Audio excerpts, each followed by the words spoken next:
Stop buying chicken feed.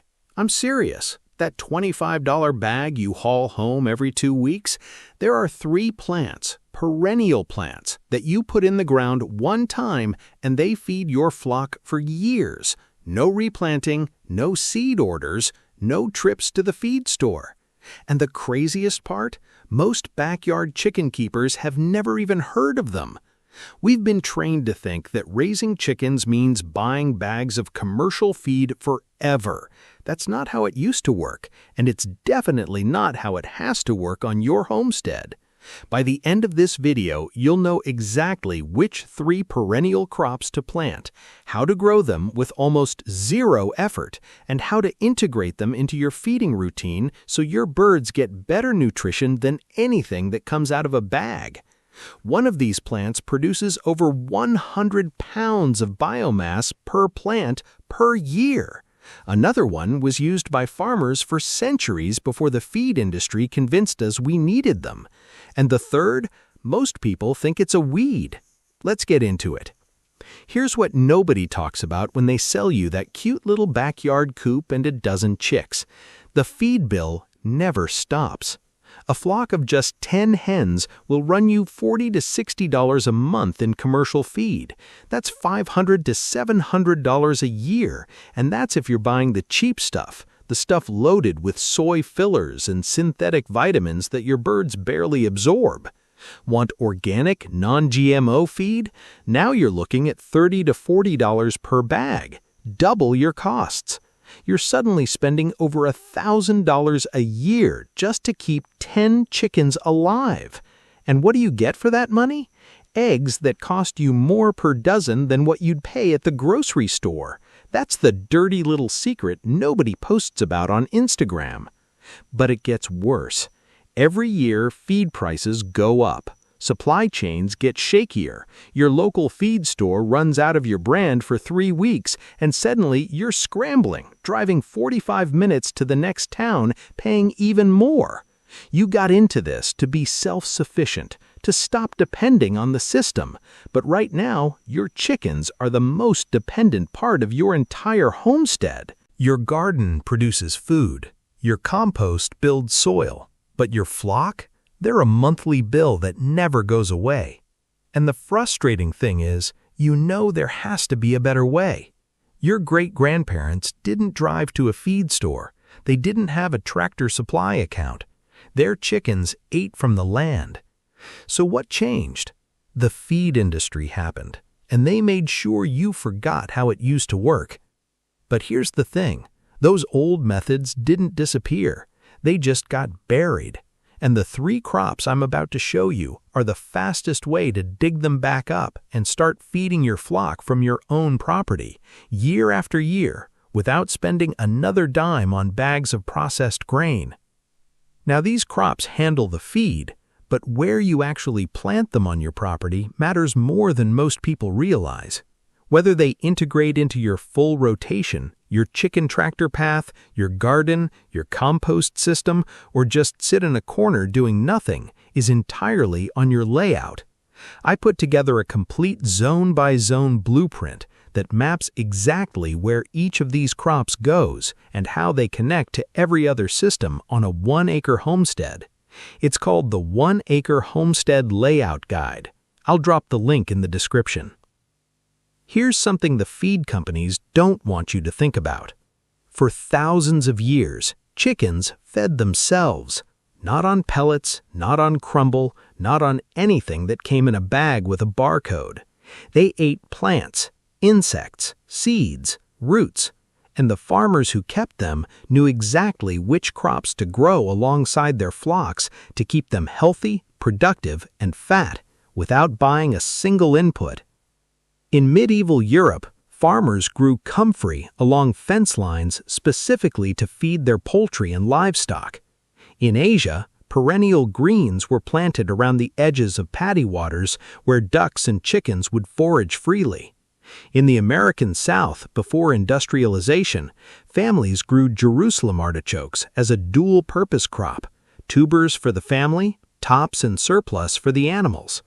None of this was complicated. None of it required a degree. It was just common sense that got passed down from generation to generation. Then the commercial feed industry showed up in the early 1900s, and they had one message: you can't do this yourself. You need us. Your birds need scientifically formulated rations. Anything less is neglect. And slowly, the knowledge disappeared. Farmers stopped planting perennial feed crops. They stopped rotating flocks through food-producing landscapes.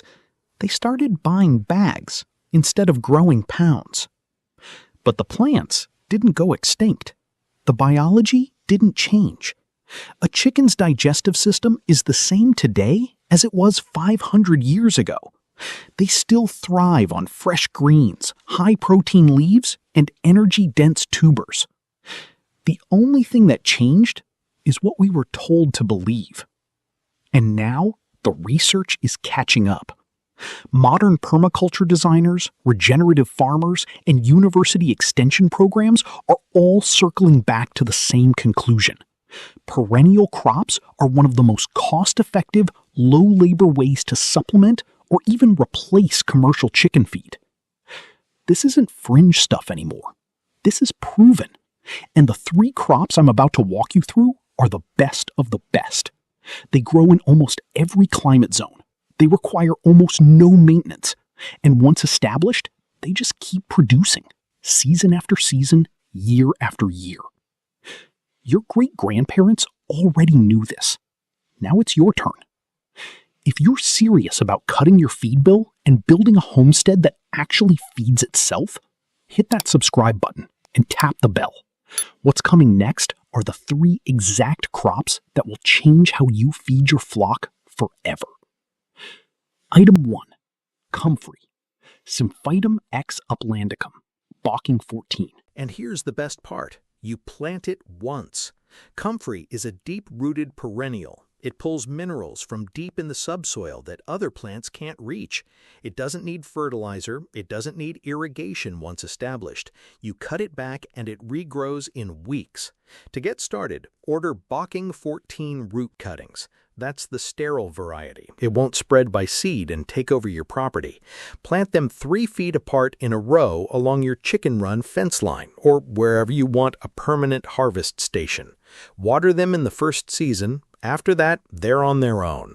By year 2, you'll have more comfrey than you know what to do with, and your feed bill will already start dropping. But comfrey is just the protein piece of the puzzle. The next crop on this list handles something completely different, and most people have never even considered feeding it to chickens. Item 2. Tree collards. Brassica oleracea var. Acephala. This one flies under the radar, and it's a shame because tree collards might be the most underrated livestock feed crop in existence. Tree collards are a perennial brassica. Unlike regular collard greens that you replant every season, tree collards grow into woody-stemmed bushes that can reach 6 to 10 feet tall and live for 5 to 20 years. One plant, 2 decades of free chicken feed. The leaves are rich in vitamins A, C, and K. They're high in calcium, which your laying hens desperately need for strong eggshells. And because tree collards produce leaves year-round in mild climates, they fill the gap that most annual crops leave wide open: winter. That's the season when your feed bill spikes, when there's nothing green growing, when you're 100% dependent on the feed store. Tree collards fix that problem. You harvest the lower leaves every week or 2, chop them roughly, and feed them fresh. Your hens will strip them down to the stems in minutes. In warmer zones, 7 through 9, these plants produce all winter long. In colder zones, you can grow them in a sheltered spot against a south-facing wall or in a simple cold frame.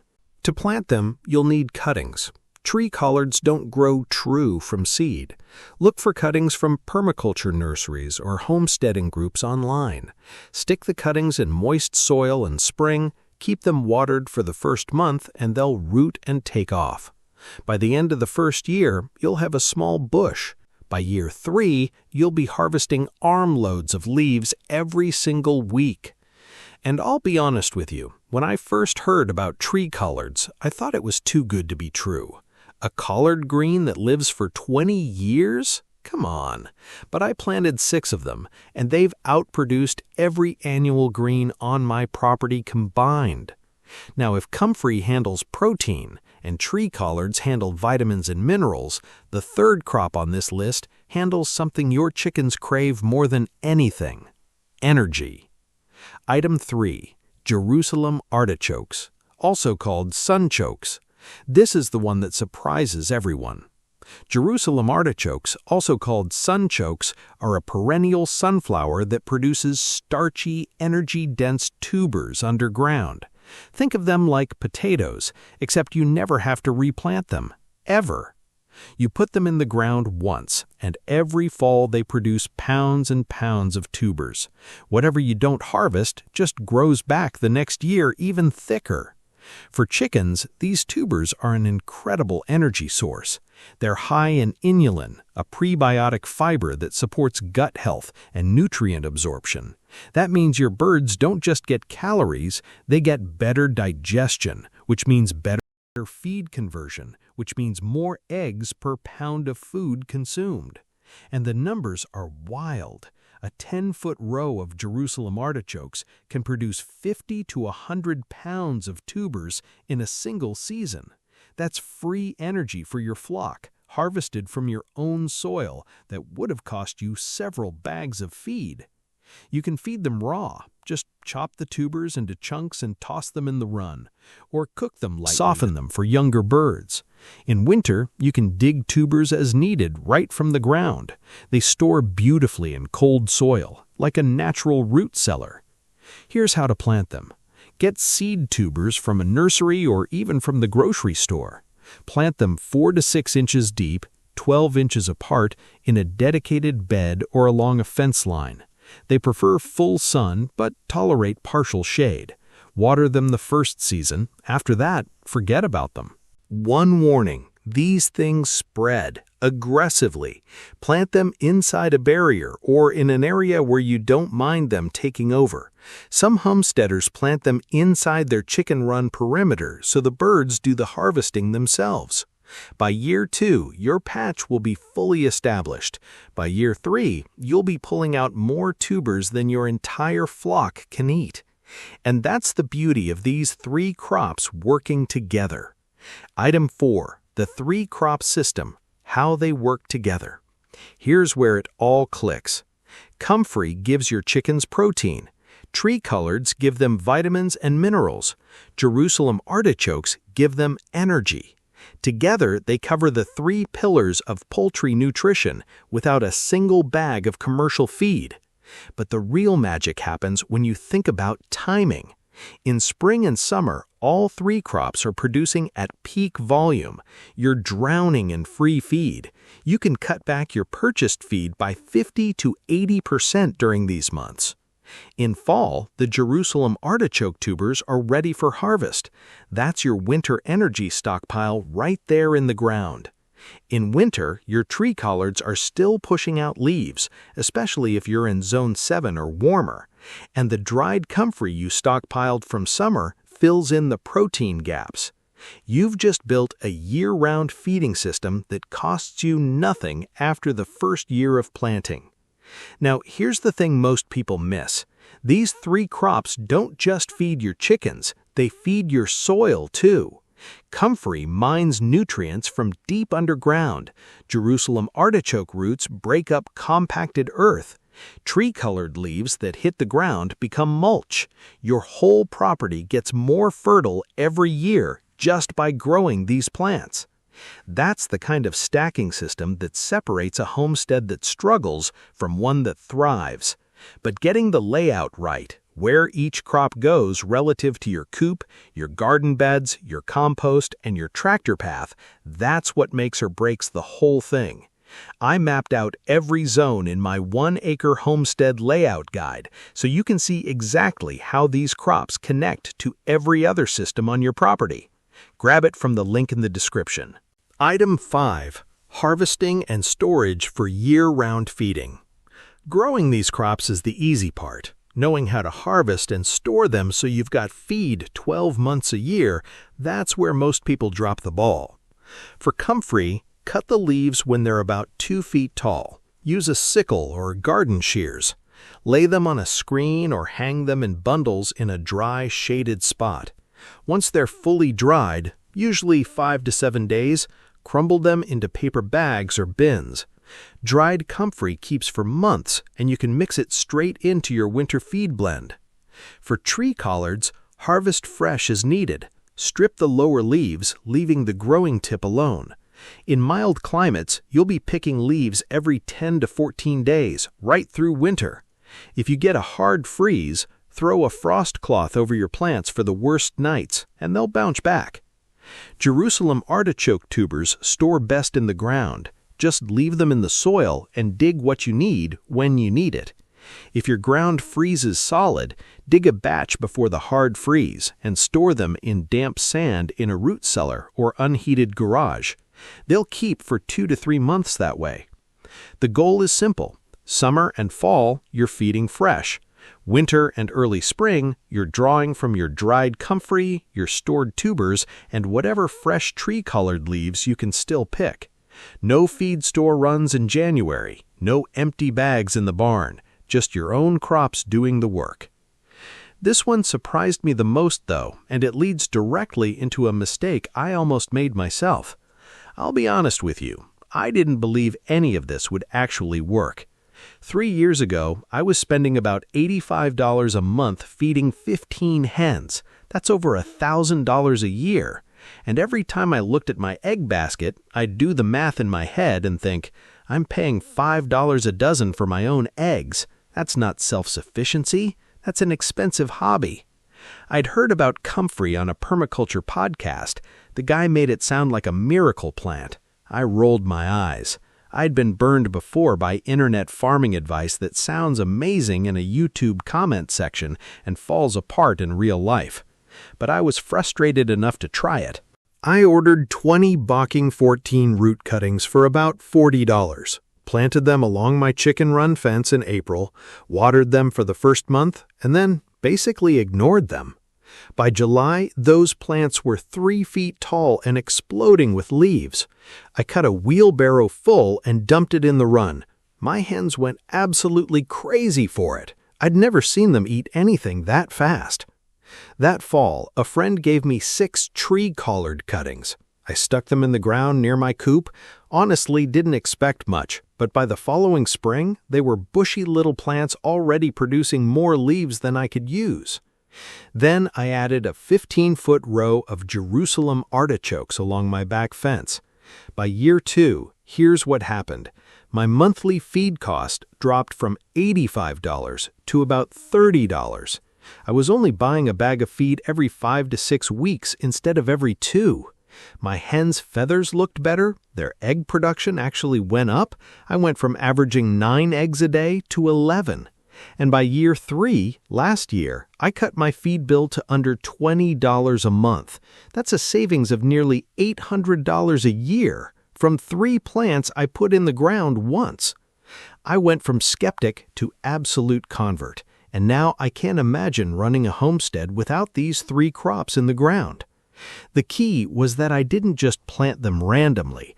I placed them where they'd connect to my chicken tractor rotation, my compost bins, and my garden beds, so every system fed the next one. That's the layout strategy I put into my 1-acre homestead layout guide.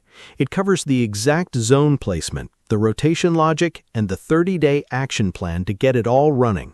If you want to set this up right the first time, it's in the description.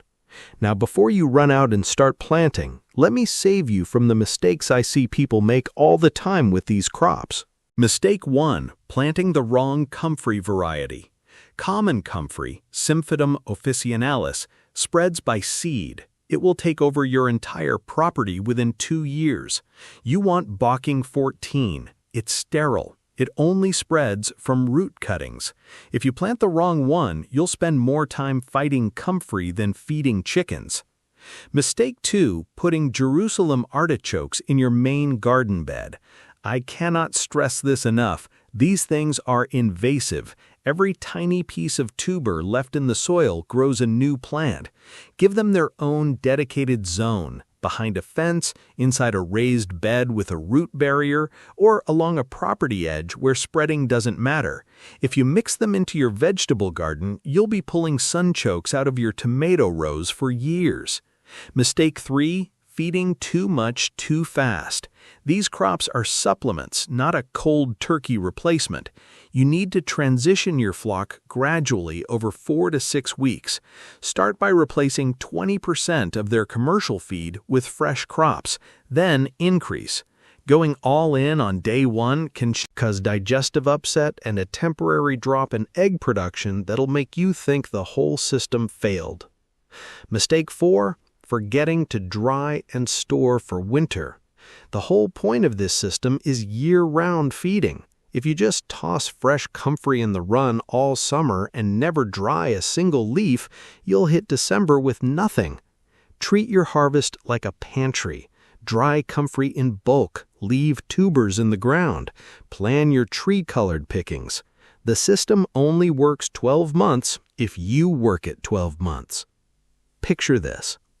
It's 3 years from now. You walk out to your chicken run, and you don't grab a bag of feed, you grab a pair of garden shears. You cut a stack of comfrey leaves, you strip a handful of tree-colored greens, you dig a few sunchoke tubers from the ground. 10 minutes of work, and your flock is fed for the day. Your feed bill? Almost zero. Your birds? Healthier than they've ever been. Bright feathers, strong shells, consistent production even in winter. And every year, the system gets stronger. The comfrey roots pull up more minerals. The Jerusalem artichokes spread and produce more tubers. The tree collards grow bigger and bushier.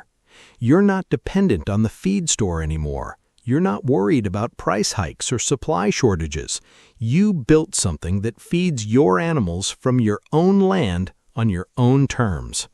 That's what a real homestead looks like. Now, I want to hear from you. Which of these 3 crops are you planting first? Comfrey, tree collards, or Jerusalem artichokes? Drop it in the comments. And if you're already growing one of them, tell me how it's working for your flock. I read every single comment. If this video opened your eyes to what's possible, smash that subscribe button and hit the bell so you don't miss what's coming next. I've got a video dropping soon on the 5 best dual-purpose chicken breeds that thrive on pasture and perennial crops. You're going to want to see that one. And if you're ready to stop guessing and start building a property where everything connects, your crops, your chickens, your compost, your garden, my 1-acre homestead layout guide lays out the full zone-by-zone blueprint so nothing on your homestead sits there wasting space. Links in the description.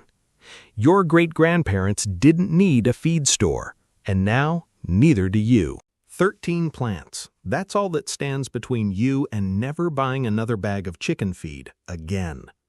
Right now, you're spending $50, $70, maybe over $100 a month on commercial feed. You load it in the truck, you haul it home, you pour it in the feeder, and next month, you do it all over again. But what if your property could grow everything your flock needs? Protein, calcium, carbohydrates, vitamins, all of it from plants that grow back on their own year after year without replanting. These aren't experimental garden projects. These are proven ancient feed systems that sustained flocks for centuries before bagged pellets ever existed. Feed companies won't tell you about them because the moment you grow your own feed, their business model falls apart. By the end of this video, you'll know exactly which 13 plants to grow, how to layer them across your property for year-round feed production, and the specific mistakes that cause most people to fail before they even get started. Let's get into it. Here's what nobody talks about when it comes to feeding chickens. Commercial feed prices have nearly doubled in the last 5 years. A bag that cost $15 not long ago now runs $25 to $30, sometimes more depending on where you live. A small flock of 10 chickens can go through 3 to 4 bags per month. That's $75 to $120 every single month just to keep your birds fed. Over a year, you're looking at $1,000 or more, and that number keeps climbing. But cost isn't even the worst part. You're completely dependent on a supply chain you don't control, prices you don't set, availability you can't guarantee. We've all seen it. Store shelves empty, feed mills shut down temporarily, delivery trucks delayed. And when supply tightens, prices spike even higher. And what's actually in that bag? Standardized processed pellets formulated to meet minimum nutritional requirements, not optimal nutrition, minimum. Fillers, byproducts, and ingredients you can't even pronounce. Your hens deserve better, and honestly, so does your wallet. The frustrating part is that most chicken keepers believe there's no alternative. They think commercial feed is the only option, that growing your own feed takes massive acreage, specialized equipment, and a degree in agriculture. That's exactly what the feed industry wants you to believe. Because the moment you realize that a handful of perennial plants can replace what's in that bag, you stop driving to the store, you stop watching prices, you stop depending on their system entirely. And that's power they don't want you to have. The truth is, chickens never relied on bagged feed. That's a modern invention. For thousands of years, flocks thrived on diverse plants, seeds, roots, and insects. They laid eggs, they reproduced, they lived full, healthy lives without a single pellet.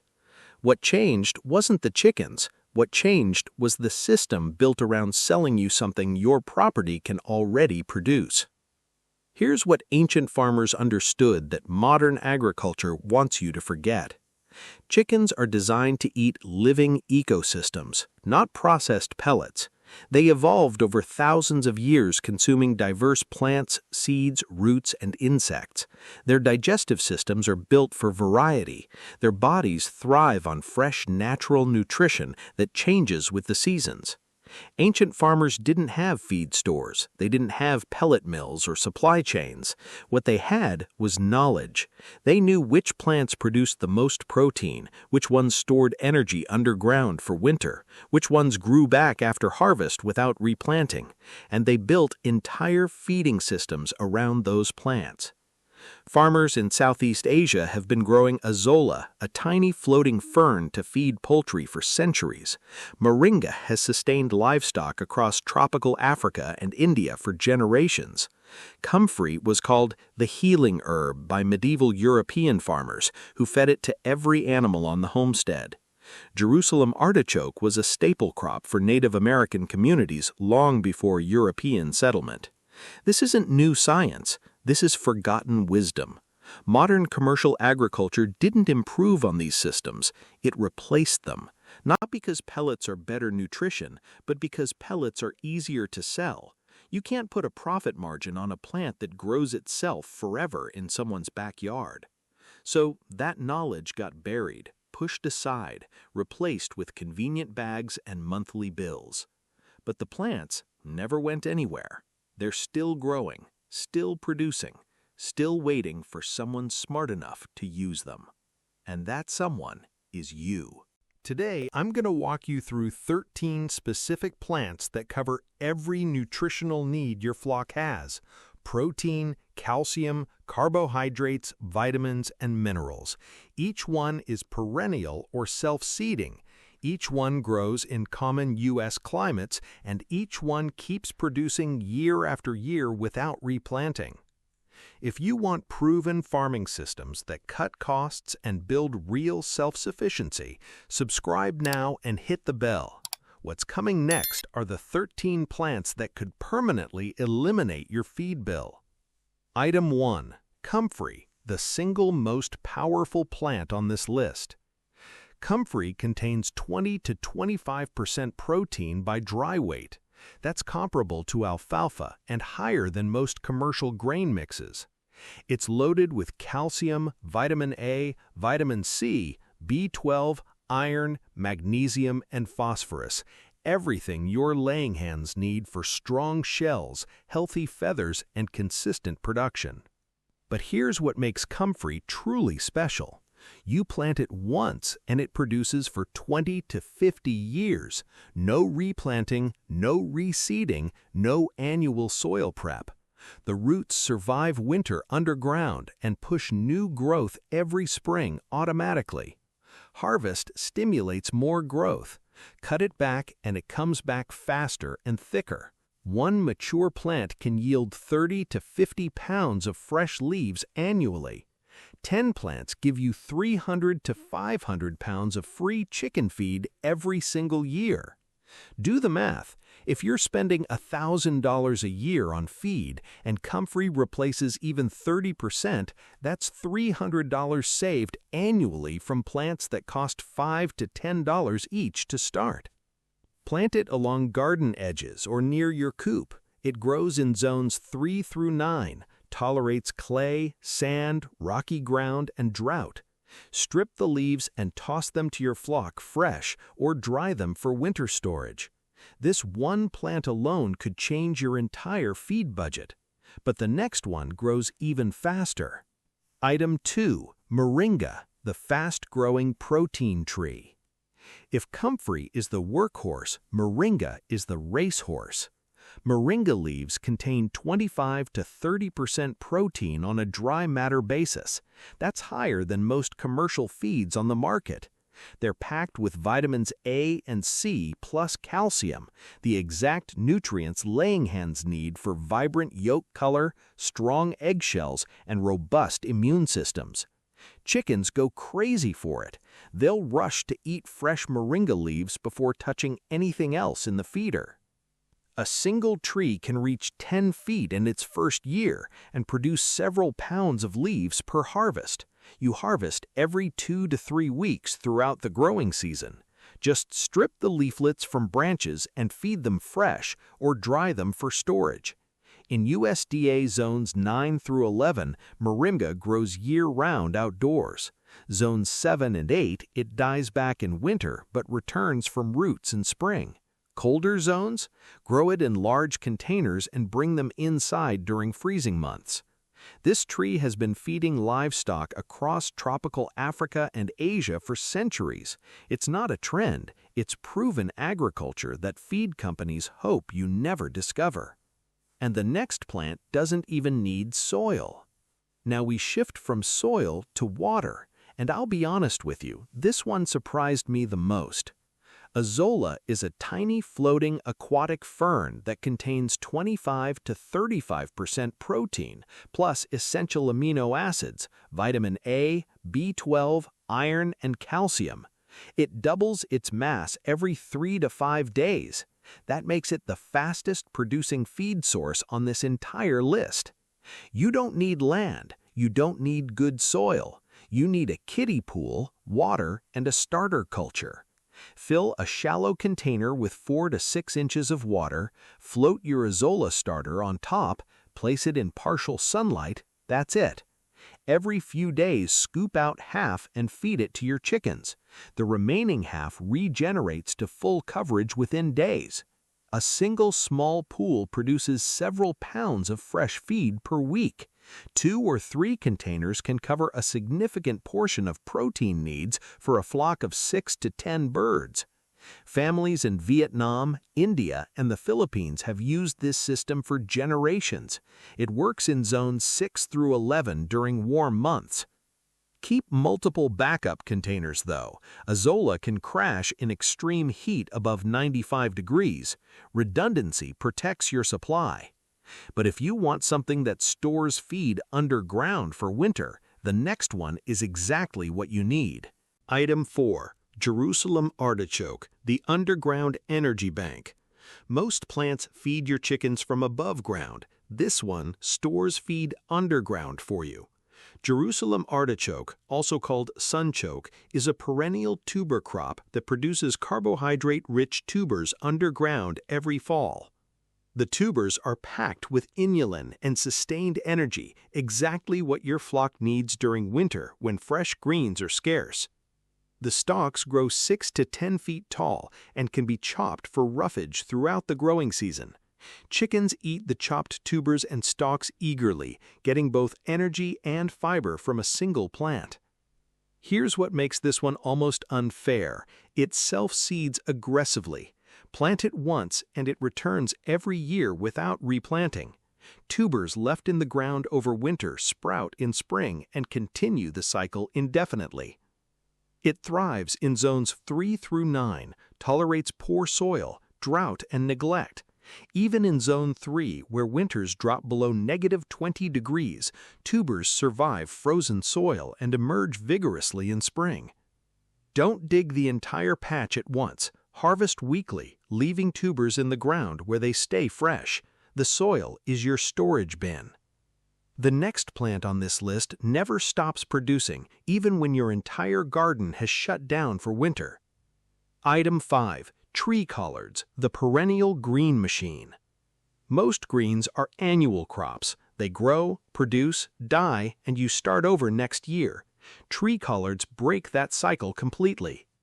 These perennial vegetables grow 6 to 10 feet tall and produce large, nutritious leaves continuously for 5 to 10 years from a single planting. They're loaded with vitamins A, C, and K, plus calcium, iron, and antioxidants. In zones 7 through 10, they stay productive almost year-round, even through light frosts, even when everything else in your garden is dead and brown. You just harvest the outer leaves weekly and toss them to your flock. The plant keeps growing from the center, producing new leaves continuously. 4 to 6 plants can supply consistent greens for a small flock throughout the entire growing season. Tree collards don't produce viable seeds, so you propagate from cuttings. Cuttings root reliably in soil or water within 2 to 3 weeks. Ask a neighbor who grows them or order starter plants from homesteading suppliers online. They're more cold tolerant than moringa, making them the better choice for northern climates.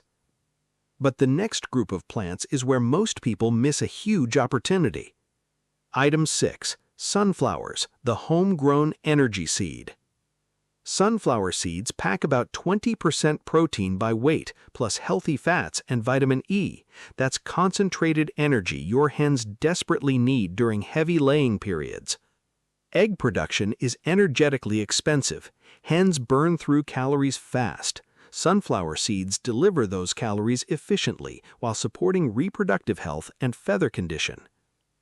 Black oil sunflower seeds are preferred over striped varieties. They're smaller, easier for chickens to eat, and have higher oil content. Grow them in zones 4 through 9. They're drought-tolerant once established and produce abundant seeds from a small patch. Farmers in Eastern Europe and Russia have traditionally grown sunflowers to feed poultry for generations. Let the heads dry on the stalk, then toss entire heads into the run. Your chickens will pick them clean. One 10-foot row can produce pounds of free feed every season. You're going to want to subscribe for the next one because most people have never even considered it. Item 7. White clover, the living feed carpet. Here's one hiding in plain sight. White clover is a perennial nitrogen-fixing plant that spreads aggressively, tolerates foot traffic, survives mowing, and provides protein-rich forage chickens love. Plant it once in your run or grazing area, and it comes back every year. It fixes nitrogen in the soil, which means it actually improves your ground while feeding your flock. No fertilizer needed. It feeds itself and your chickens. It grows in zones 3 through 9. It thrives in sun or partial shade. It handles clay, sandy soil, and everything in between. Use it in a rotation grazing system. Let chickens graze one section for 2 to 3 weeks while the other section recovers. The clover regrows fast and provides fresh forage every rotation cycle. Combined with the other plants on this list, clover fills the ground-level forage gap that most feed systems miss entirely. Item 8. Dandelion. Don't pull it, feed it. Dandelion is packed with calcium, iron, vitamins A and K, and it grows absolutely everywhere in zones 3 through 9 without any help from you. Your chickens will devour the leaves, flowers, and even the roots. It's a free, self-seeding superfood that most people treat as a weed. Ancient farmers knew better. They let chickens forage dandelion patches intentionally. Item 9. Plantain, broadleaf weed. Not the banana, the common broadleaf weed growing in your yard right now. Plantain is rich in calcium and vitamins and has natural anti-inflammatory properties. Chickens eat it readily. It grows in every U.S. climate zone, tolerates foot traffic, and comes back year after year. Item 10. Chickweed. This cool season annual self-seeds so aggressively it's practically perennial. It's high in protein and minerals, grows in partial shade, and thrives in the exact cool, wet conditions where other plants struggle. Your chickens will eat it down to the ground. It grows back. Repeat all spring and fall. Item 11. Amaranth. Amaranth seeds contain 13 to 15% protein, and the leaves are edible too. It self-seeds prolifically in zones 5 through 10. Grow it once and it comes back on its own every season. One of the highest protein grains you can grow at home. Item 12. Duckweed. Azola's cousin. Duckweed floats on water just like azola, but contains up to 40% protein by dry weight. It grows in any still water source, ponds, barrels, ditches. It doubles its mass in 2 to 3 days, even faster than azola. Keep a separate container from your azola. Both together give you massive protein production from water alone. Item 13. Nasturtium. This one does triple duty. Nasturtium is a natural dewormer, an immune booster, and a nutrient-dense feed plant. The entire plant is edible, leaves, flowers, and seeds. It self-seeds annually in zones 4 through 10 and acts as a natural pest repellent in your garden. Chickens eat it readily, and it's been used traditionally to support flock health without chemical dewormers. Together, these 13 plants cover protein, calcium, carbohydrates, vitamins, minerals, and even natural health support. You're not just replacing feed, you're building a complete, self-renewing nutrition system. I'll be honest with you, when I first heard about replacing chicken feed with plants, I thought it was wishful thinking. I was spending close to $90 a month on commercial feed for a flock of 12 hens. That's over $1,000 a year just to keep them fed. And every time I drove to the feed store and saw the price had gone up another $1 or $2 per bag, it made my stomach turn. So I decided to test it. Not all at once. I started small. First spring, I planted 10 comfrey root cuttings along my garden fence. Cost me about $40 total. I threw in a moringa seedling in a big pot near the coop, and I set up 2 kiddie pools with azola starter cultures I ordered online for $12. I was skeptical, honestly. I expected the whole thing to be more work than it was worth. But by midsummer, those comfrey plants were exploding. I was cutting leaves every 2 weeks and my chickens devoured them. The azola pools were producing faster than my flock could eat it. I started mixing fresh moringa leaves into their morning feed and noticed the yolks getting darker in about 10 days. By the end of that first season, I'd cut my commercial feed purchases by roughly 35%. That was around $30 a month staying in my pocket instead of going to the feed store. Year 2 was when it really clicked. The comfrey came back bigger. I added Jerusalem artichokes along the back fence and tree-collard cuttings near the run. I let white clover take over one section of the yard for rotational grazing.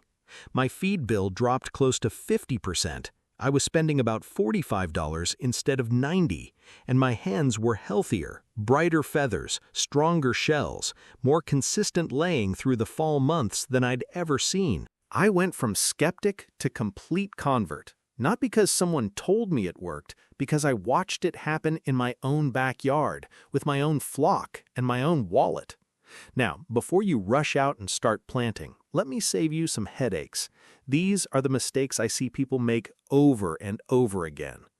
Mistake 1. Trying to eliminate commercial feed overnight. This is the biggest one. You cannot rip away bagged feed and replace it with plants on day 1. Your flock's digestion needs time to adjust, and your plants need time to establish and produce enough volume. Start by supplementing 10 to 15% of their diet with homegrown plants. Increase gradually over weeks and months. Rushing this leads to weight loss, dropped egg production, and frustrated chicken keepers who give up before the system has a chance to work. Mistake 2. Growing only one plant. Comfrey alone won't do it. Moringa alone won't do it. No single plant provides complete nutrition. Chickens need protein, carbohydrates, calcium, vitamins, and minerals from diverse sources.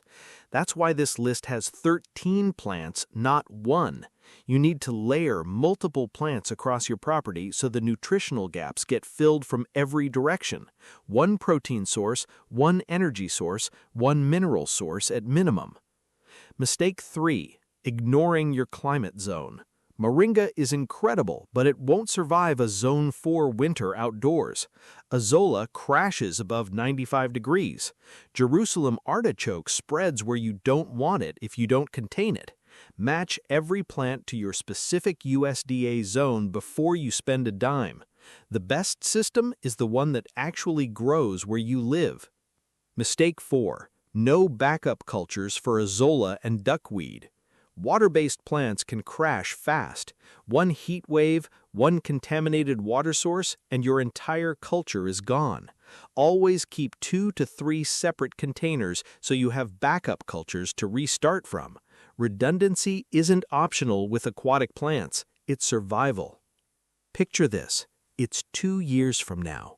You walk outside in the morning and harvest comfrey leaves from the fence line. You grab a handful of moringa from the pot by the coop. You scoop azolla from the kiddie pool. You toss tree-colored leaves to your flock on the way past. Total time? 5 minutes. Total cost? 0.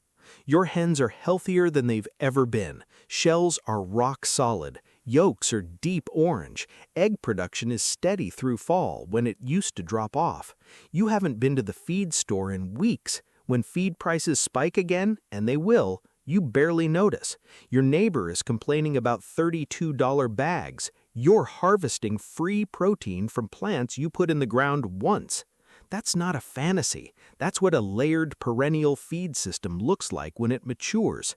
Every year the plants get bigger, produce more, and require less from you. The system compounds while your costs shrink. You've built something that feeds your flock without feeding the supply chain. That's real self-sufficiency. Now, I want to hear from you. Which of these 13 plants are you going to start with this season? Drop it in the comments. I read every single one, and your answer helps me know what to cover next. If this video opened your eyes to what's possible, hit subscribe and turn on the bell. I share proven homesteading strategies every week that save real money and build real independence. Subscribing means these solutions keep finding you. And the next video on your screen, it covers the exact planting layout that layers these plants across your property for maximum year-round production. You don't want to miss that one. Your chickens don't need a factory to feed them. They need a farmer smart enough to grow what they actually need. And that farmer is you. Stop buying chicken feed. There are 5 plants that grow back every time you cut them, cost you absolutely nothing, and can replace 40 to 60% of your feed bill starting this season. Ancient farmers fed entire flocks on these plants for centuries. No pellets, no additives, no monthly bill at the feed store. Commercial agriculture buried this knowledge the moment bagged feed became a product they could sell you. By the end of this video, you will know exactly which 5 plants to grow, how to set them up once and harvest them forever, and why this information never shows up on the feed company's website. Let's get into it. Here's the number that should make you angry. A flock of just 10 chickens costs you $900 to $1,400 a year in feed alone. That's before bedding, before vet bills, before equipment, just feed. Every single month, whether your hens are laying or sitting idle, that bill shows up, and it never stops. Feed prices have climbed 28 to 40% since 2021. The bag that cost you $15 3 years ago is pushing $25 or $30 today, and next year it'll be higher. You're locked into a system where someone else sets the price and you have no choice but to pay it. Meanwhile, your chickens are eating processed, standardized pellets that meet the bare legal minimum for nutrition. Not what they were built to eat, not what kept flocks healthy for thousands of years before bagged feed existed. The proof shows up in your egg basket. Pale yolks, thin shells, inconsistent laying. That's not a breed problem, that's a diet problem. And the solution has been sitting in the ground this whole time. Chickens have been on this earth for thousands of years, and for the overwhelming majority of that time, nobody bought them feed. Not a single bag, not a single pellet. Farmers grew what their flocks needed right there on the land, and their chickens thrived. Ancient farmers across Asia, Europe, and Africa understood something that modern poultry keeping has completely abandoned. Chickens are omnivores built for diversity. They need living greens, protein-rich plants, deep roots, and variety. And the land, managed correctly, provides all of it for free. Historical farming records describe flocks that rarely saw a vet, laid consistently through the seasons, and lived on forage-based systems that cost the farmer almost nothing to maintain. These weren't primitive setups, they were intelligent ones, closed-loop systems where the right plants fed the birds and the birds fertilized the plants. Then commercial feed arrived, and almost overnight, centuries of accumulated farming knowledge became inconvenient. Feed companies needed customers. Customers needed to believe they couldn't survive without the product, so the message shifted. Chickens need specially formulated feed. You can't do this without us. That message made billions of dollars, but it didn't make it true. The 5 plants in this video are not experimental. They are not trendy homesteading hacks. They're the backbone of pre-industrial poultry nutrition validated by generations of farmers who had no feed store to fall back on and kept thriving flocks anyway. You're about to get that knowledge back. Stay with me until the end because the 5th plant on this list is the one feed companies are most desperate for you to never discover. And it grows itself back for up to 50 years from a single planting. Hit subscribe and turn on notifications so you never miss content like this. Item 1. Comfrey, the forever protein plant. If you could only grow one plant for your chickens, this would be it. Comfrey contains 20 to 25% protein by dry weight. That rivals expensive commercial protein supplements. But unlike a supplement you buy, Comfrey grows back every single time you cut it. 4 to 6 harvests per season. Same plant, 0 replanting. And once it's established, it survives drought, frost, neglect, and almost everything else you throw at it. Here's the mechanism that makes it extraordinary. Comfrey sends roots 10 feet deep into the subsoil. Most plants can't get anywhere near that depth. Those roots pull up calcium, potassium, phosphorus, and trace minerals that shallow-rooted plants never access. All of that nutrition concentrates in the leaves. When your chickens eat Comfrey, they're getting minerals pulled from deep underground that no commercial feed can easily replicate. It grows in USDA zones 4 through 9. Plant it once in a sunny spot near your coop and leave it alone. Cut the leaves every 4 to 5 weeks during the growing season. Wilt them slightly before feeding. Fresh Comfrey is very high in moisture, and wilting makes it easier for birds to eat. Eat and digest. One mature plant produces 30 to 50 pounds of leaves annually. 10 plants can supply a serious portion of a small flock's nutritional needs from spring through fall. Your chickens will eat it fresh, wilted, or chopped into their feed, and it keeps coming back year after year for decades. But if Comfrey is the protein powerhouse, the next plant is the one your chickens will sprint across the yard to reach. Moringa, the nutrient bomb tree. Moringa is the plant that makes experienced chicken keepers stop and stare at their feed bill in disbelief. The leaves contain 25 to 30% protein on a dry matter basis, higher than most commercial feeds on the market.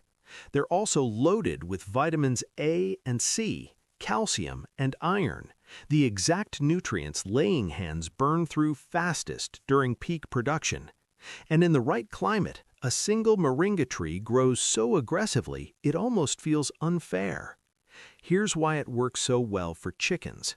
Moringa leaves are soft, highly digestible, and packed with bioavailable nutrition. Your hens don't just tolerate it, they actively prefer it. Keepers who introduce fresh moringa consistently report darker yolks, stronger shells, and more alert, active birds within weeks. That's not coincidence. That's nutrition doing its job. Moringa thrives in USDA zones 9 through 11 as a year-round tree. In zones 7 and 8, it grows as a seasonal crop, dying back in winter but returning from the roots in spring.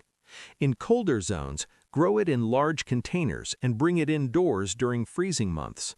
Plant it in full sun, prune it hard every few months to keep it bushy and productive, and harvest the leafy branches directly for your flock. Dry excess leaves during peak season and crumble them into feed during winter when fresh greens are scarce. One tree can produce several pounds of leaves per harvest. 3 or 4 trees can keep a small flock supplemented all season long. The feed store has no equivalent, and it costs you nothing after the first planting. The next plant doesn't just feed your chickens, it feeds your soil at the same time. Azolla, the water plant that doubles every 3 days. This one surprises almost everyone the first time they hear it. Azolla is a floating aquatic fern. It grows on the surface of still water, and under the right conditions, it doubles its mass every 2 to 3 days. No soil required, no fertilizer, no replanting. You harvest half, feed it to your chickens, and the remaining half grows back to full coverage within days. The protein content sits at 25 to 35% when dried. That puts it in direct competition with soybean meal, the expensive protein ingredient inside most commercial feeds. And you're producing it in a container the size of a bathtub. The mechanism behind Azolla's explosive growth is a bacteria living inside its leaves that pulls nitrogen directly from the air. That means Azolla grows in plain water without needing the nutrient-rich conditions other plants demand. A kiddie pool, a large plastic storage bin, or any shallow container filled with water will get you started. Float your Azolla starter culture on top, place it in partial sunlight, and let it run. Chickens eat Azolla readily. Scoop half the surface every 2 to 3 days, rinse it, and toss it straight into the run. Your flock will clean it up fast. A single small pool can produce several pounds of fresh feed per week. 2 or 3 containers can provide a significant protein supplement for a flock of 6 to 10 birds throughout the growing season. No land, no soil, no ongoing cost, just water, light, and 3 days of patience. But the next plant gives you something Azolla can't: underground energy storage that feeds your flock straight through winter. Jerusalem artichoke, the underground feed bank. Most plants stop producing when the cold hits. Jerusalem artichoke is just getting started. This native North American perennial produces edible tubers underground every fall. The tubers are rich in carbohydrates, giving your chickens a dense energy source exactly when they need it most, during the cold months when fresh greens disappear and your feed bill spikes. The stalks grow 6 to 10 feet tall during the season and can be chopped and fed as roughage throughout summer. Then in autumn, you dig the tubers and feed them raw to your flock. Here's the part that makes it genuinely remarkable. Jerusalem artichoke self-seeds aggressively. Plant it once and it comes back every single year without replanting. Tubers left in the ground over winter sprout again in spring, continuing the cycle indefinitely. In USDA zones 3 through 9, it survives brutal winters that would kill almost any other crop. Chop the tubers into small pieces before feeding. Chickens peck at them eagerly. You can also leave tubers in the ground and harvest weekly through early winter, using the soil itself as natural cold storage. No bins, no freezers, no processing required. 10 plants take up less space than a garden bed and can produce enough tubers to supplement a small flock for weeks. The stalks provide ongoing roughage all summer long, so nothing goes to waste. It tolerates poor soil, drought, and neglect better than almost anything else you can grow. Plant it where nothing else will grow and let it work. Now for the fifth plant, the one that's been quietly feeding livestock for over 2,000 years and the one commercial agriculture worked hardest to make you forget. Tree collards, the perennial green machine. Most greens are annuals. They grow, produce, die, and force you to replant every single season. Tree collards break that cycle completely. Tree collards are a true perennial vegetable that grows 6 to 10 feet tall and produces large, nutritious leaves continuously for 5 to 10 years from a single planting. In mild climates, they produce year-round. In colder zones, they go dormant in winter but return vigorously every spring. Your chickens get fresh greens in November and March, months when every other green in your garden is long gone. The nutritional profile is excellent. Leaves are packed with vitamins A, C, and K, plus calcium and iron. Everything laying hens need for strong shells, healthy immune systems, and consistent egg production. The leaves are tender enough that chickens eat them readily straight off the plant or chopped into the run. Propagation is simple. Tree collards don't produce viable seeds, so you start them from cuttings. Cuttings root reliably in soil or water within 2 to 3 weeks. Ask a fellow homesteader, find them through specialty nurseries, or order online. Plant them in well-drained soil with full to partial sun and harvest outer leaves weekly throughout the season. 4 to 6 plants can supply consistent greens for a small flock for years. No replanting, no seed cost, no seasonal restarts. This is what perennial food security actually looks like, a living system that keeps producing long after the work of planting is finished. I'll be honest with you. 2 years ago, I was spending $110 every single month on feed for a flock of 12 birds. I told myself it was just the cost of keeping chickens. That's what everyone said. That's what every forum told me. Buy the feed, pour it in the feeder, repeat, forever. Then I had a bad month financially.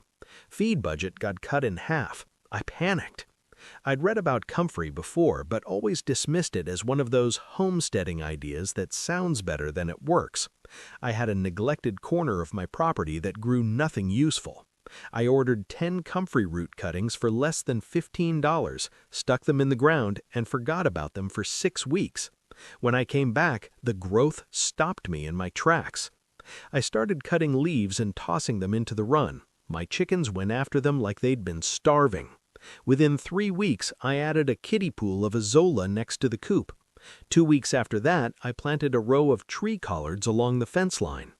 I kept records. Month 1, I cut my feed purchases by 30%. Month 2, 40%. By month 4, I was buying 1 bag of feed every 3 weeks instead of every 10 days.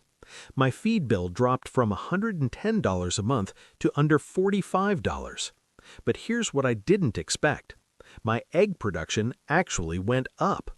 Yolks went from pale yellow to deep orange. Shells got noticeably harder. 2 hens that had been laying inconsistently for months straightened out completely. I wasn't just saving money. I was feeding my flock better than the feed store ever had. That's the moment I stopped thinking of these plants as supplements.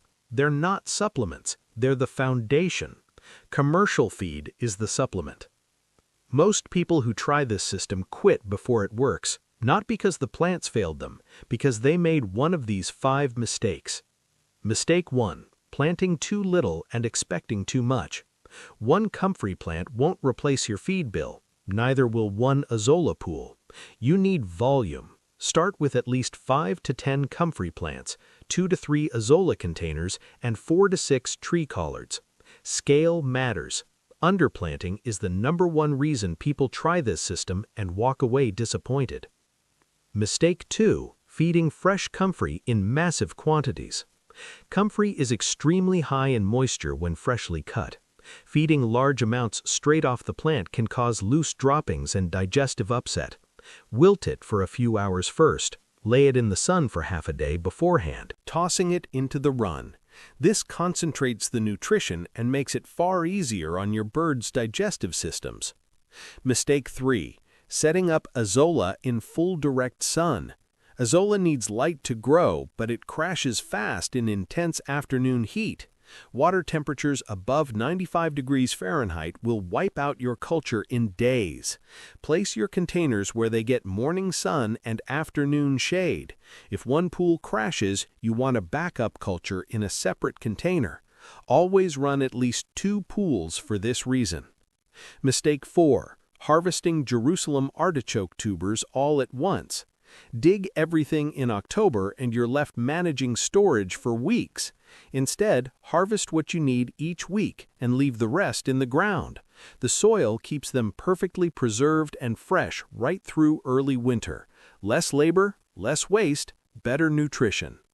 Mistake 5. Giving up during the establishment phase. Comfrey looks almost dead for the first 4 weeks. Moringa seems to stall before it takes off. Jerusalem artichoke does almost nothing above ground for its entire first season. This is normal. Every one of these plants is building its root system before it shows you results. Push through the first season and you will never have to start over again. Here's what your chicken keeping looks like 3 years from now if you plant these 5 today. Your comfrey patch is established and producing 300 to 500 pounds of leaves every season. Your Azolla pools run themselves. Your tree collards are feeding your flock in months when every other green is gone. Your Jerusalem artichokes are banking underground calories for winter without you lifting a finger. Your feed bill is cut in half, maybe more. But the deeper shift isn't financial, it's psychological. You stop being a customer. You stop checking feed prices every time you walk into the store. You stop worrying about supply chain disruptions, price spikes, and shortages, because your flock's nutrition is growing in your backyard, under your control. Your eggs get better, your birds get healthier, your system gets stronger every single season without you starting over. This is what self-sufficient chicken keeping actually looks like. Not perfection, not zero feed costs overnight, but a living, regenerating system that compounds in your favor year after year. Plant once, harvest forever. Now I want to hear from you. Which of these 5 plants are you starting with first? Comfrey? Azolla? Tree collards? Drop it in the comments right now. And if you're already growing any of these for your flock, tell me your results. How much has your feed bill dropped? What changes did you notice in your birds? Your experience helps every other chicken keeper watching this video make a better decision, so don't be quiet about it. If this video opened your eyes, hit that like button and subscribe. Turn on the notification bell so you don't miss what's coming next, because next week we're covering the 7 natural foods that supercharge egg production, and one of them is something you're probably throwing in the trash right now. You don't need the feed store to have a thriving, productive flock. You just need the right plants, a little patience, and the willingness to do things the way farmers did before the industry convinced you otherwise. Start planting. 1 crop, half an acre, and a Missouri cattle farmer stopped buying hay forever. That sounds impossible. Most farmers will tell you it cannot be done. You need hay fields, you need storage barns, you need 20, maybe 40 acres just to keep a small herd alive through winter. That is what everyone believes, and that belief is costing you thousands of dollars every single year. But what if I told you there is a forgotten root crop that produces 15 times more feed per acre than hay, a crop that survives frost, stores itself underground, and costs a fraction of what you are spending on bales right now? You would probably think I'm making it up, but I'm not. And by the end of this video, you are going to see exactly how one farm cut $4,200 from their winter feed bill, why commercial agriculture does not want you to know about this crop, and the step-by-step system you can use to do the same thing starting this spring. If you are feeding cattle this winter, drop your herd size in the comments. I need to know who is dealing with these costs right now. Here's the reality no one talks about at the feed store. To winter 30 cows for 120 days, you need roughly 25 tons of hay. At $200 a ton, that's $5,000 gone before spring even arrives. At $250 a ton, you're staring at $6,250, and that's before waste, transport, and the emergency bales you panic buy in February when you realize you calculated wrong. But price is only half the problem. Round bales sit outside. They absorb moisture. They rot from the inside out. You are paying full price for feed that is losing nutritional value every week it sits in your field. Then there's quality. You don't know what you bought until you crack open that first bale. Mold, weeds, stems with no leaf matter. Your cattle eat it because they're hungry, not because it's good. Body condition drops. Calves come weak in spring. Breeding rates fall. You just paid for hay twice, once at purchase, again when performance suffers. And the worst part? Every year you do this, you are handing money to someone else for a product you could be growing yourself on a fraction of the land. The system is designed to keep you buying. It's not designed to make you independent. Here's what the feed industry will never tell you. The crop I'm about to break down is not new. It's not experimental. It's not some internet homestead trend that disappears in 2 years. Farmers have been growing this crop for over a century. During both world wars, European armies kept entire herds alive on it when hay supplies were cut off and grain was rationed for soldiers. It was that reliable, that energy-dense, that proven under the worst conditions imaginable. In New Zealand and the United Kingdom, this crop is still a cornerstone of winter cattle feeding today. Dairy operations run thousands of head on it. Beef finishers use it to put weight on steers faster than grain in some cases. The research is published. The data is real. The results are exposed. So why have most North American farmers never even heard of it? Because it doesn't require a dealer. It doesn't come in a bag with a brand name. You can't mark it up and sell it through a supply chain. There's no money in telling you about a crop you can grow yourself for under $150 that replaces $5,000 in hay.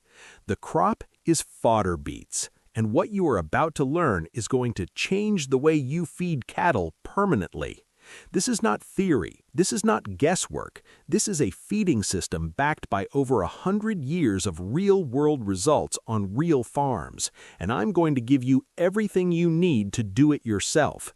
If you want farming strategies that protect your margins instead of draining them, subscribe right now and hit that bell, because what I'm about to break down could save your operation thousands every year. Item 1. The yield numbers that sound fake. Let me start with the number that makes every farmer pause. Fodder beets produce 40 to 80 tons of fresh weight per acre.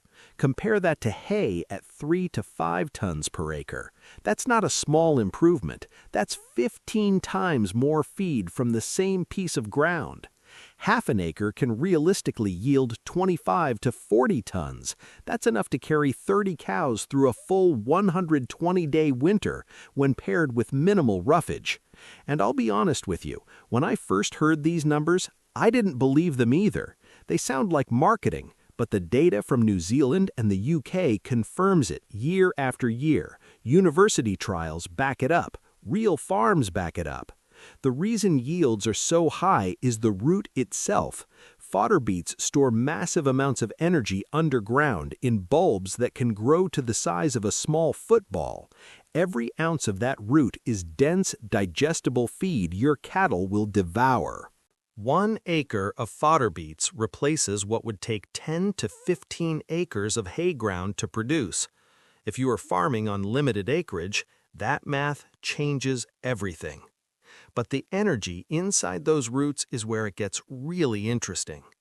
Energy density that rivals grain. Most farmers think you need grain to put weight on cattle in winter. That is expensive thinking.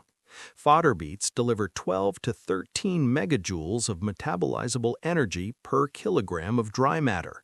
That puts them right alongside barley and ahead of most hay. What does that mean for your herd? It means cattle-fed fodder beets maintain body condition through winter without the crash you see on hay alone. Cows calve stronger. Calves are more vigorous at birth. Weaning weights go up. One UK study showed finishing steers gained faster on a fodder beet and roughage diet than steers on a standard hay and concentrate program.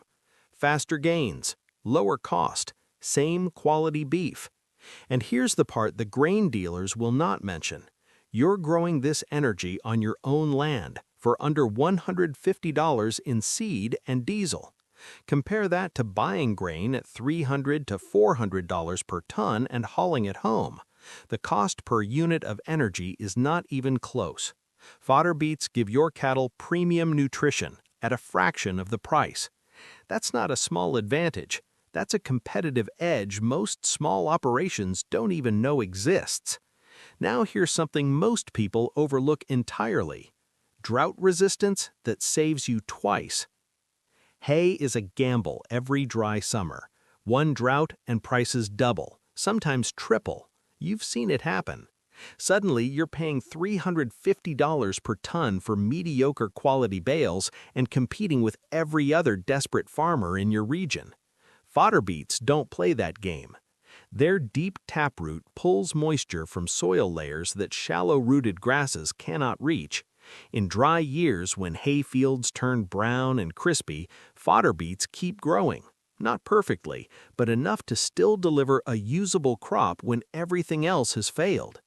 Farmers in the UK who switched part of their winter program to fodder beets reported that drought years were actually when the savings became most dramatic. When hay prices spiked, their feed costs stayed stable because the crop was already in the ground. That's not just a cost saving, that's insurance.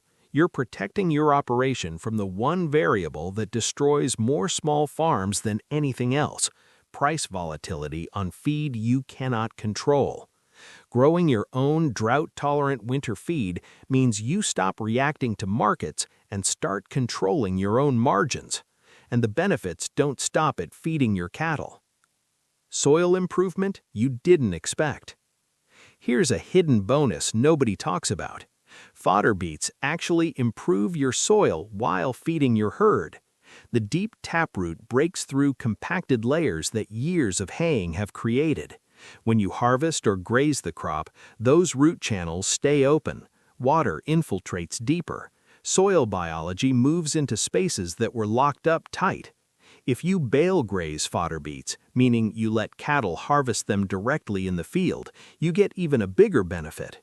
Manure and urine go straight back on the ground exactly where you need fertility. No spreading, no diesel, no equipment costs. Farmers who bale graze or strip graze fodder beets report that the following spring, those fields come back thicker and earlier than any other pasture on the property. Some report 15 to 30% more grazing days the next season from improved soil alone. So the crop feeds your cattle this winter and grows you more grass next spring.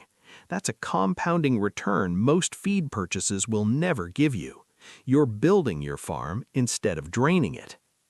This one surprised me the most when I learned about it. Storage that costs you almost nothing. One of the biggest expenses with hay is storage. You need barns, you need tarps, you need dry ground. And even then, you lose 10 to 20% of every bale to weather damage and spoilage. Fodder beets store themselves. The roots sit in the ground through frost. You can leave them in the field and strip graze them in place, or you can pull them and store them in any building with decent airflow. An old barn works, a three-sided shed works.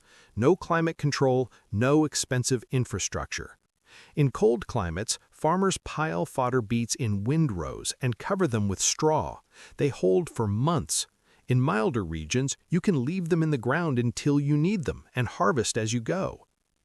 One Missouri farmer stored his entire half-acre harvest in an open barn and fed from it for 4 straight months with zero spoilage. Total storage cost? Nothing. He already had the building. Compare that to the farmer down the road who lost 8 round bales to rain damage in November. At $60 per bale, that is $480 gone before Christmas. But the feeding method is where the real simplicity kicks in. You do not need a feed mixer. You do not need a TMR system. You do not need any specialized equipment to feed fodder beets to cattle. The simplest method is strip grazing. You plant your fodder beets, fence off a section, and let your cattle harvest them directly from the ground. Move the fence every few days. The cows do the work. Your labor drops to minutes per day. If you prefer controlled feeding, pull the roots, toss them in a trough whole or chopped, and let your cattle go at them. Cattle bite off chunks and chew them naturally. Chopping increases intake speed if you want faster consumption, but whole roots work perfectly fine. The key is pairing fodder beets with roughage, hay, straw, or standing grass. Cattle need fiber to keep the rumen functioning properly. A diet of 70% fodder beets and 30% roughage is the sweet spot most experienced growers recommend. And I'll tell you this, cattle love them. Intake is immediate with most herds. No coaxing, no refusal. They go after fodder beets like candy.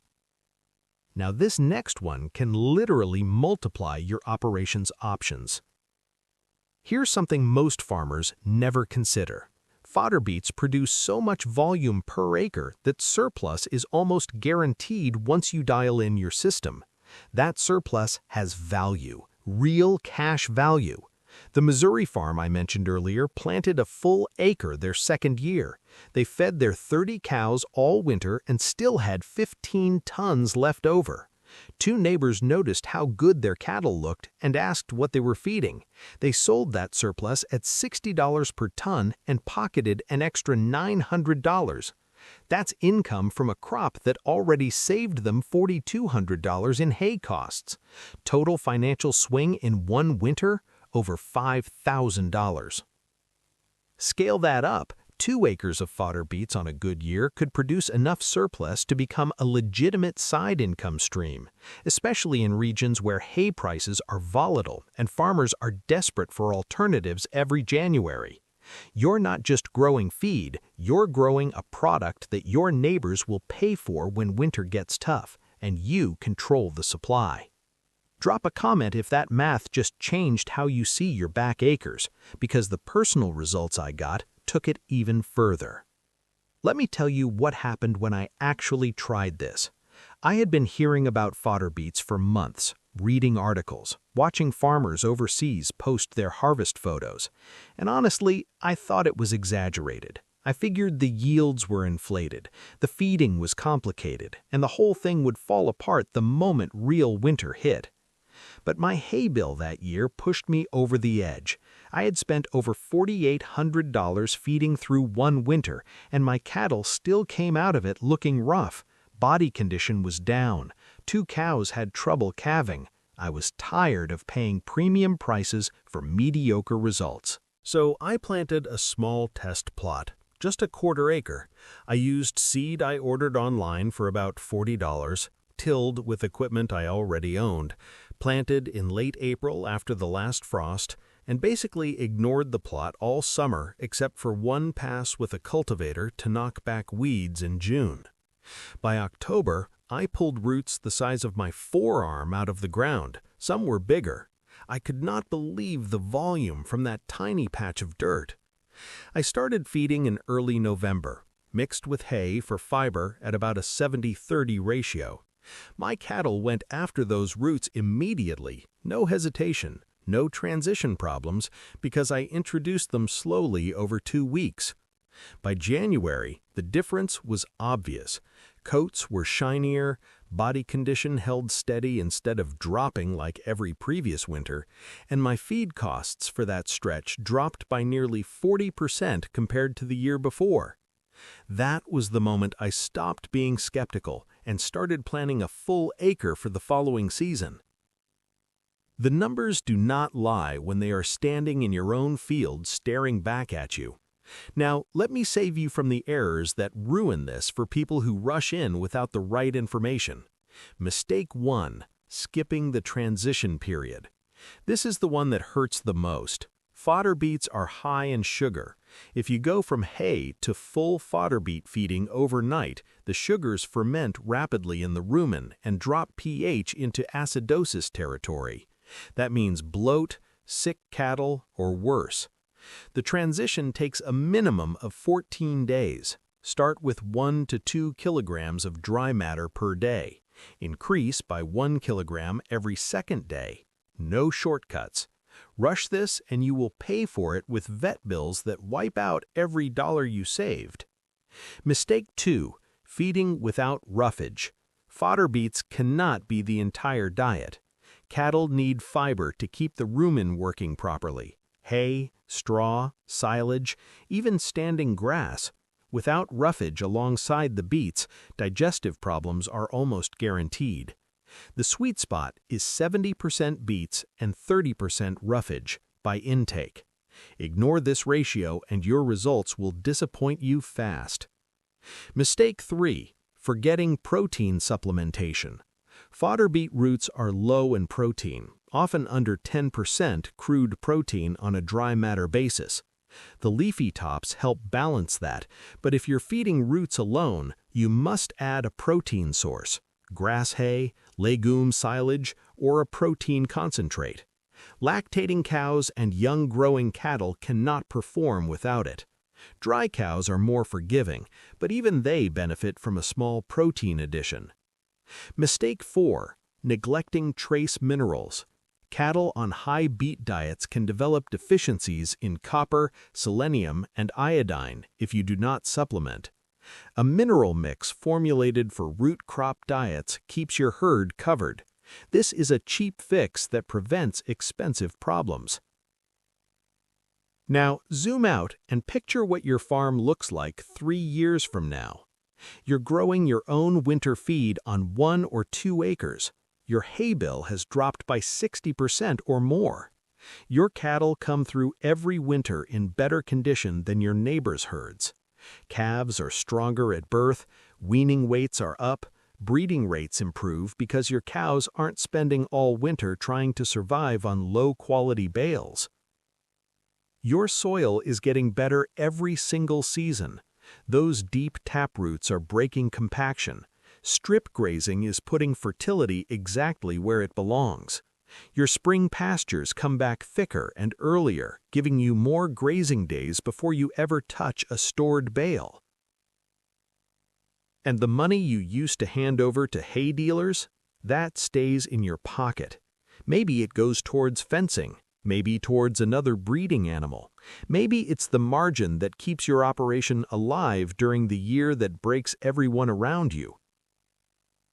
This is not about one crop. This is about independence, the kind of independence that comes from controlling your own feed supply instead of begging the market for mercy every October. That's what fodder beets actually give you. Not just feed, freedom. Here's what I want you to do right now. Drop a comment and tell me this. Would cutting your winter feed costs by even 20% change your operation? What would you do with an extra $1,000 to $4,000 every single year? I want to hear your answer because that's what actually moves this community forward. If you got value from this video, hit subscribe and turn on that bell. Every week I break down strategies that help small farmers stop bleeding money and start building real independence. Missing one of these videos could cost you an entire season of profit. And if you think fodder beets sound good, wait until you see what I'm covering next. There are 5 more forgotten crops that commercial agriculture buried because they make farmers too self-sufficient. You don't want to miss that one. Your farm, your feed, your rules. Stop buying what you can grow. You're throwing money into a feed bag every single week. And the crazy part? You could be growing fresh, nutrient-dense livestock feed on your kitchen counter in 7 days flat. Most homesteaders never even consider sprouting grain. They think it's complicated. They think it's only for health food people making smoothies. But sprouting is one of the oldest, most proven feeding strategies in farming history. And it turns a 50-pound bag of cheap barley into 300 pounds of living green fodder your animals will fight over. No land required, no tractor, no irrigation system, just a bag of grain, some water, and a week of patience. By the end of this video, you're going to know exactly how to set up a sprouting system from scratch, which grains work best for which animals, and how to cut your monthly feed bill by 40 to 60% starting this week, not next season, this week. Let's talk about what's actually happening to your wallet right now. If you're feeding chickens, you're spending anywhere from $25 to $40 a month on commercial feed for a small flock. Scale that up to ducks, goats, rabbits, or a few pigs, and you're looking at $150 to $300 a month every single month. That's $1,800 to $3,600 a year just to keep your animals alive. And what are you getting for that money? Bags of processed pellets filled with fillers, soy, and ingredients you can't even pronounce. Feed that was manufactured in a factory 6 months ago, shipped across 3 states, marked up twice, and sold to you as complete nutrition. Here's what they don't tell you. The moment grain is processed into pellets, it starts losing nutritional value. Enzymes break down, vitamins degrade. By the time that bag hits your feed bin, your animals are eating dead food, and you're paying premium prices for it. Meanwhile, feed prices have jumped 30 to 40% in the last 3 years alone. Every spring, it gets worse. Every winter, it gets tighter. And if you're in a rural area where the nearest farm supply store is 45 minutes away, you're burning diesel on top of it. You feel trapped. You want to be self-sufficient. You got into homesteading to stop depending on systems you can't control. But every month, you're driving to that same store, loading those same bags, and watching your bank account shrink. And the worst part? There's a method that eliminates most of that cost. A method that takes a single pound of dry grain and turns it into 6 to 8 pounds of fresh, living feed in less than a week. A method that farmers used for generations before the commercial feed industry convinced everyone they needed a bag with a barcode on it. That method is grain sprouting, and almost nobody is talking about it. Here's what the feed industry doesn't want you to know. Sprouting grain for livestock isn't some new trend. It isn't experimental. It isn't risky. Farmers have been doing this for centuries. Before commercial feed mills existed, before pellets and crumbles and medicated rations, farmers sprouted grain through the winter months to keep their animals fed. In Northern Europe, Scandinavian farmers sprouted barley in root cellars to feed dairy cows when pastures were buried under snow. In parts of Asia, rice paddies weren't the only system. Farmers sprouted millet and wheat in shallow trays to supplement poultry and pigs year-round. During both world wars, European homesteaders turned to sprouted grain when supply chains collapsed and commercial feed simply wasn't available. Their animals didn't just survive, they thrived. The science backs this up completely. When you soak and sprout a grain seed, you trigger germination. That process unlocks enzymes that break down anti-nutrients like phytic acid. Phytic acid is the compound that blocks mineral absorption in dry grain. Once it's broken down through sprouting, your animals suddenly absorb 30 to 50% more zinc, iron, calcium, and phosphorus from the same grain they were already eating. Protein bioavailability increases, vitamin content skyrockets, vitamin A, B complex, C, and E all multiply during the sprouting process. Some studies show vitamin content increasing by 300 to 500% within 5 to 7 days of sprouting. So why did this knowledge disappear? Simple. You can't sell a $50 a month sprouting system to a farmer when you can sell them a $300 a month feed subscription instead. The commercial feed industry needed you dependent. They needed you to believe that nutrition only comes in a bag. And for decades, it worked. But that era is ending, and you're about to end it on your homestead today. If you're serious about cutting your feed costs and building a homestead that actually feeds itself, hit that subscribe button and ring the bell right now, because what I'm about to break down next is the exact step-by-step system that makes this work for every animal on your property. Feed 1. Barley, the king of sprouting grains. If you're going to sprout one grain and one grain only, make it barley. There's a reason every serious fodder system on the planet starts here. Barley has the highest germination rate of any common livestock grain. We're talking 90 to 95% of seeds sprouting when conditions are right. That means almost zero waste. 1 pound of dry barley produces 6 to 8 pounds of fresh fodder in 6 to 7 days. That's not a typo. You're multiplying your feed volume by 6 without buying a single extra bag. The root mat that forms during sprouting is completely edible. Chickens tear through it. Goats devour it. Rabbits go absolutely crazy for it. Even pigs will clean a tray of barley fodder in minutes. Start with whole, untreated barley from a feed store or grain supplier. You want seed grade if possible, but standard feed barley works fine as long as it hasn't been heat treated or chemically processed. A 50-pound bag runs $8 to $15 depending on your region. That same bag, once sprouted, gives you 300 pounds of fresh green feed. Soak your barley for 8 to 12 hours in clean water. Drain it. Spread it half an inch thick on a shallow tray with drainage holes. Rinse twice a day. By day 3, you've got green shoots. By day 7, you've got a thick mat of living fodder ready to feed. But barley isn't the only grain that works, and the next one on this list might already be sitting in your feed room. Wheat, the budget-friendly alternative. Wheat is the second best sprouting grain, and in some areas it's actually cheaper than barley. If barley runs $15 a bag in your region, but wheat is $10, the math speaks for itself. Whole wheat sprouts almost as reliably as barley. Germination rates sit around 85 to 90%. The fodder mat is slightly thinner but still packed with nutrition. Protein content in sprouted wheat jumps from around 12% in dry form to nearly 17% after 7 days of growth. That's a significant boost you're getting for free just by adding water and time. Wheat fodder works especially well for poultry. Chickens love the tender shoots, and the root mat gives them something to scratch through, which keeps them active and reduces stress behaviors like feather pecking. I've seen flocks that switch to sprouted wheat produce noticeably darker, richer yolks within 2 weeks.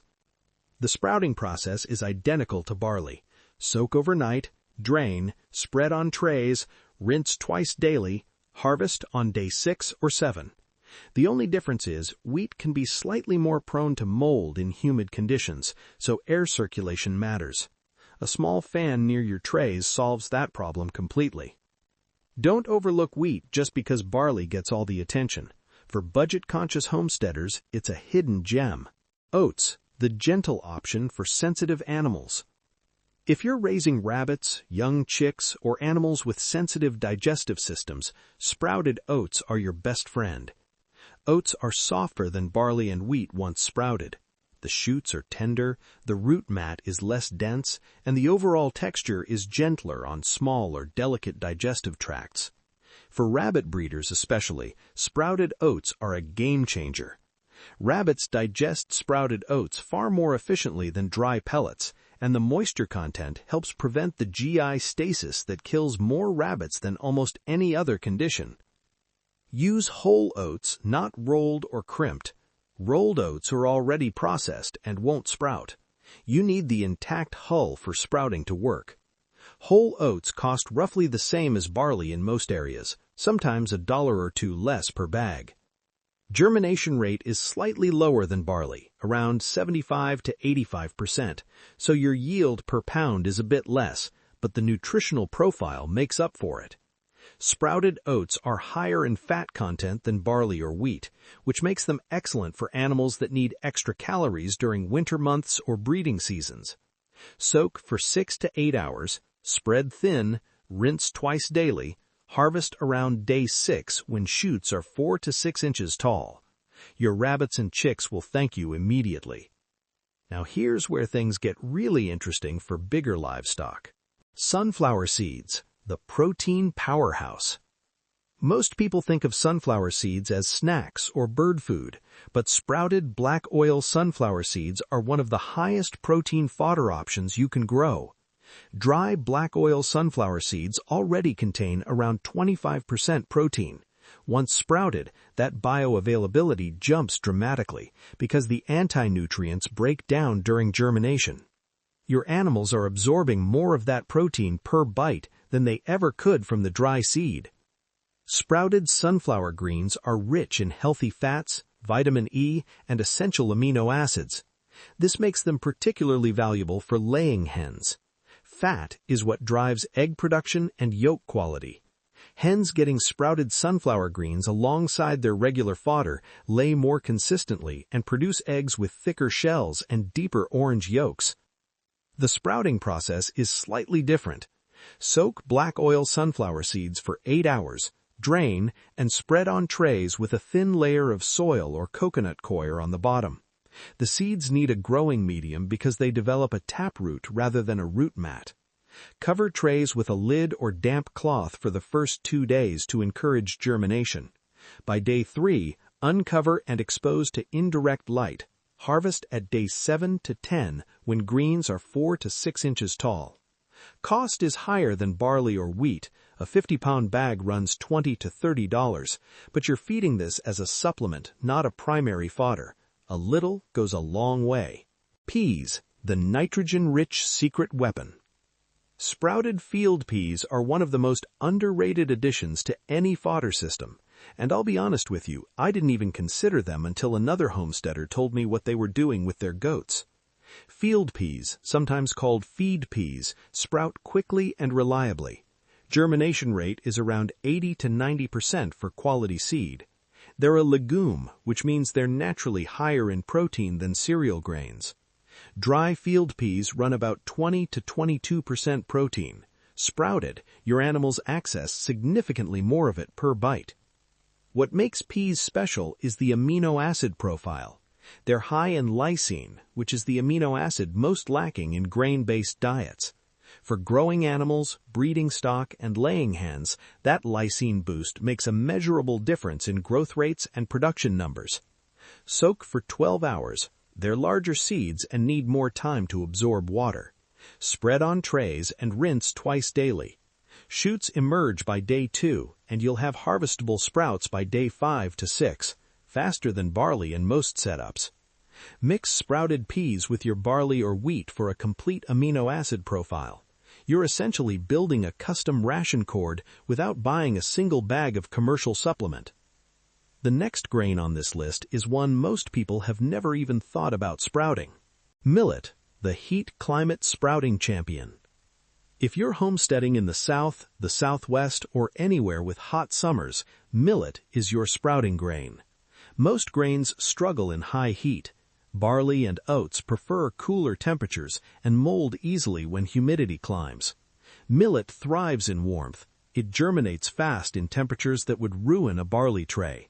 For homesteaders in Texas, Florida, Arizona, or the Deep South, this is the grain that makes sprouting possible year-round. Millet is small-seeded, so it sprouts quickly. You'll see growth within 24 to 36 hours of soaking. Full harvest-ready sprouts by day 4 to 5. That's faster than any other grain on this list, which means faster turnaround and more production from the same number of trays. Nutritionally, millet is solid, around 11 to 12% protein in dry form, with good mineral content, including magnesium and phosphorus. Sprouted increases all of those numbers. Poultry and small ruminants eat it readily. Pigs take to it without hesitation. Use whole proso millet or pearl millet. Avoid decorative or polished varieties. Soak for 4 to 6 hours only. Millet is small and absorbs water fast. Over-soaking leads to mushy seeds that won't sprout. Spread thin on trays and mist rather than flood when rinsing. Drain thoroughly. If heat has been your excuse for not sprouting, millet just eliminated it. Corn is the high-energy fodder for large livestock. Whole corn isn't the first grain people think of for sprouting, but if you're feeding cattle, horses, or large breed goats, sprouted corn brings something the other grains don't: raw energy. Corn is the highest calorie grain on this list. It's dense in carbohydrates and provides the energy that larger animals need, especially during winter when caloric demands spike. Dry corn is already a staple in many livestock diets. Sprouted corn takes it further by unlocking nutrients that are otherwise bound up and poorly absorbed. Sprouting corn requires a bit more patience. Soak whole kernel corn for 12 to 24 hours. It's a large, hard seed and needs thorough hydration. Spread on trays and keep in a warm area. Germination takes longer than barley or wheat, usually 3 to 4 days before visible shoots appear. Full fodder readiness comes around day 8 to 10. The fodder mat from corn is thick and heavy. 1 pound of dry corn produces roughly 5 to 6 pounds of sprouted fodder. Lower yield ratio than barley, but the caloric density compensates. For a homesteader running 2 or 3 cattle alongside smaller livestock, corn fodder fills the energy gap that lighter grains can't. Use untreated, non-GMO whole corn. Avoid cracked corn. It won't germinate. Feed-grade whole corn runs $10 to $14 per 50-pound bag in most areas, affordable and widely available. Combined with barley or wheat fodder for protein, sprouted corn creates a balanced feeding program for mixed species homesteads. I want to share something with you because I think it matters. When I first heard about sprouting grain for livestock, I didn't take it seriously. I thought it was one of those internet homesteading trends that sounds great in a YouTube video, but falls apart in real life. I was spending about $220 a month on feed, chickens, rabbits, and a few goats. Every month, same trip, same bags, same hit to the budget. And I was frustrated because the whole reason I started homesteading was to stop depending on stores for everything. A friend of mine told me he'd been sprouting barley for his flock and hadn't bought layer pellets in 3 months. I thought he was exaggerating, but I was curious enough to try it. I bought 1 50-pound bag of whole barley for $12.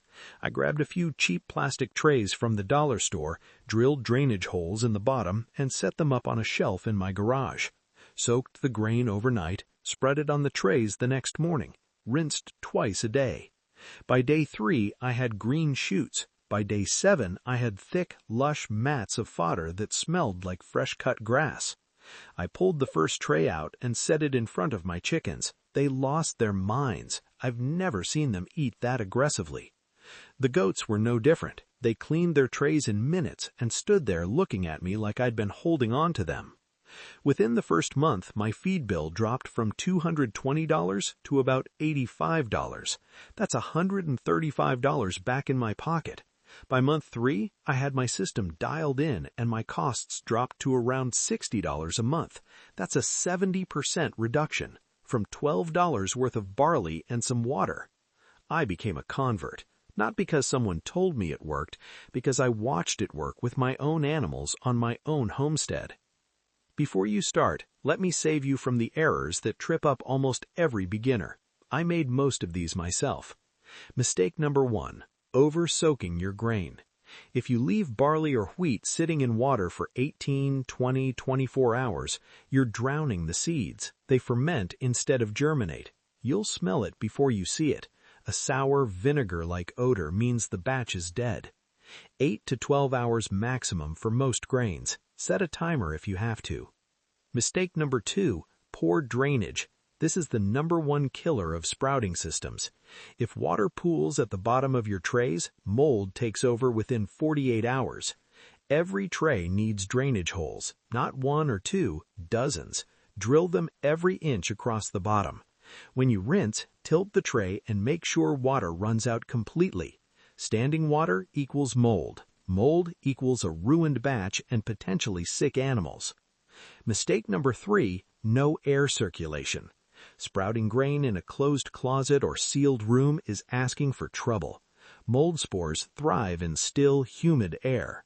You don't need anything fancy. A small clip-on fan running on low near your trays is enough to keep air moving and prevent the conditions mold needs to take hold. Mistake number 4, using treated or processed grain. This catches more beginners than you'd think. Cracked corn won't sprout. Rolled oats won't sprout. Heat-treated barley won't sprout. Any grain that's been processed, crimped, or chemically treated is dead seed. Always buy whole, untreated grain. If the bag doesn't say whole or seed grade, ask before you buy. Avoid these 4 mistakes and your sprouting system will run clean and consistent from day 1. Picture this 12 months from now.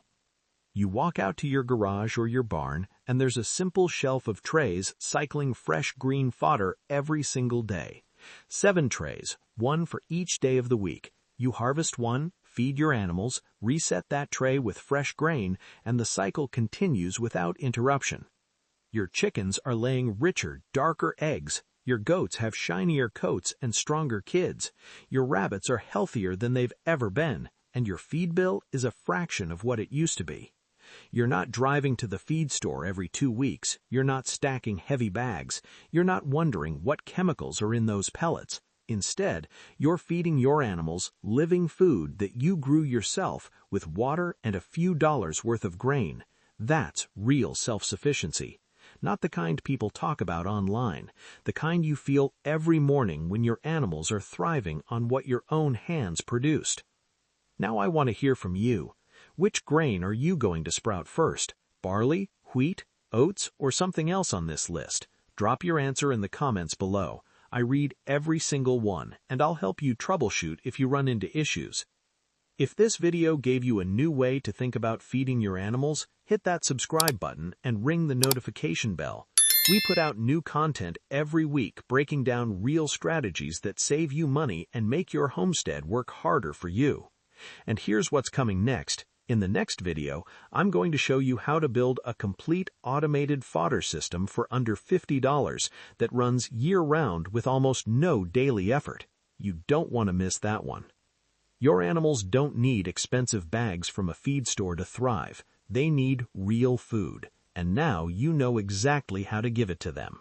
Stop throwing away the best chicken medicine you already own. That ash sitting cold in your fireplace right now, those charcoal chunks left over from your last cookout, you've been tossing them out for years, and every single time you did, you threw away something your chickens desperately needed. Charcoal and ash aren't garbage. They're a free, proven system for healthier birds, stronger eggs, cleaner coops, and higher production, and it costs you absolutely nothing. By the end of this video, you'll know exactly how to use both of these materials the right way. You'll know what they do inside your chickens' bodies, why they destroy parasites on contact, and how one simple change to your coop routine can produce results you'll see within 2 weeks.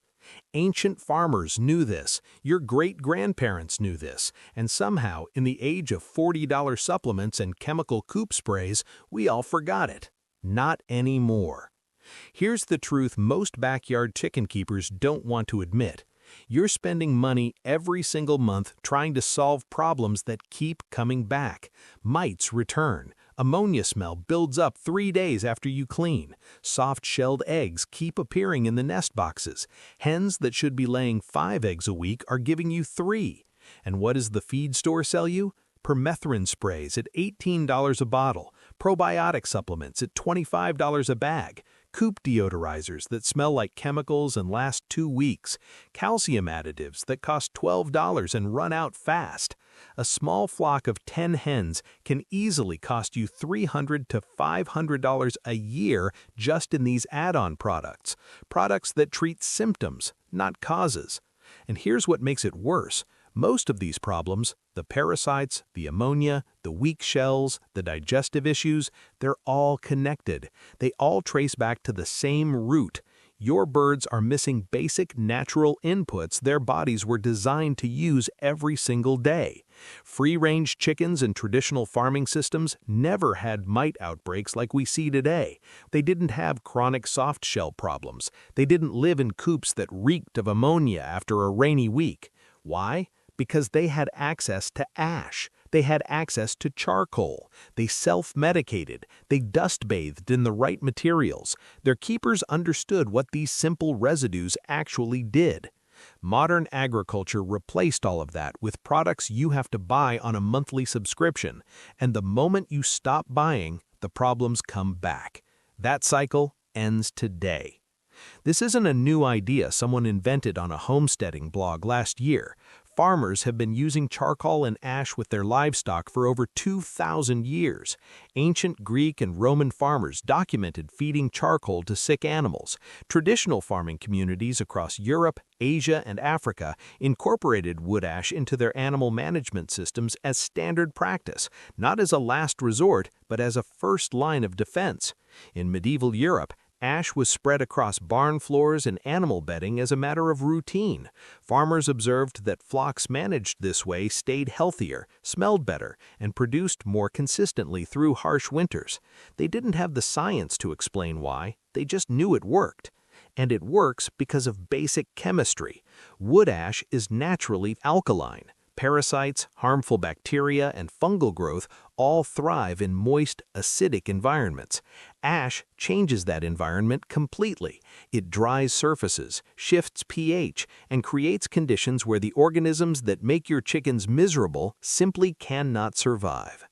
Charcoal is even more powerful at a biological level. Its porous structure, millions of microscopic chambers per gram, acts like a sponge inside the digestive system, binding toxins, neutralizing harmful gases, and supporting the gut microbiome your birds need to convert feed into eggs efficiently. So why don't you hear about this at the feed store? Because you can't patent a fireplace. You can't build a subscription business around something every wood-burning household already produces for free. Commercial agriculture needs you buying products. A self-sufficient chicken keeper is their worst customer. This knowledge didn't disappear because it stopped working. It disappeared because it was never profitable to teach you.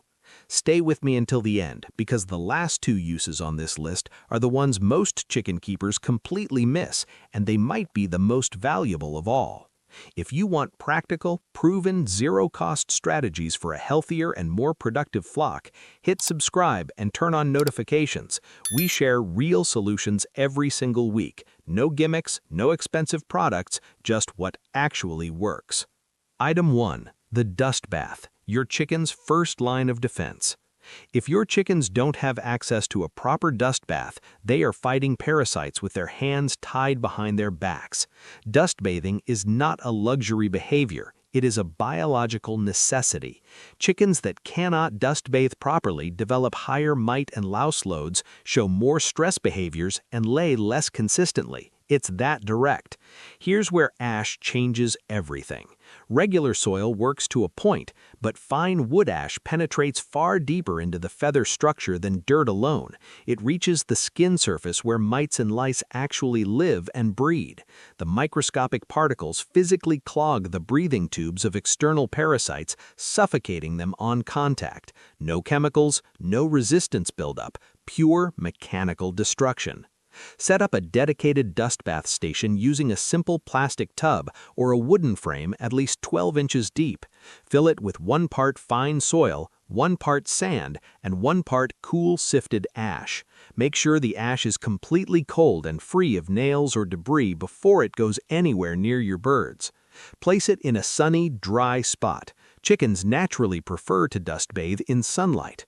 The warmth keeps the mixture loose and dry, which is exactly what makes it effective. Refresh the mixture weekly. After rain or heavy use, the ash loses its fine texture and clumps together.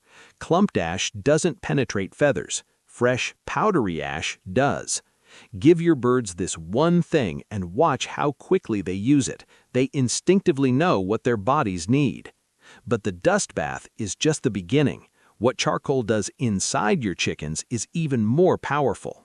Item 2. Internal detox. Charcoal as a digestive reset. Free-range chickens eat things they shouldn't. It happens every single day. A slightly spoiled scrap, a plant with mild natural toxins, a bug carrying gut bacteria that doesn't belong there. In a natural system, chickens self-medicate against exactly this kind of low-level digestive stress, and charcoal is the tool they reach for. Activated charcoal works in hospitals on human poisoning cases because of one simple property.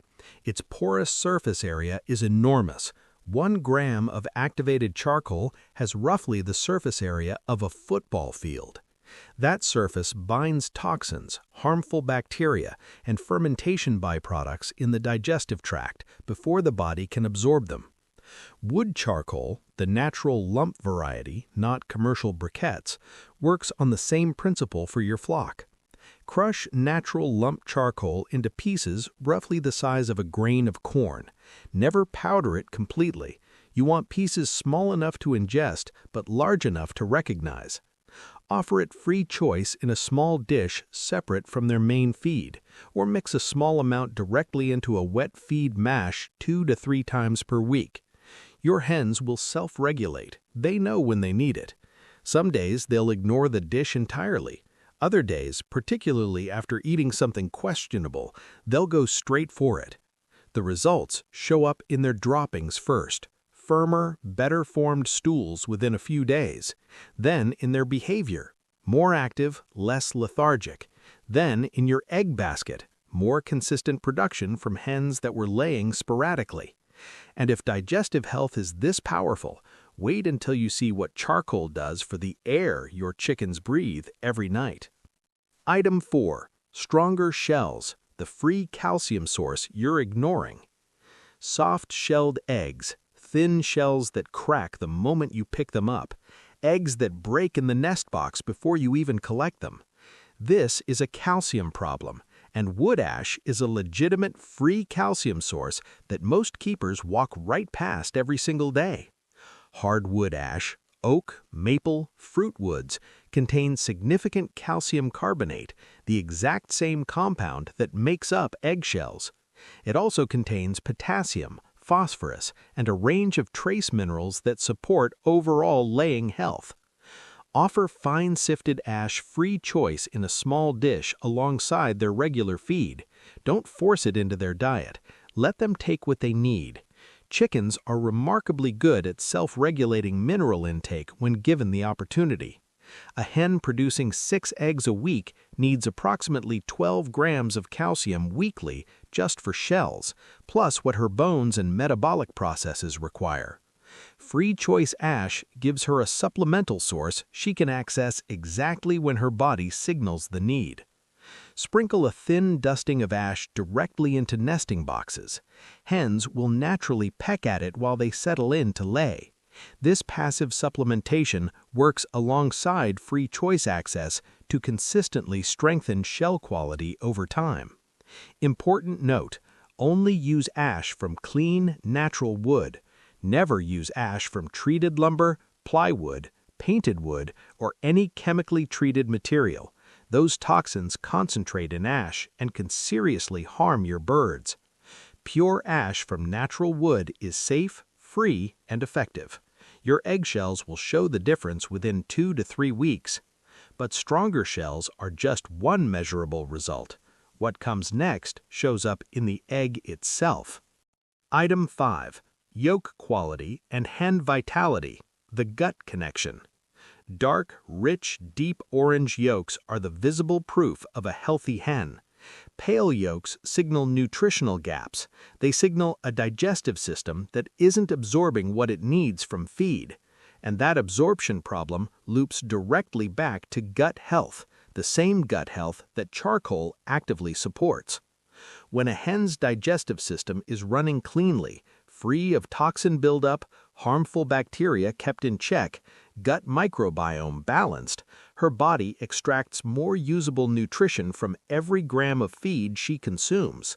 That means more carotenoids reaching the yolk, more protein available for egg white production, more energy available for consistent laying. Charcoal's detoxifying effect creates these conditions. It's not adding nutrition directly, it's removing the interference that prevents existing nutrition from doing its job. The practical result is measurable. Within 2 to 3 weeks of regular charcoal access, many keepers report noticeably darker yolks and more consistent daily production from hens that were previously laying erratically. Beyond yolks, watch your hens' overall vitality. Feather condition improves, activity levels rise. Hens that were spending afternoons hunched and still start foraging actively again. These are clear signs. All signs of a digestive system performing at its actual capacity instead of fighting constant low-level stress. Continue offering small amounts of crushed charcoal 2 to 3 times per week. Consistency matters more than quantity here. A little, regularly, keeps the system running clean. And speaking of keeping things clean, the next item tackles one of the biggest time and money drains on the entire backyard chicken operation. Item 6. Coop hygiene, extending bedding life and cutting cleaning time. Deep litter management works beautifully when the bedding stays dry and biologically balanced. It fails completely when moisture wins. Ash and charcoal together are the most effective, lowest-cost tools you have for keeping bedding dry and biologically stable between full cleanouts. Here's the system. Start your fresh bedding layer with a base of 10% crushed charcoal mixed into shavings or straw. Then, every 3 to 4 days, scatter a light layer of fine ash across the surface, just enough to lightly dust the top. You're not burying the bedding in ash, you're maintaining surface dryness and pH balance. This 2-layer approach does 3 things simultaneously. The charcoal in the base absorbs ammonia gases and excess moisture from below. The ash on the surface absorbs surface moisture and creates an inhospitable environment for harmful bacteria and fly larvae. And the alkaline pH from the ash inhibits the organisms that break down bedding too quickly and generate odor. The practical outcome is real and measurable.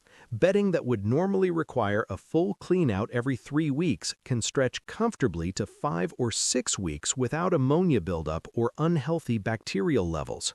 That's less labor, less replacement bedding cost, and less disruption to your hens.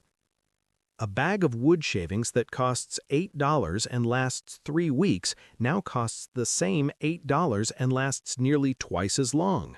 Multiply that across a full year and you're looking at a meaningful reduction in one of your regular ongoing expenses using materials that cost you nothing. The last item on this list is one almost nobody talks about, and it might be the most immediately useful of everything we've covered today. Item 7. Natural wound care, emergency first aid from your fireplace. Chickens peck, they scratch. They get caught on wire or caught in a squabble, and suddenly you have a bleeding bird and a flock that's about to make the problem dramatically worse. Blood draws pecking. A small wound that isn't handled immediately can escalate into a serious injury within minutes. Fine, cool, sifted wood ash applied directly to a small wound acts as a natural styptic powder.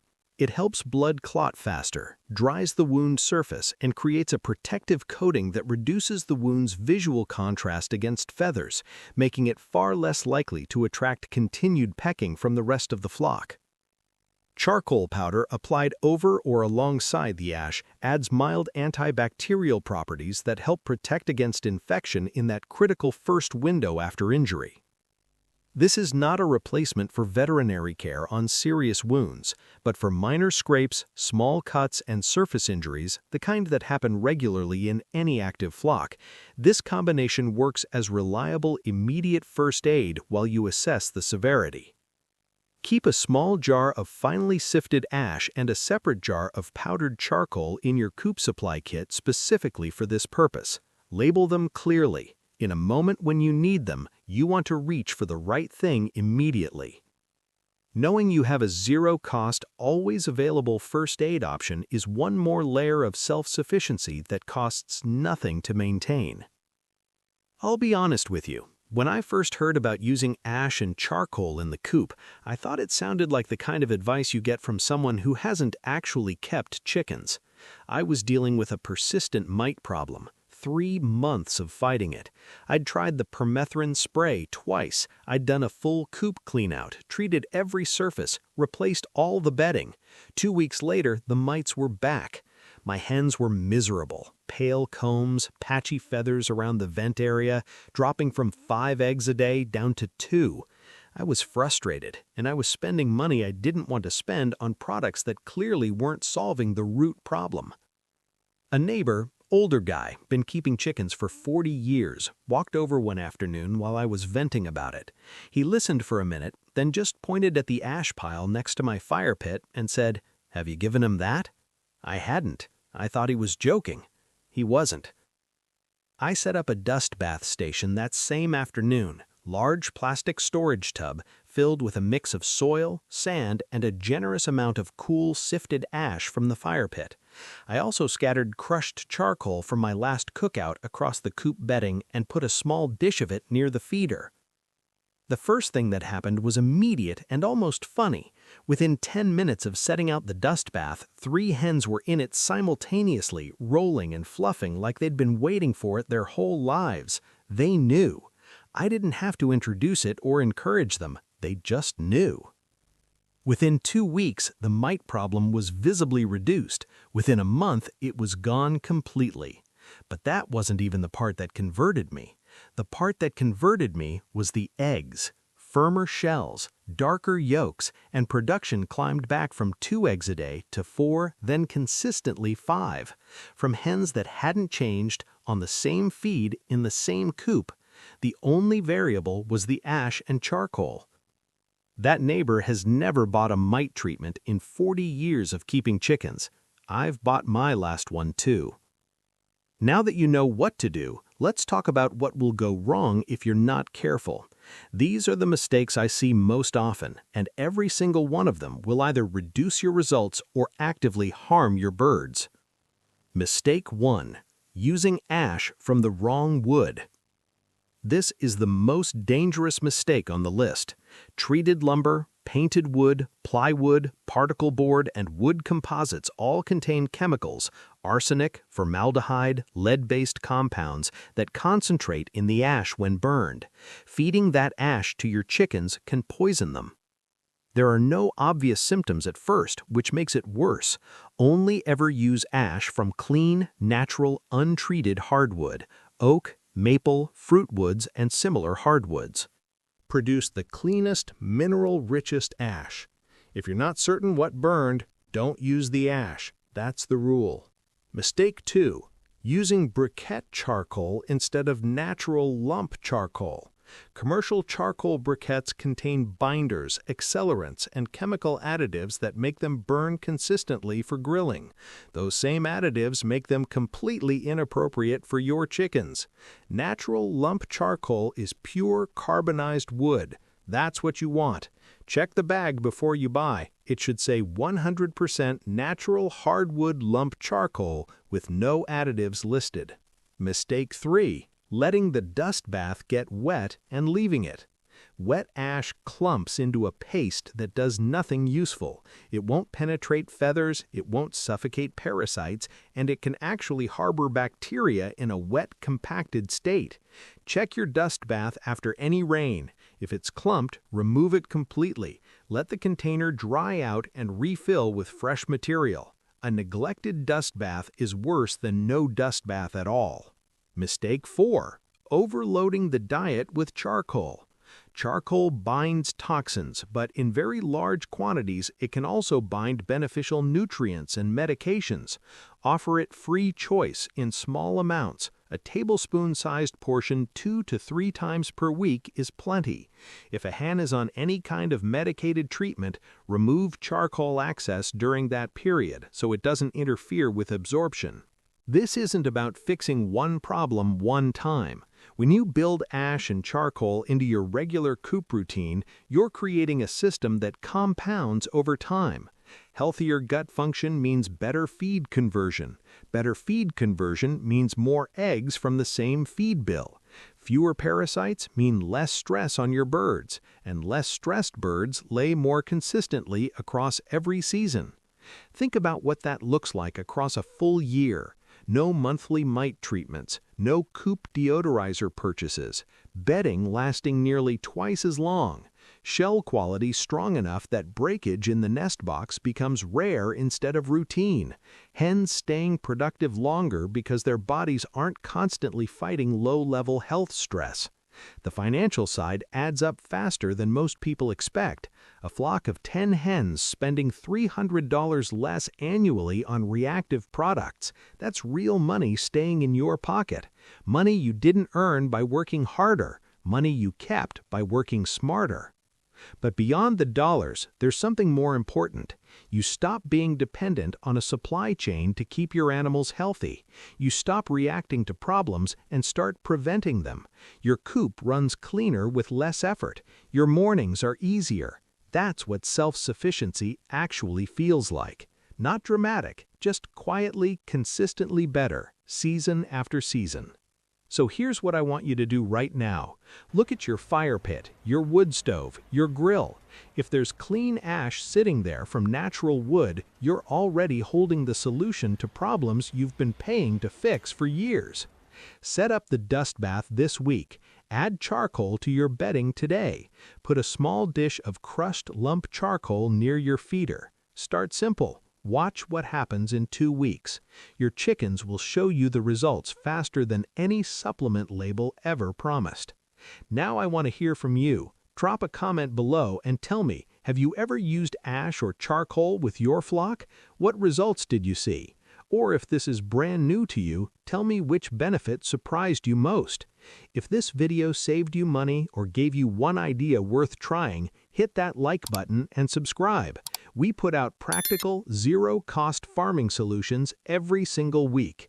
And next week, we're covering 5 free plants you can grow right now that will cut your feed bill in half permanently. You won't want to miss it. Your best farming tools have always been the free ones. You just needed someone to remind you. Stop buying chicken feed. I'm serious. That bag of layer pellets you're hauling home every 2 weeks, the one that used to cost $12 and now costs $28, you don't need it. Most backyard chicken keepers think feed is just the cost of doing business. You want eggs? You buy feed. End of story. But what if the ground under your feet could replace that feed store entirely? A chicken tractor isn't just a portable coop, it's a feed production system.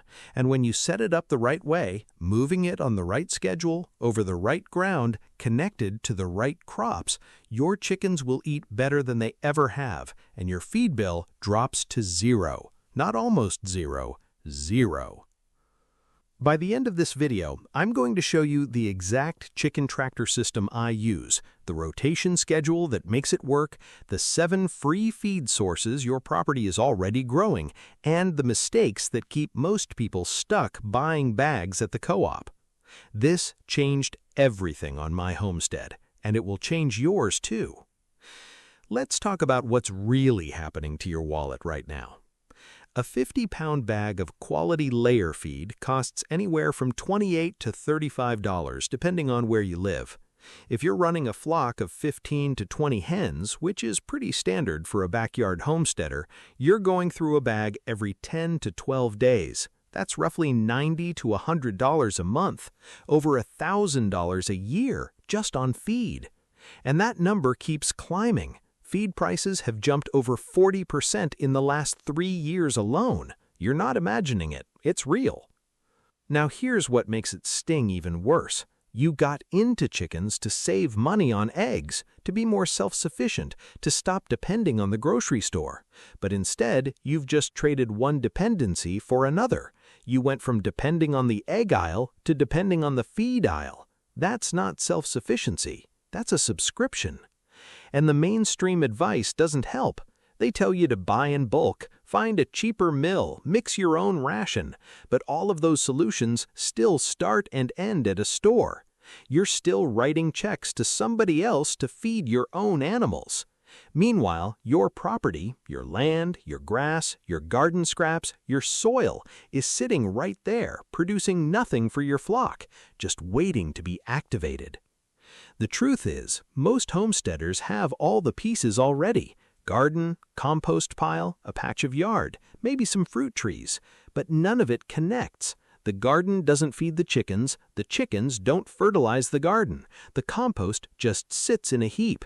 Everything runs on its own little island, and you're the one burning cash and burning energy trying to keep all those islands running separately.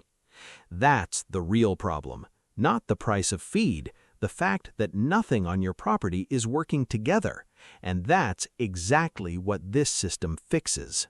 Here's something the feed industry doesn't want you to think about. For thousands of years, chickens didn't eat pellets, they didn't eat crumble, they didn't eat anything that came out of a bag with a barcode on it. They ate the land. Traditional farmers across Europe, Asia, and early America all did the same thing. They moved their birds across their property in rhythm with the seasons.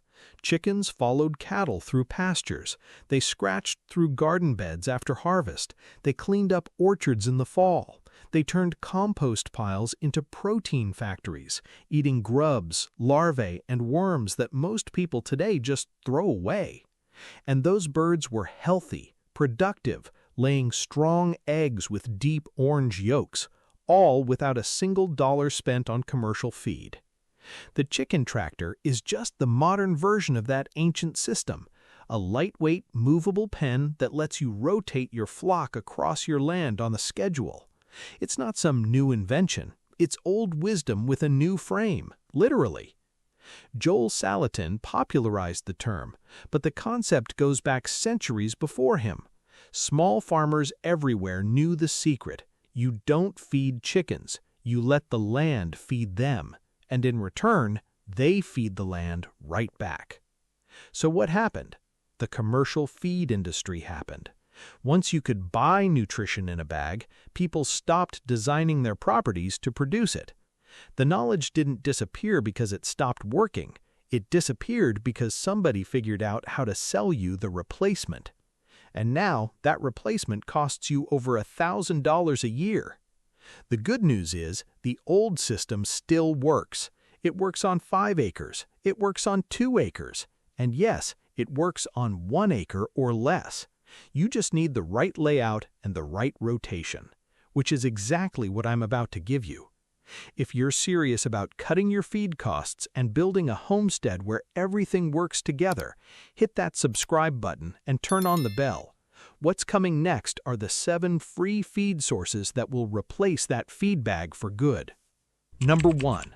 Managed pasture rotation. This is the foundation of the whole system. Without this, nothing else works. A chicken tractor on a proper rotation gives your flock access to fresh grass, clover, seeds, and ground-level insects every single day. But the key word is rotation. You can't just park the tractor in one spot and hope for the best. Here's the rule. Move your tractor to fresh ground every single day. Some people move twice a day. On a small property, even a 1/4 acre of pasture, daily moves give the grass time to recover before the birds come back around.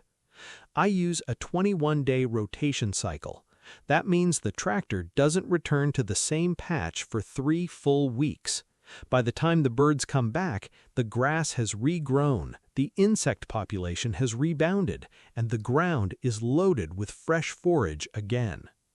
On managed pasture alone, studies show chickens can get up to 20% of their total nutrition. That's 20% you're not buying in a bag. And here's the bonus most people miss. Every spot the tractor sits on gets a thick layer of natural fertilizer. So while your chickens are eating for free, they're also building the soil underneath them. That soil grows better grass. That grass feeds more bugs. Those bugs feed your chickens. It's a loop that gets stronger every cycle. But pasture is just the starting point. The next feed source might be the most powerful one on this list. Number 2. Garden surplus and crop residue. Every homestead garden produces waste. Bolted lettuce, overgrown zucchini, tomato plants at the end of the season, beet tops, carrot greens, cabbage leaves that didn't make the kitchen. Most people compost this stuff, or worse, they throw it away. Your chickens will devour all of it. After each garden harvest, I move my chicken tractor directly onto the spent beds. The birds go to work immediately. They eat every scrap of leftover plant material. They scratch up root balls and eat the grubs hiding underneath. They shred the old mulch and mix it into the soil with their droppings. One raised bed after a summer tomato harvest will keep a flock of 12 hens busy for 2 full days. That's 2 days of food you didn't buy. And when those chickens move off that bed, what's left behind is a perfectly tilled, fertilized, and pest-cleared plot ready for the next planting. No rototiller, no bag of fertilizer, no pest spray. Your chickens just did all 3 jobs for free. This is where most homesteaders start to realize the real problem isn't the price of feed. It's that their garden and their chickens are operating in separate worlds. The chicken tractor is the engine, but it's what you connect it to that eliminates the feed bill completely. I put together a guide that shows the full property layout, the tractor rotation, the cover crop schedule, the orchard access in winter, and how it all loops back through compost. Link in the description. But we're just getting started. The next feed source might be the most powerful one on this list. Number 3. Cover crops grown specifically for chickens. This is where the system goes from good to unstoppable. Most homesteaders think cover crops are just for soil health. They plant clover or rye in the off-season to protect the ground and then till it in come spring. But what if you planted cover crops specifically designed to feed your flock? Here's what I plant: a mix of Austrian winter peas, crimson clover, buckwheat, and sunflowers. Each one serves a different purpose. The peas and clover fix nitrogen and produce high-protein foliage chickens love. The buckwheat grows fast and produces seeds in as little as 30 days. The sunflowers create seed heads loaded with fat and energy. I plant these in every bed immediately after the chicken tractor passes through. The birds already fertilize the soil, so these cover crops explode with growth. 6 weeks later, I move the tractor back over the same bed. The chickens eat the cover crop down to the ground, and the cycle starts again. 1/4 acre plot running this system can replace 30 to 40% of your commercial feed. That's $300 to $400 a year gone from your feed bill. The next one on this list is hiding in a place most people never even think about. Number 4. Compost and worm systems. Your compost pile is a chicken buffet, and you probably don't even know it. A well-managed compost system doesn't just break down waste, it breeds insects: black soldier fly larvae, redworms, beetles, grubs. Every one of them is packed with protein, the most expensive component in commercial chicken feed. Here's how I set it up. I run a dedicated compost pile near my tractor rotation path. Kitchen scraps, garden waste, and animal bedding all go in. Within 2 weeks, the pile is crawling with larvae and worms. I either let the chickens scratch through the pile directly, or I harvest the larvae and scatter them in the tractor. Black soldier fly larvae alone are 42% protein and 35% fat. That's higher than most commercial feed rations, and they cost you absolutely nothing. A single compost bin producing larvae consistently can replace the protein supplement for a flock of 15 hens. That's the most expensive part of their diet, handled by your kitchen scraps. Now, imagine connecting that compost system to your garden beds, your cover crops, and your pasture rotation. Everything feeds everything else. Nothing leaves the property, nothing gets wasted. That's not just a chicken feeding strategy, that's a whole property system. And if you want to see exactly how to lay it out, the 4 zones, the rotation calendar, the compost placement, I put the full blueprint together in a guide. Link is in the description. But the next feed source is the one that surprised me the most. Number 5. Perennial feed crops. This is the secret weapon most homesteaders are completely missing. Annual crops are great, but you have to replant them every season. Perennial feed crops plant once and produce for years, some of them for decades. 3 perennials changed my feed bill forever. First, comfrey. This plant is almost indestructible. You can cut it 4 to 5 times per season and it grows right back. Chickens eat the leaves. It's packed with protein, potassium, and minerals. One comfrey patch along a fence line can produce hundreds of pounds of chicken feed per year. Second, tree collards. These are perennial greens that grow 6 to 8 feet tall and produce year-round in mild climates. My chickens get fresh tree-colored leaves every single week. They go crazy for them. Third, Jerusalem artichokes. These produce massive tubers underground and tall stalks above ground. The tubers are loaded with energy and carbohydrates. You can dig them up and toss them in the tractor. The plants spread on their own and come back every year without replanting. Once these 3 perennials are established on your property, you have a permanent free feed source that requires almost zero maintenance. No buying seed every year, no replanting. Just harvest and feed. And the next one takes advantage of something most homesteaders are already doing wrong. Number 6. Orchard and food forest integration. If you have even 2 or 3 fruit trees, you're sitting on a hidden feed source. Most people rake up fallen fruit or just let it rot on the ground. That's free chicken feed going to waste every single season. Here's what I do. In late summer and fall, I moved the chicken tractor directly under my fruit trees. Apples, pears, plums, mulberries, whatever drops, the chickens eat. They also scratch through the leaf litter and eat every pest larvae hiding underneath. Codling moth, apple maggot, plum curculio. Your chickens wipe them out. So you're getting free feed and free pest control at the same time. A single mature apple tree can drop 200 pounds or more of fruit in a season. Even the wormy ones, even the ugly ones, your chickens don't care. They eat it all. And if you're thinking about planting trees, put in mulberries. Mulberries are the ultimate chicken feed tree. They fruit heavily for months, and the berries are loaded with sugar and nutrients. One mature mulberry tree can feed a small flock for weeks. This is what I mean when I say the whole property needs to connect. Your trees feed your chickens clean your orchard. Your orchard drops leaves that feed your compost feeds your garden feeds your chickens again. It's a circle, and the chicken tractor is what keeps it spinning. But there's one more feed source that most people overlook completely. Number 7. Seasonal insect harvesting. Nature produces an insane amount of free protein every single year. Most of it goes completely unused on the average homestead. In spring and summer, your property is crawling with grasshoppers, crickets, beetles, caterpillars, and flying insects. Your chickens on open pasture will catch some of them, but you can dramatically increase the harvest with a few simple tricks.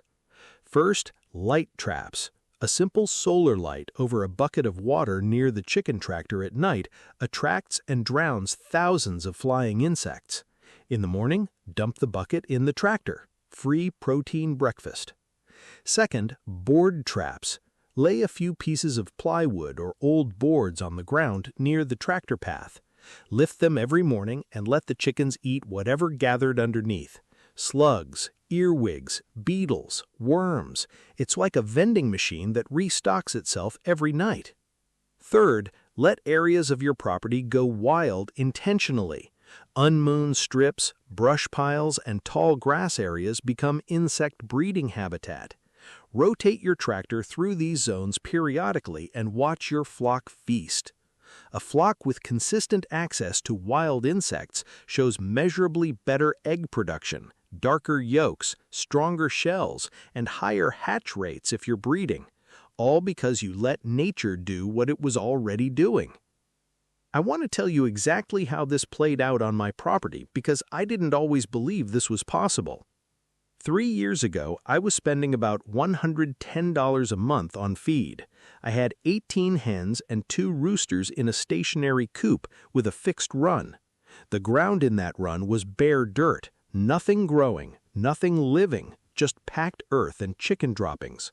My eggs were fine, but the economics made no sense.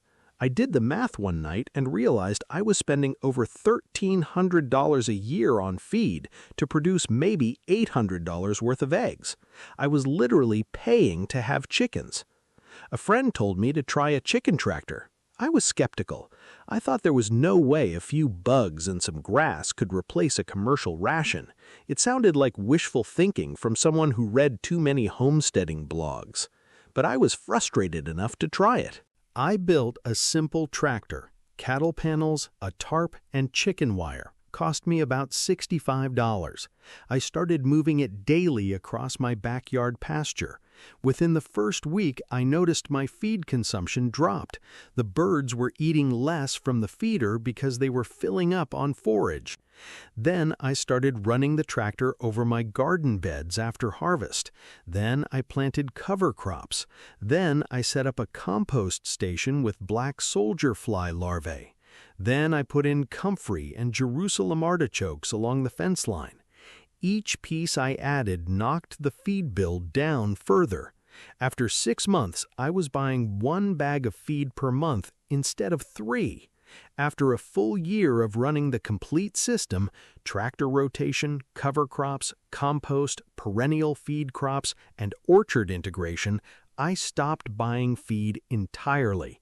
0 bags, $0, and my egg production actually went up, not down. Up! 14 to 16 eggs a day from 18 hens. Better yolks, stronger shells, healthier birds overall. I'll be honest with you, it took me a full year to get every piece connected. It didn't happen overnight. But once the system was running, it basically maintained itself. The property was doing the work. I was just moving the tractor. That's when I realized this wasn't really about the tractor at all. It was about the layout. It was about designing your property so every piece feeds the next one. The tractor is just the tool that ties it all together. And that's exactly why I built the guide, the full 4-zone property blueprint with the rotation calendar, the cover crop schedule, and the compost integration plan. Because the tractor alone won't get you to 0, it's the system around it. Link is in the description if you want the whole layout. Now let me save you some pain. These are the mistakes I see people make over and over again with chicken tractors. Every single one of them will keep you stuck buying feed. Mistake number 1, not moving the tractor often enough. If you leave the tractor in one spot for 3 or 4 days, the chickens will strip that ground bare. Nothing left. No grass, no bugs, just dirt. Then you're right back to the feed bag. Move it every single day. No exceptions. Mistake number 2, running the tractor over the same ground too quickly. Your pasture needs time to recover. If you bring the birds back to the same spot after 1 week, the forage hasn't regrown and the insect population hasn't rebounded. You need a minimum of 3 weeks before the tractor returns to the same patch. On a small property, that means planning your rotation carefully so every zone gets adequate rest. Mistake number 3. Treating the tractor as the entire system. This is the big one. A chicken tractor by itself will cut your feed bill, but it won't eliminate it. You need the garden integration. You need cover crops. You need the compost system. You need perennial feed crops. The tractor is the engine, but without the other pieces connected, it's just an engine sitting in a driveway going nowhere. Mistake number 4. Ignoring seasonal gaps. Summer is easy. Forage is everywhere. But what about January? If you don't plan for winter feed sources, stored comfrey, Jerusalem artichoke tubers, sprouted grains, orchard access, you'll be right back at the feed store the moment the ground freezes. Every one of these mistakes comes down to the same root problem, thinking in pieces instead of thinking in systems. Picture this. 12 months from now, your chickens are eating entirely from your property. No feed store runs, no $30 bags in the truck bed, no watching prices climb every quarter and feeling that knot in your stomach. Your birds are healthier than they've ever been. The yolks are deep orange, the shells crack clean, your hatch rates are up if you're breeding, and you didn't spend a single dollar to make it happen. Your garden is more productive because your chickens are fertilizing every bed. Your soil is darker and richer every season. Your compost system runs itself. Your perennial crops come back year after year without replanting. Everything on your property is connected. Everything feeds something else. Nothing gets wasted. Nothing leaves. That's not a fantasy. That's what a properly designed 1-acre homestead actually looks like when every system talks to every other system. I want to hear from you. Drop a comment and tell me, what's your biggest obstacle right now to cutting your feed bill? Is it space? Is it winter? Is it not knowing where to start? Tell me and I'll answer you personally. If this video opened your eyes to what's possible, hit that subscribe button and turn on the bell. I'm releasing a video next week on the exact cover crop mix I plant season by season, the one that replaced 40% of my feed on its own. You don't want to miss that one. And if you're ready to stop piecing this together and want the full property blueprint, the 4-zone layout, the rotation calendar, the cover crop schedule, the compost integration, and the 30-day action plan to get it all running, I put everything into one guide. Link is in the description. Your land already has everything your flock needs. You just have to connect it. There is a tree that grows 15 feet in a single year. Press its seeds and you get oil that runs a diesel engine without a single modification. Eat the leaves and you get 7 times more vitamin C than oranges, 4 times more calcium than milk, and twice the protein of yogurt. Crush those same seeds into powder, drop them in dirty water, and 30 minutes later, 99% of the bacteria are dead. One tree. Fuel, food, and medicine. No supply chain, no feed store, no pharmacy. For 4,000 years, this tree sustained entire civilizations. Then the petroleum industry buried it. And I'll be honest with you, when I first heard these claims, I thought it was nonsense, another overhyped superfood. But the science is documented. The USDA published the data, and ancient farmers across 3 continents already proved it works. By the end of this video, you will know exactly how to grow this tree on your homestead, how to use it to slash your feed bill, produce your own fuel, purify your water, and build the kind of self-sufficiency that no corporation can take from you. Here is the reality most homesteaders are living right now. You are spending $50 to $70 a month on commercial chicken feed. That is $600 to $840 a year, and the price keeps climbing.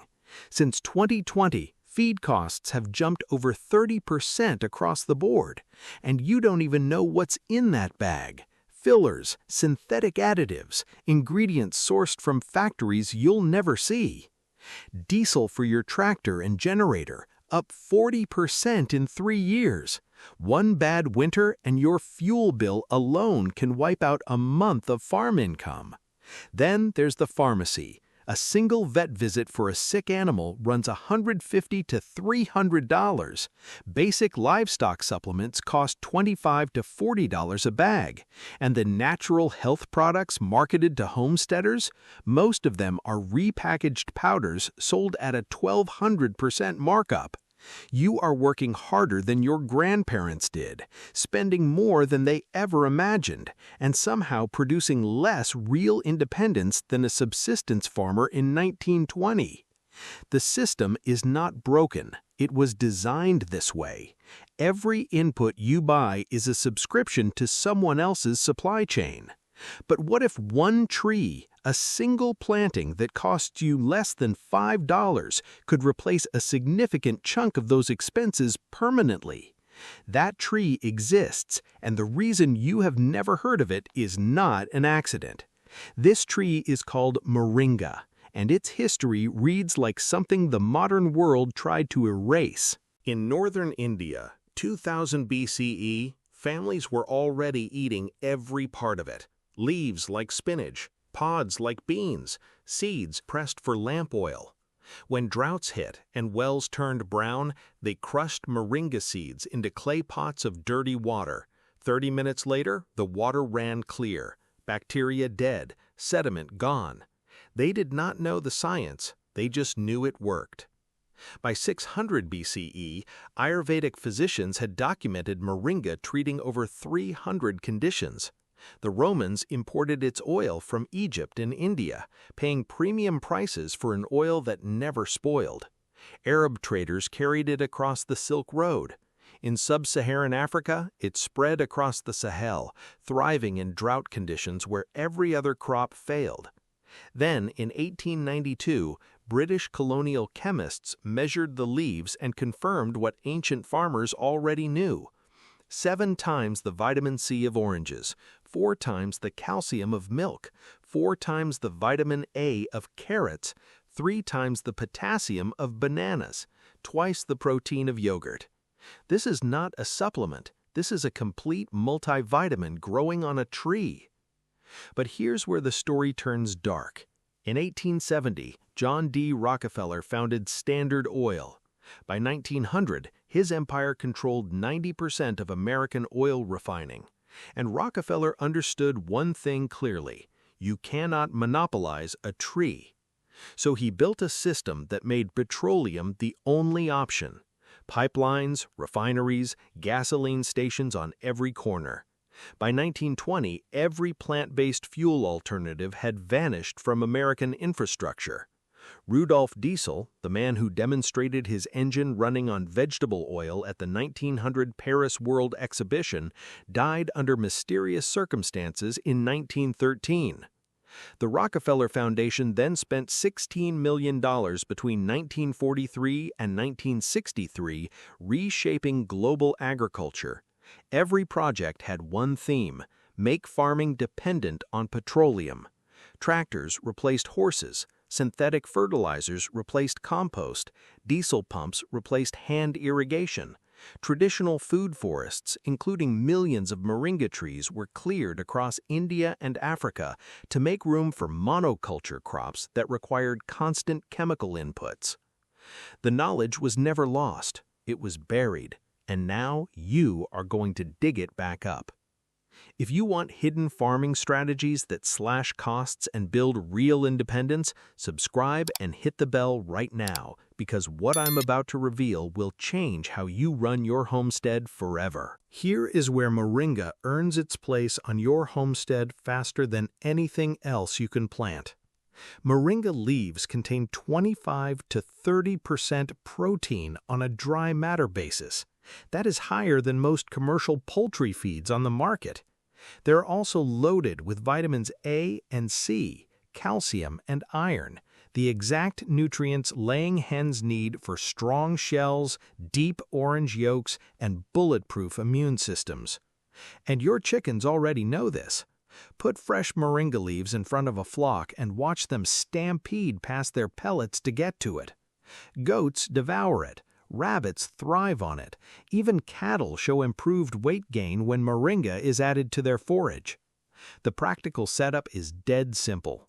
Plant a row of moringa trees along your coop or pasture fence line. Once established, harvest leaves every 2 to 3 weeks by stripping leaflets from the branches. Feed them fresh or dry them in the sun for winter storage. One mature tree produces several pounds of leaves per harvest, enough to supplement feed for a small flock year-round. You are not replacing your entire feed system overnight. You are cutting your dependence on it by 20 to 40%. At $70 a month, that's $170 to $340 back in your pocket every year per tree. But feed is just the beginning. Wait until you hear what else this tree puts on your table. Forget the supplement aisle. Forget the $25 bottles of capsules with ingredients you cannot pronounce. 100 grams of dried moringa leaves contain 25 grams of protein, 2,003 milligrams of calcium, 28 milligrams of iron, 19 grams of fiber, and 16.3 milligrams of vitamin C. The USDA published this data. Universities across 3 continents have verified it. For your family, this means fresh greens richer than spinach, more mineral-dense than kale, and available from your backyard without a single trip to the grocery store. The young pods cook like green beans, the flowers go into salads, the roots taste like horseradish and make a powerful seasoning. To use it, harvest young leaves in the morning when nutrient content peaks. Toss them raw into salads, blend them into smoothies, or stir them into soups in the last 2 minutes of cooking. For long-term storage, dry the leaves on a screen in the shade. Direct sun destroys some vitamin content. Then grind into powder and store in airtight jars. That powder keeps for 6 months without losing significant nutritional value. One tree feeds your animals and your family. No middleman, no markup, no expiration date on a shelf. And I'll be honest, the next use is the one that shocked me the most. Item 3. Diesel fuel from your backyard. This is the one the petroleum industry never wanted you to know. Moringa seeds contain 38 to 40% oil by weight. That oil is 70% oleic acid, chemically identical to olive oil. Cold pressed with a simple hand press, no refining needed. It burns clean, does not smoke, does not freeze easily, and here is the detail that matters. It runs diesel engines without modification. In 1900, Rudolf Diesel himself demonstrated his engine running on vegetable oil at the Paris World Exhibition. He wrote that plant-based oils one day would rival petroleum. Moringa oil fits that vision perfectly. One mature tree produces 400 to 600 seed pods per year. Each pod holds 15 to 20 seeds. At 40% oil by weight, a single tree yields 3 to 5 liters of oil annually. Plant 20 trees and you are producing enough fuel to run a small generator, power equipment, or fuel oil lamps through winter. You need a manual oil press available for $150 to $300 online. Crack the shells, feed the seeds through, and collect clean oil. The leftover seed cake? Premium, high-protein livestock feed. Nothing is wasted. 100 trees on marginal land gives a small community energy independence. No drilling, no refinery, no price shocks. But moringa is not done yet. The next use might be the most important of all. Item 4. Emergency water purification. This one could save your family's life in a crisis.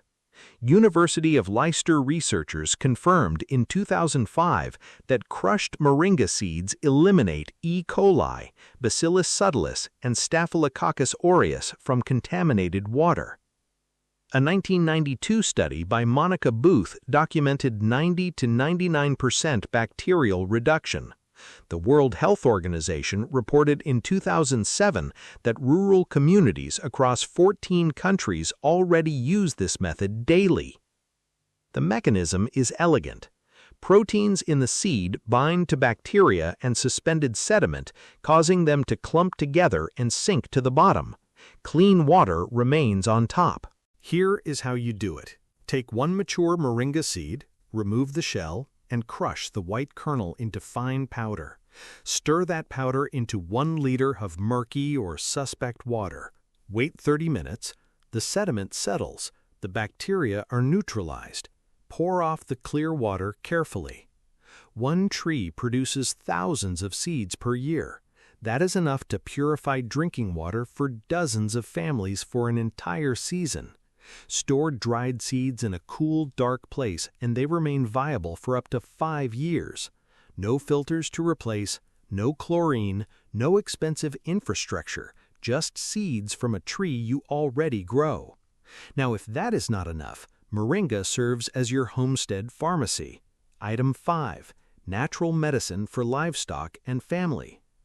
Ancient Ayurvedic practitioners documented moringa treating over 300 conditions. Modern science is catching up. Moringa leaf extract shows documented anti-inflammatory, antibacterial, and antioxidant properties across peer-reviewed studies. For your livestock, this translates to natural immune support without the $150 vet bill. For poultry farmers across Southeast Asia and Sub-Saharan Africa, add dried moringa powder to feed as a preventative health measure.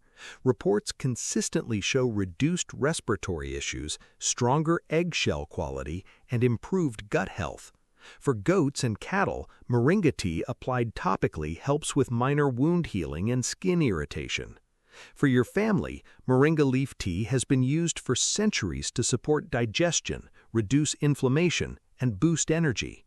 Fresh leaves applied as a poultice draw out infection from minor cuts. The practical approach is simple.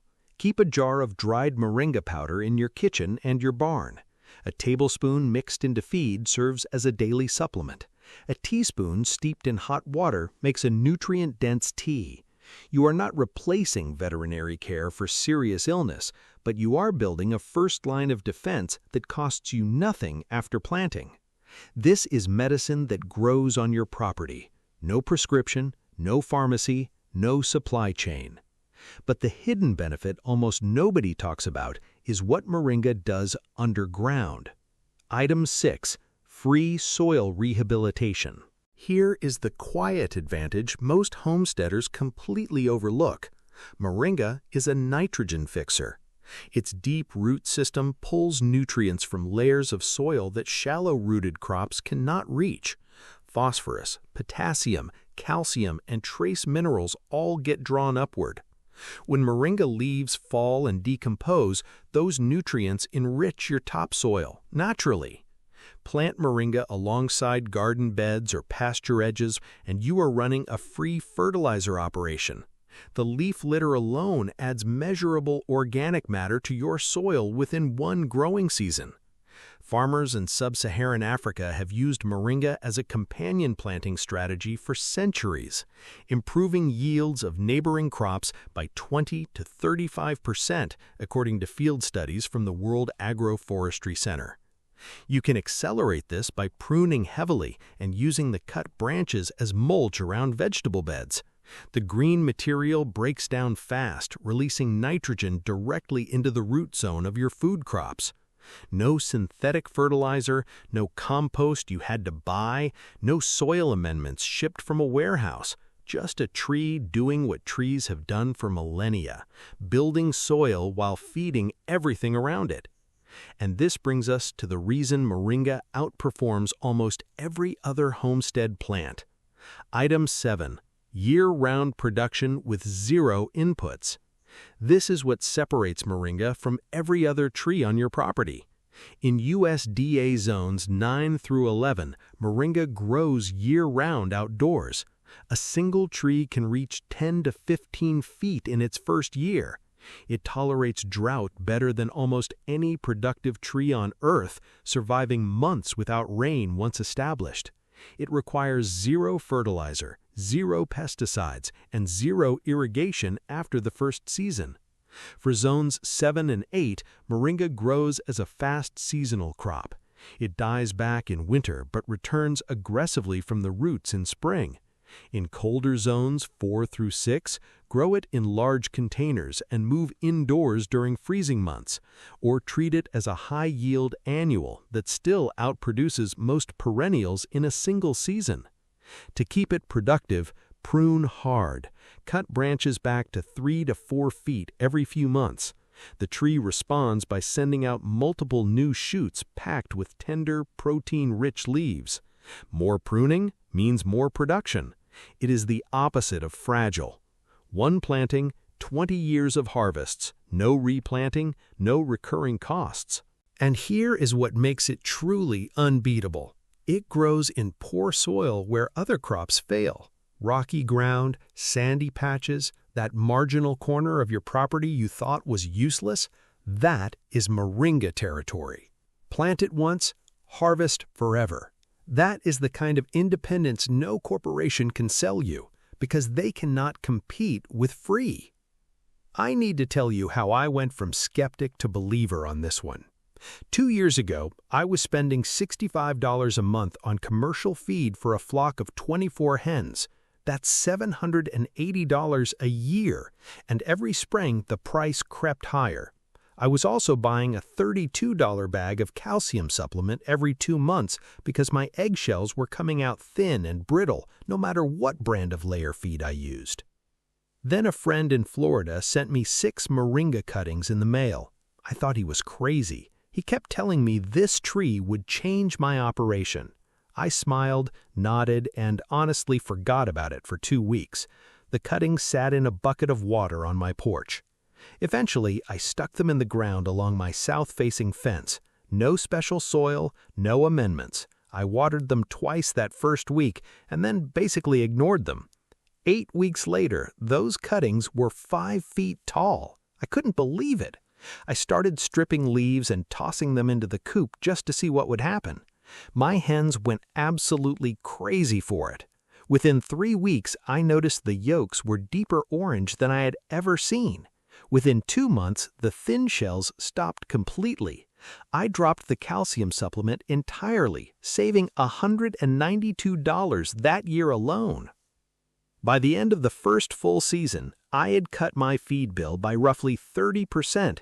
That was $234 in savings from 6 free cuttings planted in dirt I thought was useless. I'm not exaggerating when I say moringa changed how I think about this homestead. It made me realize how much I was paying for solutions that were already growing in the ground if I just knew where to look. Now, before you rush out and plant moringa everywhere, let me save you from the mistakes that trip up almost every beginner. Mistake 1. Planting too deep. Moringa seeds and cuttings need to sit no more than 1 inch below the soil surface. Bury them 4 or 5 inches deep like you would a tomato transplant, and they rot before they ever sprout. Shallow planting with loose, well-drained soil is the rule. If water pools around the base after rain, you picked the wrong spot. Mistake 2. Overwatering established trees. This is the #1 killer.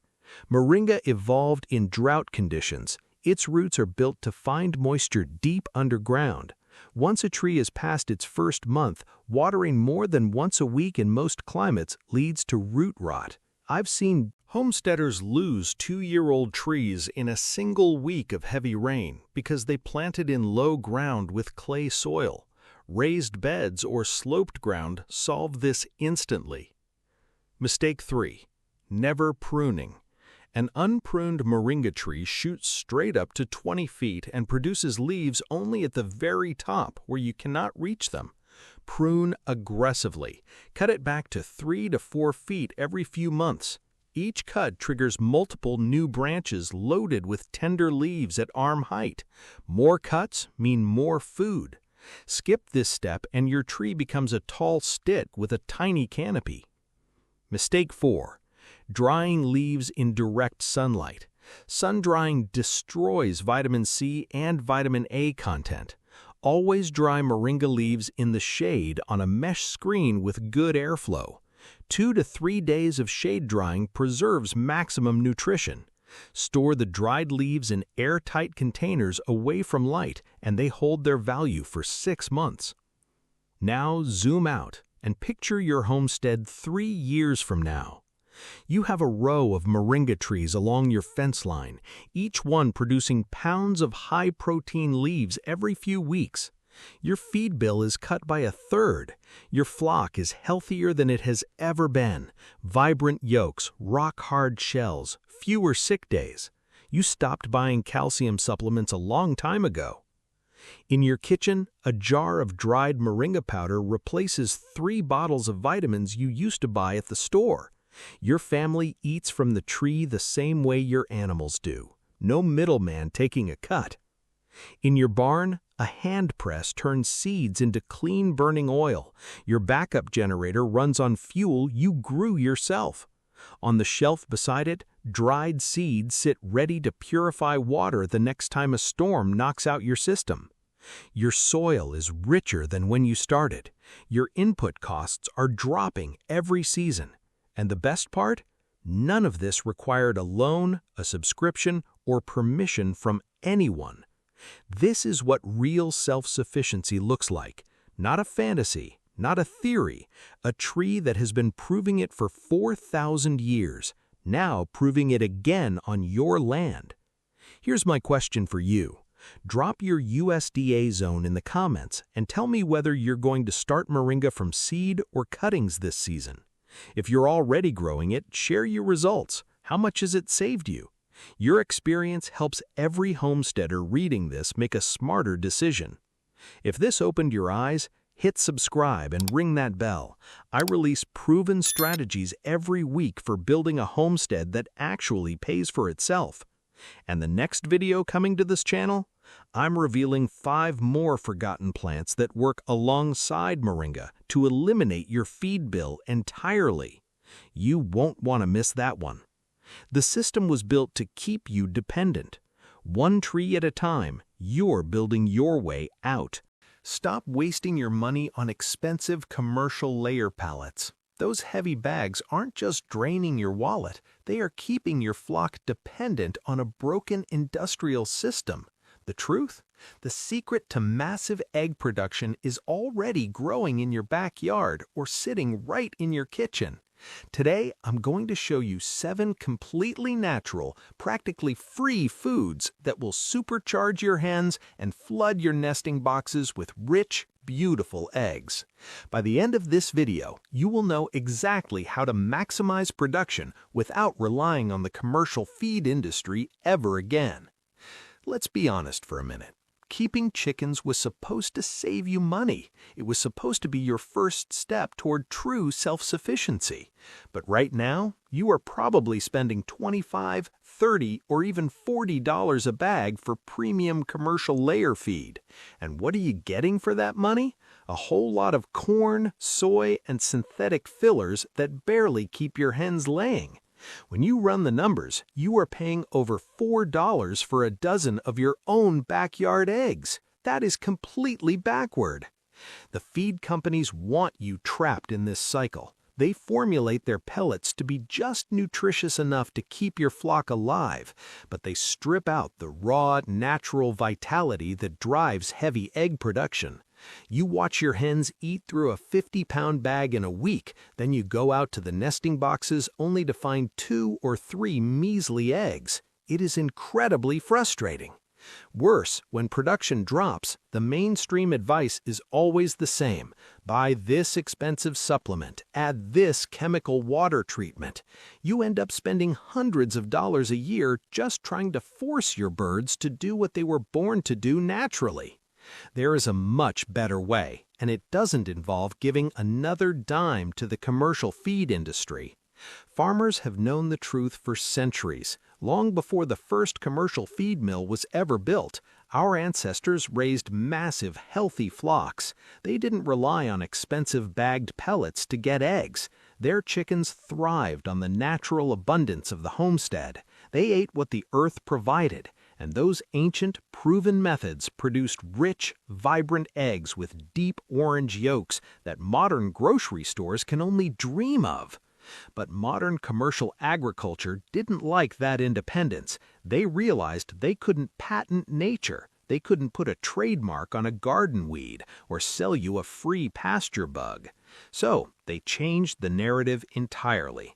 The corporate feed industry spent millions of dollars convincing you that your flock would literally starve or stop laying without their scientifically formulated synthetic feed. They buried the old ways. They suppressed this natural wisdom to keep you dependent on their supply chain. They made you doubt your own ability to raise animals the way nature intended. It is an absolute lie. Your backyard chickens are ruthless foraging machines. Their bodies are biologically engineered to turn raw, natural, free inputs into pure, high-quality protein.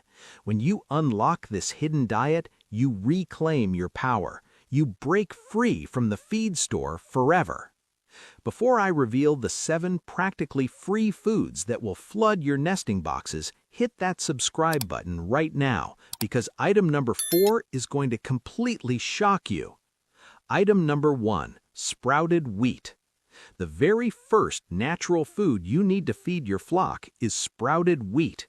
This is the absolute cheapest way to multiply your feed volume. When you sprout a dry grain, a biological miracle happens. The ancient seed wakes up and releases hidden enzymes. It drops the anti-nutrients that block digestion. Suddenly, the protein jumps by 20% or more. I started doing this when grain prices hit $20 a bag in my area. I realized I was paying for dead, dry weight. By adding just water, one 50-pound bag turned into 250 pounds of living, vibrant feed. You can do this right now in your kitchen. Grab a $5 plastic bucket and drill small holes in the bottom. Put in 2 cups of raw wheat seeds and soak them overnight. Rinse them twice a day for 4 days. By day 5, you will have a thick mat of green fodder. Toss that whole mat to your hens. Watch how fast they devour it. Their egg production will spike in a matter of days. But sprouted wheat is just the beginning. The next item on this list is a forgotten garden weed that practically grows itself. Item number 2, comfrey. The second food is a powerhouse plant called Russian comfrey. It's a completely free perennial weed that commercial agriculture wants you to forget. Comfrey has a deep taproot that reaches down into the subsoil. It pulls up hidden minerals like calcium, phosphorus, and potassium. These are the exact minerals your hens need to build strong, thick eggshells. Historically, homesteaders relied on comfrey to keep their animals healthy during the harsh winter months. They knew it was a proven natural medicine. When I planted my first 10 comfrey crowns, they cost me exactly $0 because a neighbor gave them away. Now they yield over 100 pounds of free, high-protein chicken feed every single summer. Here is your practical step-by-step. Plant comfrey cuttings along the fence line of your chicken run. Let the leaves grow out.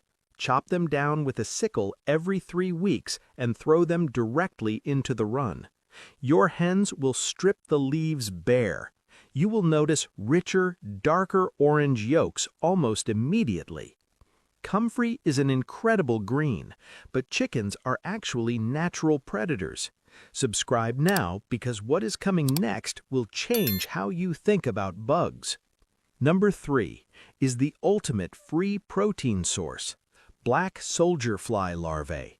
This is the secret to getting massive, consistent egg production without spending a dime on synthetic protein supplements. Chickens are not vegetarians. They are little velociraptors. In the wild, they get their protein from hunting insects. Black soldier fly larvae are over 40% pure protein and packed with raw calcium. The commercial feed industry processes soy to give your chickens protein, but soy is unnatural and causes digestive inflammation.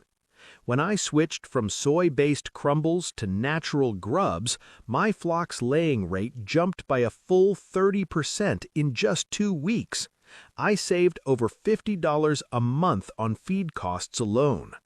You can cultivate these free bugs in your backyard right now. Take a standard plastic tote, drill a few holes near the top, throw in your kitchen scraps, old vegetables, and coffee grounds. The flies will naturally find the bin and lay thousands of eggs. Within weeks, you will have a squirming mass of high-calcium grubs. Feed a handful to your hens every morning. Bugs are a massive cheat code, but the next one on this list is a fermented trick that costs pennies. Item 4 is a traditional homesteader method called fermented scratch grains. This is the exact secret your great-grandparents used to stretch their feed budget and keep their flocks laying all winter long. Fermentation uses natural wild yeast to break down the hard outer shell of the grains. It acts like a pre-digestion process. This unlocks hidden vitamins like B12 and creates a massive boost of natural probiotics. A dry chicken eats twice as much to get the same nutrition. When I started fermenting, my feed consumption dropped by a full 30%. That kept an extra $40 right in my pocket every single month. My hens were eating less, but they were producing more eggs than ever before. It is incredibly simple to start. Take your standard cheap scratch grain, put 3 scoops into a heavy glass jar. Cover the grains with 2 inches of non-chlorinated water. Let it sit on your counter for 3 days until it bubbles and smells slightly sour. Drain the water and serve the wet, swollen grains to your flock. Their gut health will transform overnight. Fermentation is powerful, but the next food is something you probably throw in the trash. The 5th food you need to feed your flock is raw pumpkin seeds. Do not throw these away after the fall harvest. They are a potent, hidden treasure for your chickens. Pumpkin seeds contain a natural compound called cucurbitин. This compound acts as a proven natural dewormer. It paralyzes internal parasites so your hens can pass them out safely. When a hen has an internal parasite load, her egg production crashes. Her body sends all its energy to fighting the worms instead of making eggs. I used to buy chemical dewormers from the vet for $25 a bottle. Then I realized I was throwing away the cure every October. Here's exactly how you use them. Save every single pumpkin seed from your kitchen. Do not roast them and do not salt them. Keep them completely raw. Smash them slightly with a hammer or pulse them in a blender just to crack the tough outer hull. Mix half a cup of these crushed seeds into their morning feed once a week. This keeps your flock naturally worm-free and laying heavy. But the next item is the ultimate winter egg booster. Item number 6 is raw meat scraps and organ meats. I know this sounds crazy to modern consumers, but remember, your chickens are vicious carnivores, and this is the ultimate fuel for heavy winter laying.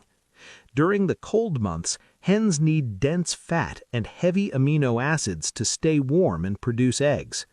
Commercial layer pellets don't have enough fat, they're entirely grain-based. Raw animal protein gives your flock the exact fuel they need to thrive when the temperature drops. I used to watch my egg count hit 0 every November. Then I made friends with a local butcher. He gave me a 10-pound bucket of beef fat and organ trimmings for just $5. The results were explosive. My hens started laying straight through the freezing winter. You can do this safely on your own homestead. Ask your local butcher for cheap offcuts, beef liver, or fat trimmings. Chop the meat into small, bite-sized pieces. Toss a handful out to your flock twice a week during the coldest months. They will fight over every last piece. Meat scraps provide unstoppable energy, but the final food on this list is a common weed that works miracles. The 7th and final food is the humble dandelion. The lawn care industry spends billions of dollars trying to convince you to poison this incredible free plant. They want you to buy toxic weed killers. But the dandelion is actually a nutritional powerhouse. The leaves are packed with iron, calcium, and vitamin A. The roots are a proven liver tonic that helps your hens process toxins and stay incredibly healthy. Every spring, I watch my neighbors spray chemicals on their lawns.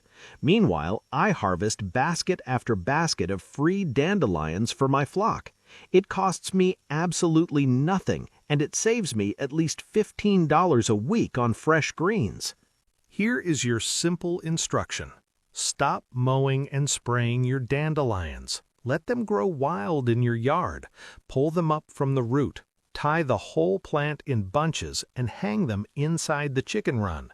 Your hens will jump up and peck the leaves, the yellow flowers, and the roots. It gives them exercise, relieves boredom, and floods their bodies with natural vitamins. Dandelions are the perfect free food, but to really master self-sufficiency, you need to hear about my biggest mistake. I have to be completely honest with you. I wasn't always doing this. 3 years ago, I hit a breaking point. Commercial feed prices skyrocketed to $40 a bag. I had a flock of 30 hens eating me out of house and home. The worst part? I was barely collecting 10 eggs a day. I was ready to sell the flock. Then an old-timer told me to stop buying expensive layer pellets. He told me to ferment cheap grains and feed them weeds. I was incredibly skeptical. I thought it sounded like a massive waste of time. I believed the lie that my hens needed synthetic protein to survive. But out of pure desperation, I ran a 30-day test. I stopped buying the premium pellets, I started fermenting my grain and tossing them comfrey every morning. The results completely blew my mind. In just 14 days, my egg count doubled. By week 3, I was collecting 26 eggs a day from 30 hens.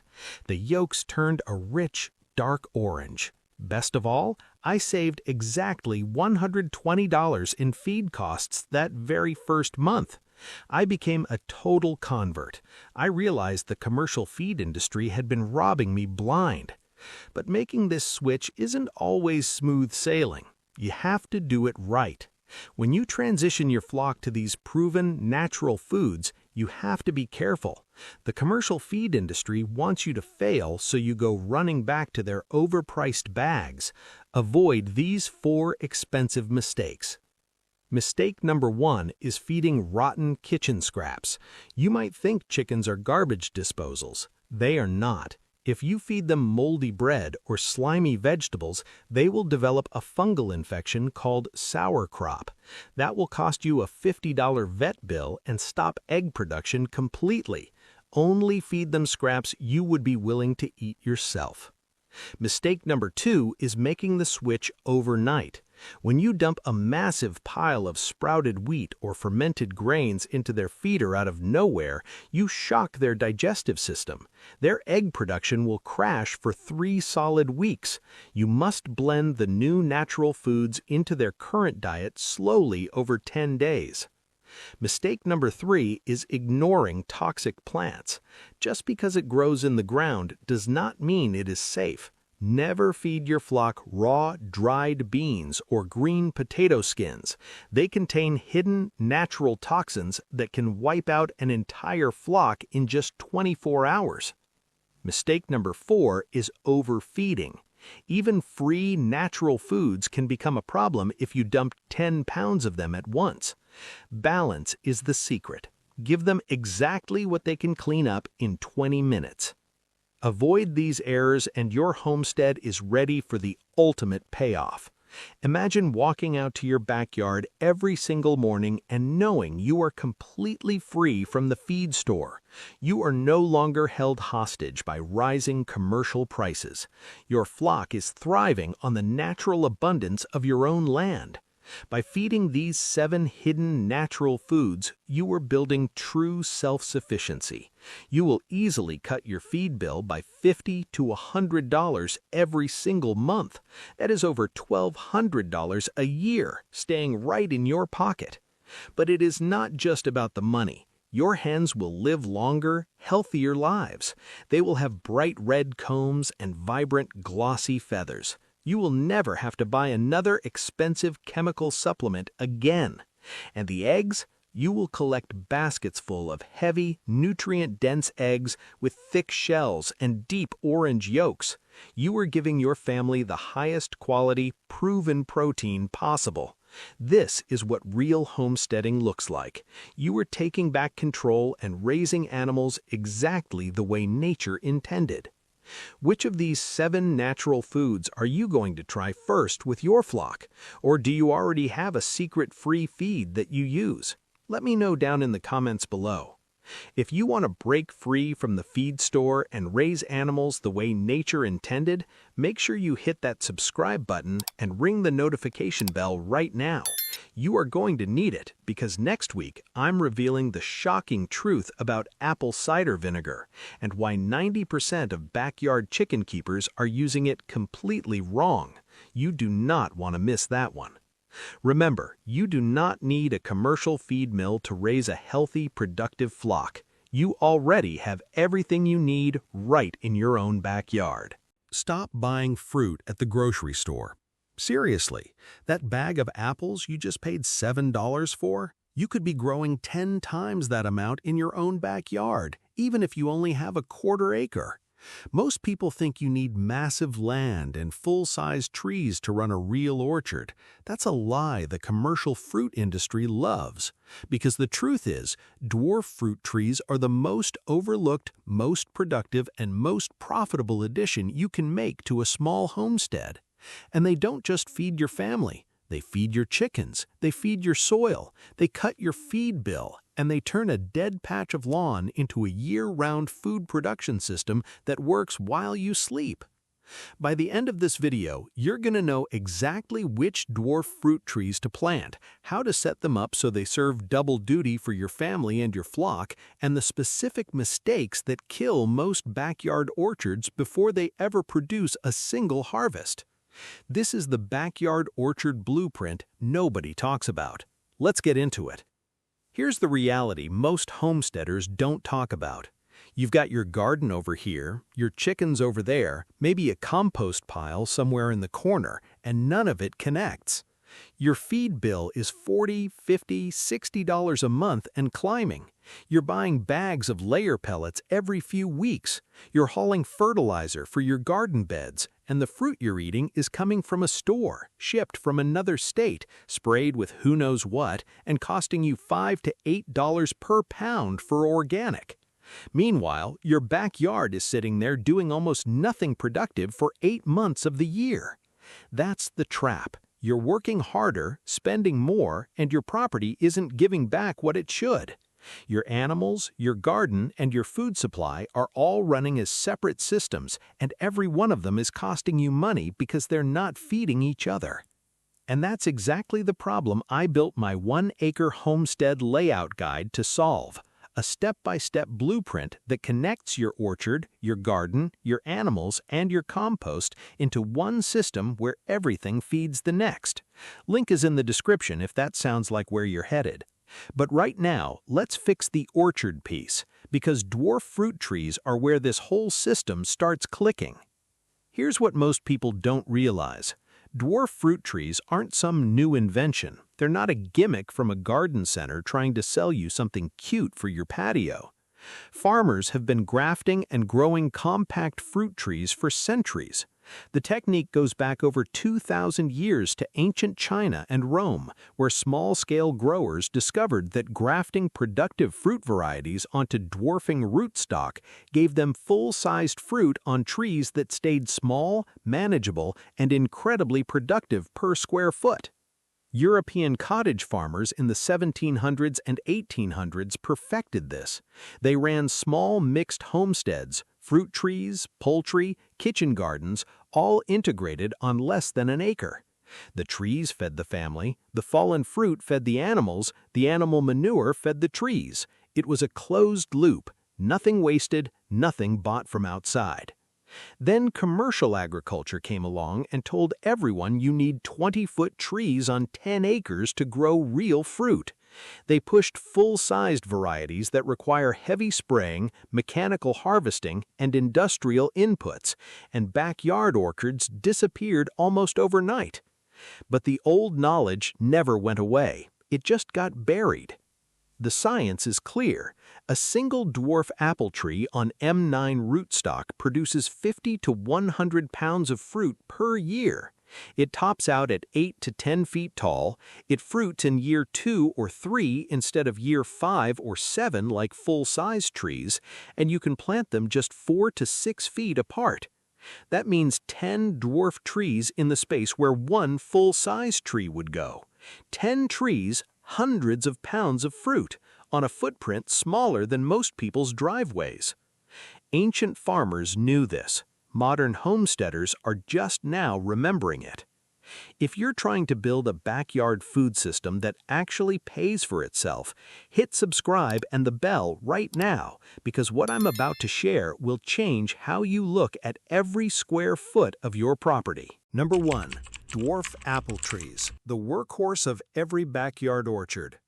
If you plant one dwarf fruit tree this year, make it an apple. Dwarf apple varieties on M26 or M9 rootstock grow to 8 to 10 feet tall and start producing fruit by year 2 or 3. A mature dwarf apple gives you 50 to 100 pounds of fruit per season. That's enough to eat fresh, make sauce, dehydrate for winter, and still have drops left over for your chickens. And here's what makes apples perfect for a homestead orchard: the drop fruit. Every apple tree drops fruit. On a commercial farm, that's waste. On your homestead, that's free chicken feed from late summer through fall. Your birds get natural sugars, fiber, and pectin, and they scratch through the leaf litter underneath, hunting codling moth larvae and beetles at the same time. Plant at least 2 varieties for cross-pollination. Honeycrisp and Fuji are reliable producers in most zones. Space them 5 to 6 feet apart. Mulch heavy around the base with wood chips, 4 inches deep, and keep a 6-inch gap around the trunk to prevent rot. One tree costs you $25 to $40 at a nursery. It produces for 20 to 30 years. Do the math on that versus $7 bags of apples every week. But wait until you hear what's next on this list, because the second tree does something apples can't. Number 2. Dwarf cherry trees, the early season powerhouse. Most backyard orchards miss this one entirely.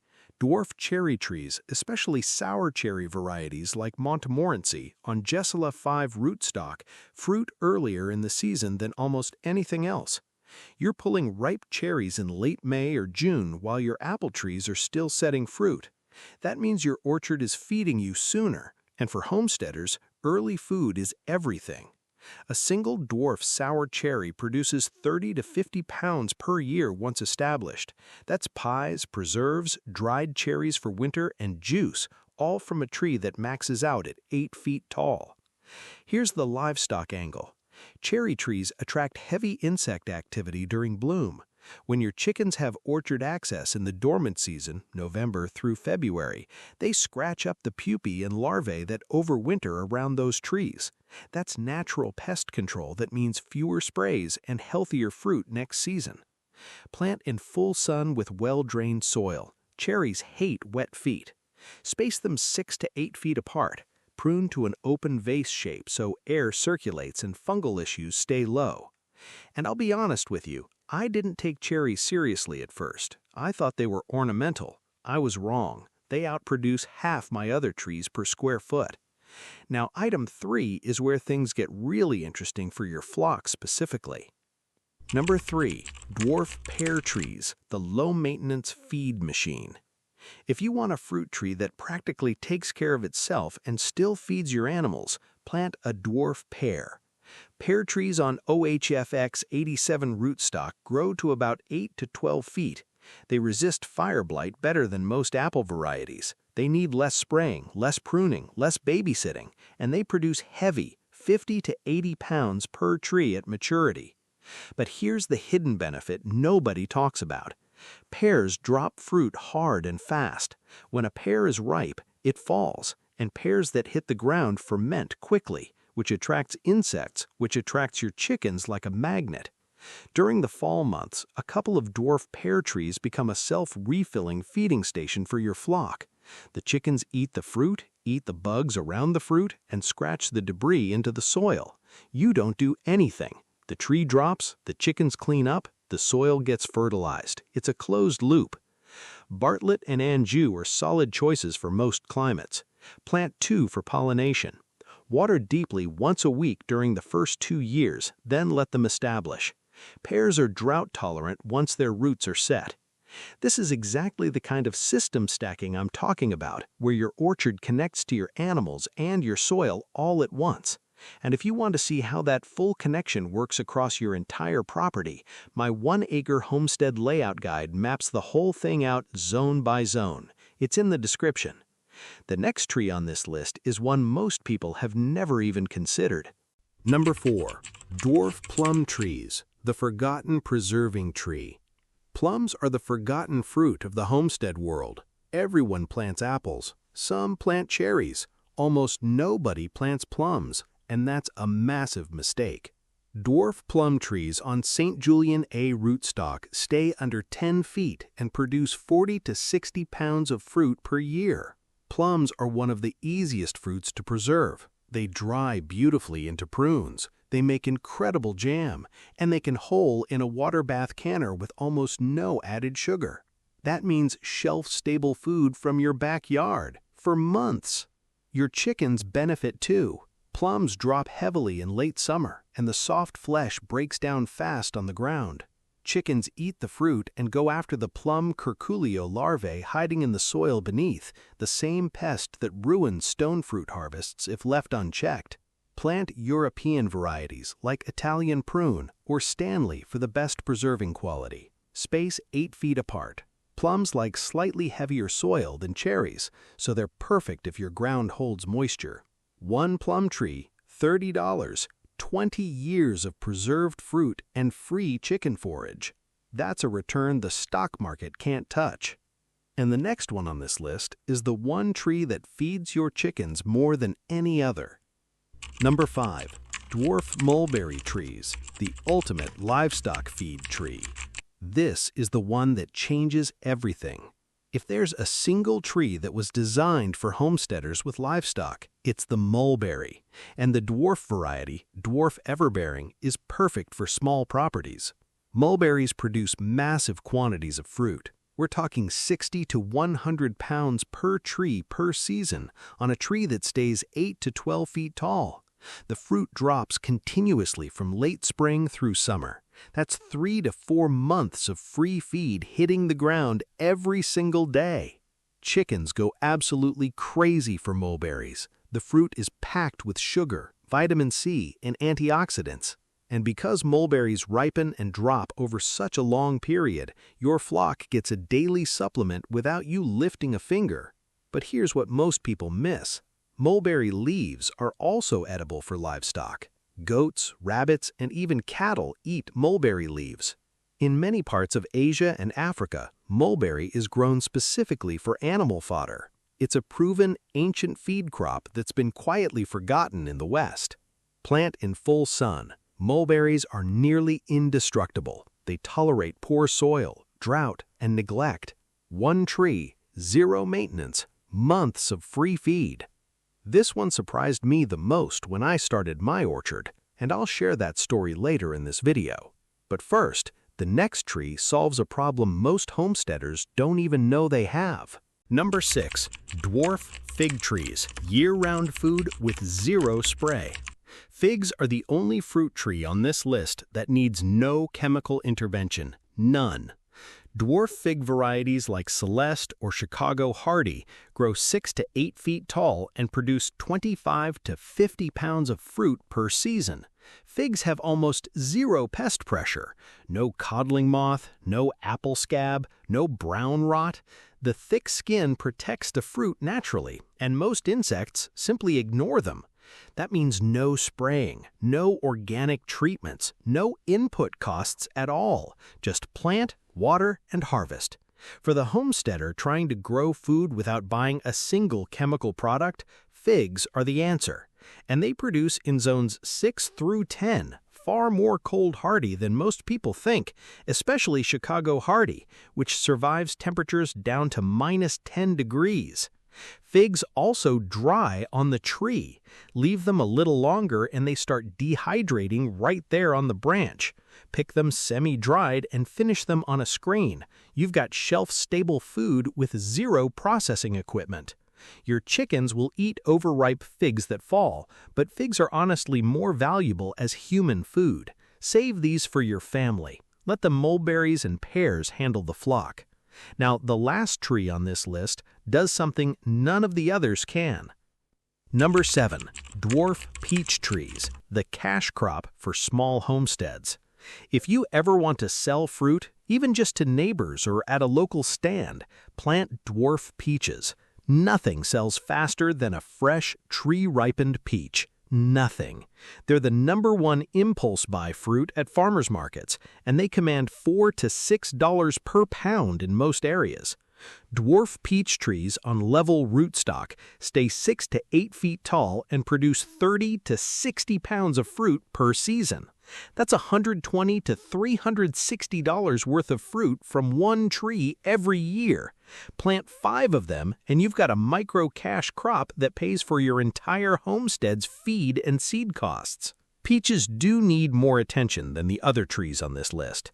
They're susceptible to peach leaf curl and brown rot, but one dormant spray of copper fungicide in late winter handles both. That's one spray, once a year, $12 a bottle. Red Haven and Contender are proven varieties for most climates. Space 6 to 8 feet apart, thin the fruit aggressively in spring, pull off 50% of the small fruit so the remaining peaches grow larger and sweeter. Your chickens will eat the drops, but again, sell the good ones. A backyard peach tree is basically a small business disguised as a plant. And this is what makes dwarf trees so powerful. They're not just food, they're income, animal feed, soil builders, and pest control in one footprint. Let me tell you what happened on my own property, because I almost gave up on fruit trees entirely. 3 years ago, I planted 6 full-sized fruit trees along my back fence line. Apple, pear, cherry. I spent over $300 on trees, another $80 on amendments and mulch, and then I waited. And waited. Year 1, nothing. Year 2, a handful of tiny apples that the birds got before I did. Meanwhile, my chickens were 30 feet away eating $45 worth of commercial feed every month and never once stepping foot near those trees. My garden was on the other side of the property. My compost bin was by the garage. Nothing connected to anything. I was frustrated. I was spending more than I was producing, and I was honestly starting to wonder if this whole grow-your-own-food thing was just a fantasy for people with bigger land than mine. Then I ripped out 2 of those full-size trees and replaced them with 5 dwarf varieties, 2 apples, a mulberry, a pear, and a fig. Total cost, $140. Within 18 months, the dwarf apples and the mulberry were producing. I fenced the orchard area so my chickens could access it from November through January, just like the old cottage farmers did. That first winter, my feed bill dropped by nearly 30%. The birds were eating fallen fruit, scratching up insects, and fertilizing around the tree bases without me doing a single thing. That was the moment it clicked. The orchard wasn't separate from the flock. It was part of the same system. And that experience is exactly why I created my 1-acre homestead layout guide. Because once I saw how the orchard connected to the chickens, which connected to the garden, which connected to the compost, I realized the layout is everything. If your systems don't physically connect on your property, you'll keep spending money filling the gaps. The guide shows you exactly how to zone it all. Links in the description. Now, let's talk about the mistakes that kill most backyard orchards before they ever get going. I've made some of these myself, so learn from my failures. Mistake 1. Planting full-sized trees on small property. This is the biggest one. Full-sized fruit trees take 5 to 7 years to produce, grow 20 to 25 feet tall, and need 15 to 20 feet of spacing. On a quarter or half acre, you get 2 trees maximum, and you wait half a decade for fruit. Dwarf varieties produce in 2 to 3 years and fit 10 trees in the same space. There's no reason to plant full-sized on a small homestead. None. Mistake 2. Letting chickens into the orchard year-round. Your flock should only access the orchard during dormant months, November through February. If you let them in during spring and summer, they'll peck developing fruit off the branches, scratch up shallow feeder roots, and damage low bark. Seasonal access only. This is non-negotiable. Mistake 3. Planting only one variety and expecting fruit. Most fruit trees need a pollination partner. One apple tree by itself may bloom beautifully and produce almost nothing. Always plant at least 2 compatible varieties of each species. Check your bloom times. Both trees need to flower at the same time or the bees can't do their job. Mistake 4. Ignoring the first-year watering schedule. Dwarf trees have smaller root systems. They need deep watering once or twice a week during their first full year. Skip this and you'll lose trees to transplant shock, especially in summer. A $30 soaker hose on a timer solves this permanently. Now picture this 2 or 3 years from now. You walk out your back door and there are 8 to 10 dwarf fruit trees producing hundreds of pounds of fruit every season. Apples in fall, cherries in early summer, mulberries dropping free chicken feed for months straight, figs drying on the branch with 0 input costs. Your feed bill is down 30% or more because your flock forages through the orchard every winter, eating dropped fruit, hunting overwintering pests, and fertilizing your trees while they do it. Your grocery bill for fruit drops to almost nothing. You're canning, dehydrating, and freezing enough to last through winter. Maybe you're selling peaches to the neighbors for extra cash. And every single system on your property, orchard, garden, chickens, and compost, is connected. Each one feeds the next. Nothing gets wasted, nothing gets bought that your land could produce for free. That's not a dream. That's a dwarf fruit tree orchard designed with purpose, and it starts with putting the first 5 trees in the ground this season. Now I want to hear from you. Which dwarf fruit tree are you planting first? Drop it in the comments.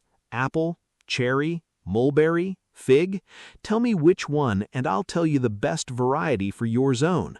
If you got value from this video, hit subscribe and tap that bell so you don't miss what's coming next, because in the next video, I'm breaking down the exact layout that connects your orchard to your garden, your chickens, and your compost into one system where nothing goes to waste. You won't want to miss that one.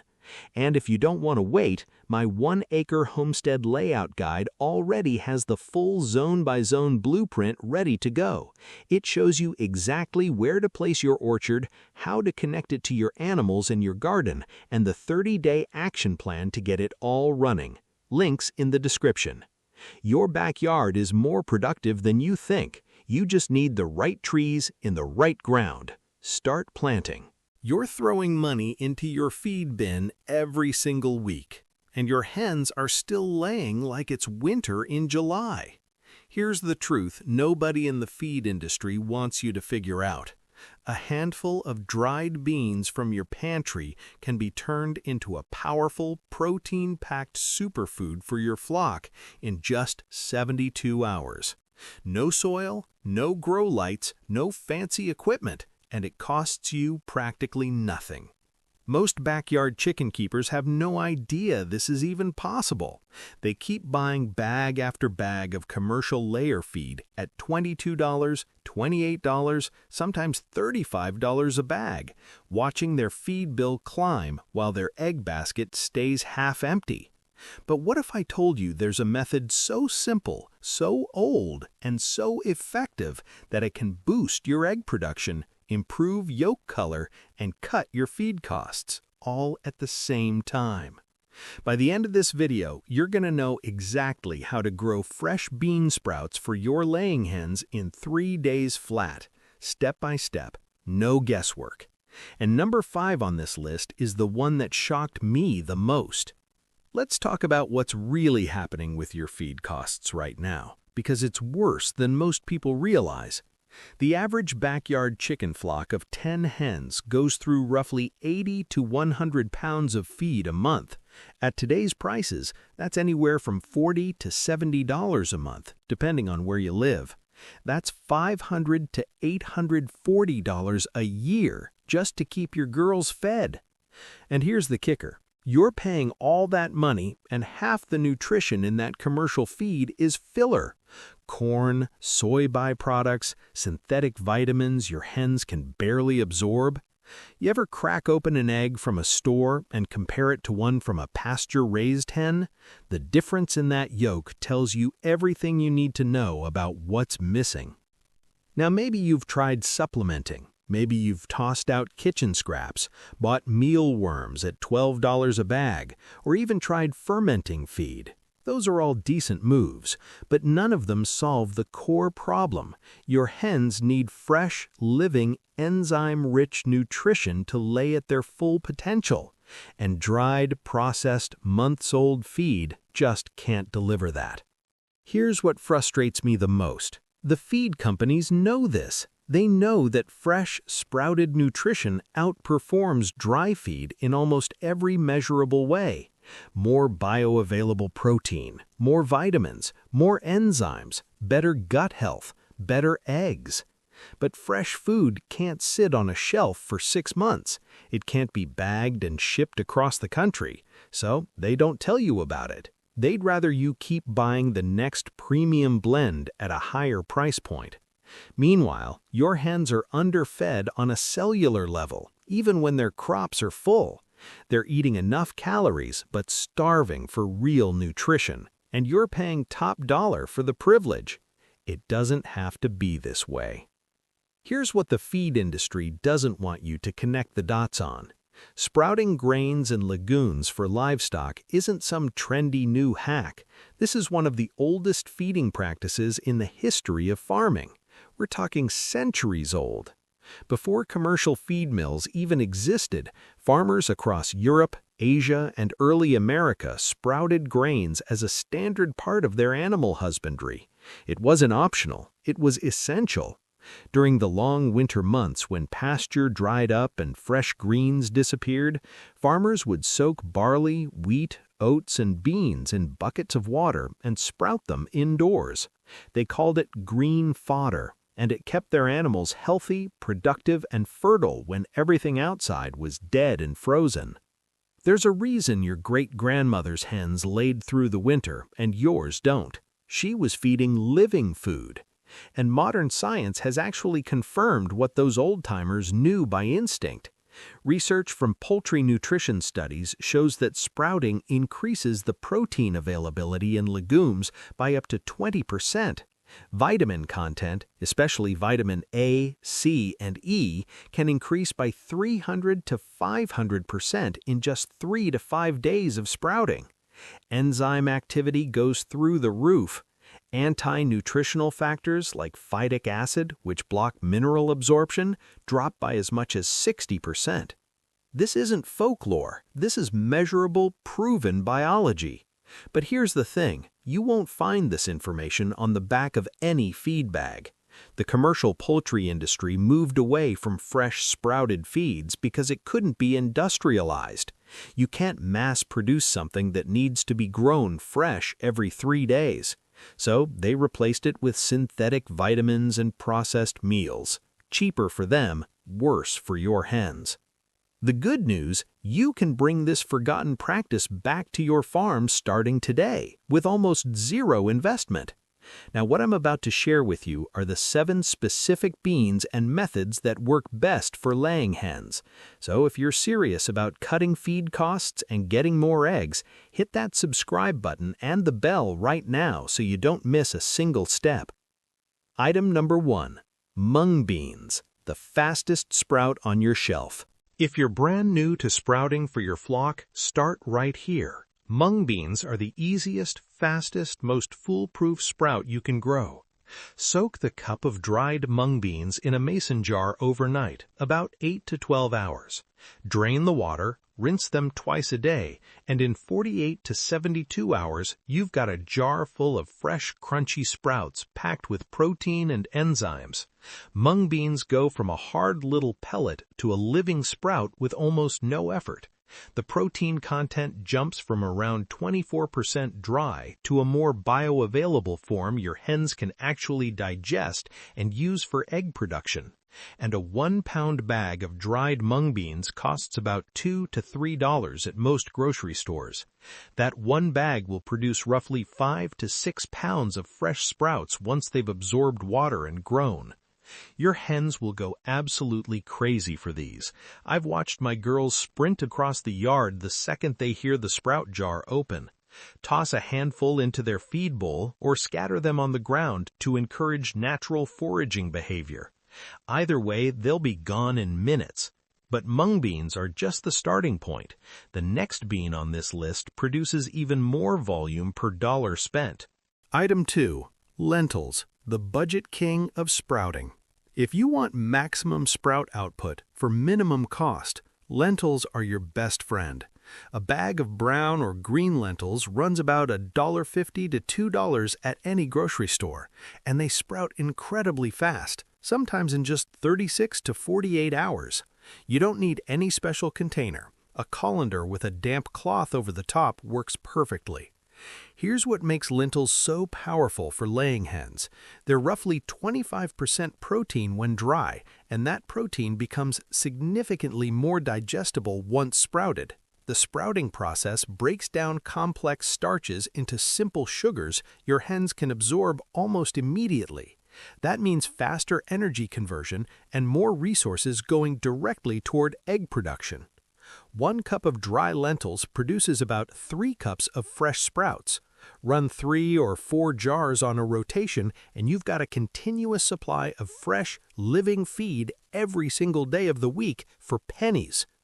I'll be honest with you, when I first tried lentils, I didn't expect much. They're so cheap I figured they couldn't be that effective. I was dead wrong. My hens' yolks turned a deeper orange within the first week. Now here's where things get really interesting with the next one. Item 3. Black oil sunflower seeds, or BOSS, the egg-boosting powerhouse. Most chicken keepers already know about black oil sunflower seeds as a treat, but very few people realize you can sprout them, and when you do, the nutritional profile changes dramatically. BOSS are already high in fat and protein at about 15% protein dry. Once sprouted for 3 days, you unlock enzymes and amino acids that are locked away behind the hard shell in their dried form. The fat content in BOSS is particularly important for hens in winter or during molt because it supports feather regrowth and sustained laying. To sprout them, soak overnight, drain, and spread on a shallow tray. Rinse twice daily. By day 3, you'll see little green tails poking through. That's when they're at peak nutrition. Here's the practical tip. Don't wait until they grow into full plants. You want the sprout stage, not the plant stage. That's where the enzyme activity is highest and the anti-nutritional factors are lowest. Feed about a tablespoon of sprouted BOSS per hen per day. It's rich, so you don't need much. Think of it as a supplement, not a replacement. And if you think that's impressive, wait until you hear about number 4. Item 4. Wheat berries, the old farmer's secret fodder. This is the one your great-grandparents used. Wheat berries have been sprouted for livestock feed for hundreds of years, and there's a very good reason they stood the test of time. Wheat berries are cheap. You can buy a 25-pound bag for around $15 to $20 at most farm supply stores or online. That's enough sprouting material to supplement a flock of 10 to 12 hens for well over a month. When you sprout wheat berries on a flat tray with just water and a little airflow, they produce a thick mat of green fodder in about 5 to 7 days.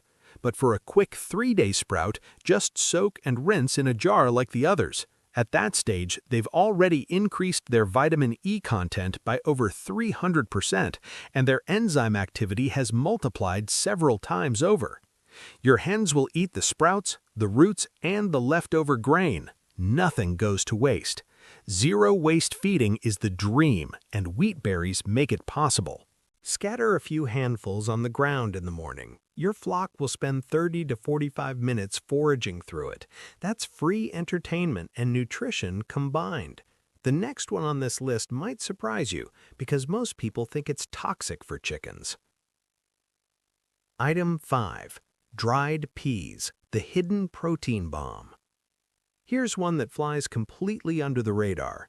Dried green or yellow split peas are one of the most protein-dense sprouts you can grow for poultry, and almost nobody talks about them.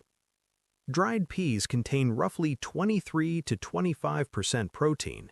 Once sprouted, the amino acid profile improves significantly, specifically methionine and lysine, two amino acids that are absolutely critical for egg production, become more available after just 2 to 3 days of sprouting.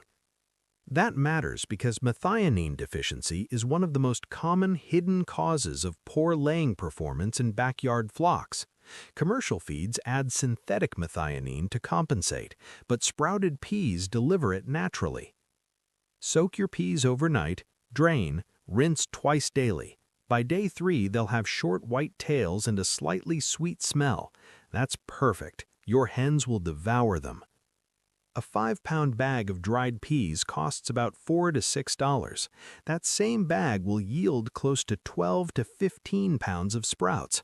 That's one of the best cost-to-nutrition ratios you'll find anywhere. I was skeptical about this one at first, but the egg results spoke for themselves. Now wait until you see number 6. Item 6.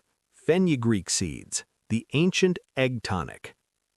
This is the one nobody's talking about, and honestly, it might be the most powerful sprout on this list for laying hens specifically. Fenugreek has been used in traditional farming across India and the Middle East for centuries as a natural tonic for poultry and dairy animals. Farmers noticed that hens given sprouted fenugreek laid more frequently, produced stronger shells, and maintained better body condition through heavy laying periods. Modern studies back this up. Fenugreek contains compounds called saponins and galactomannan fiber that support gut health and nutrient absorption. Better gut health means your hens extract more nutrition from everything they eat, not just the fenugreek itself. Soak fenugreek seeds for 6 to 8 hours. Rinse and drain twice daily. In 2 to 3 days, you'll have short white tails and a slightly sweet smell. That's perfect. Your hens will devour them. A 5-pound bag of dried fenugreek costs about $3 to $5 per pound. That same bag will yield close to 12 to 15 pounds of sprouts.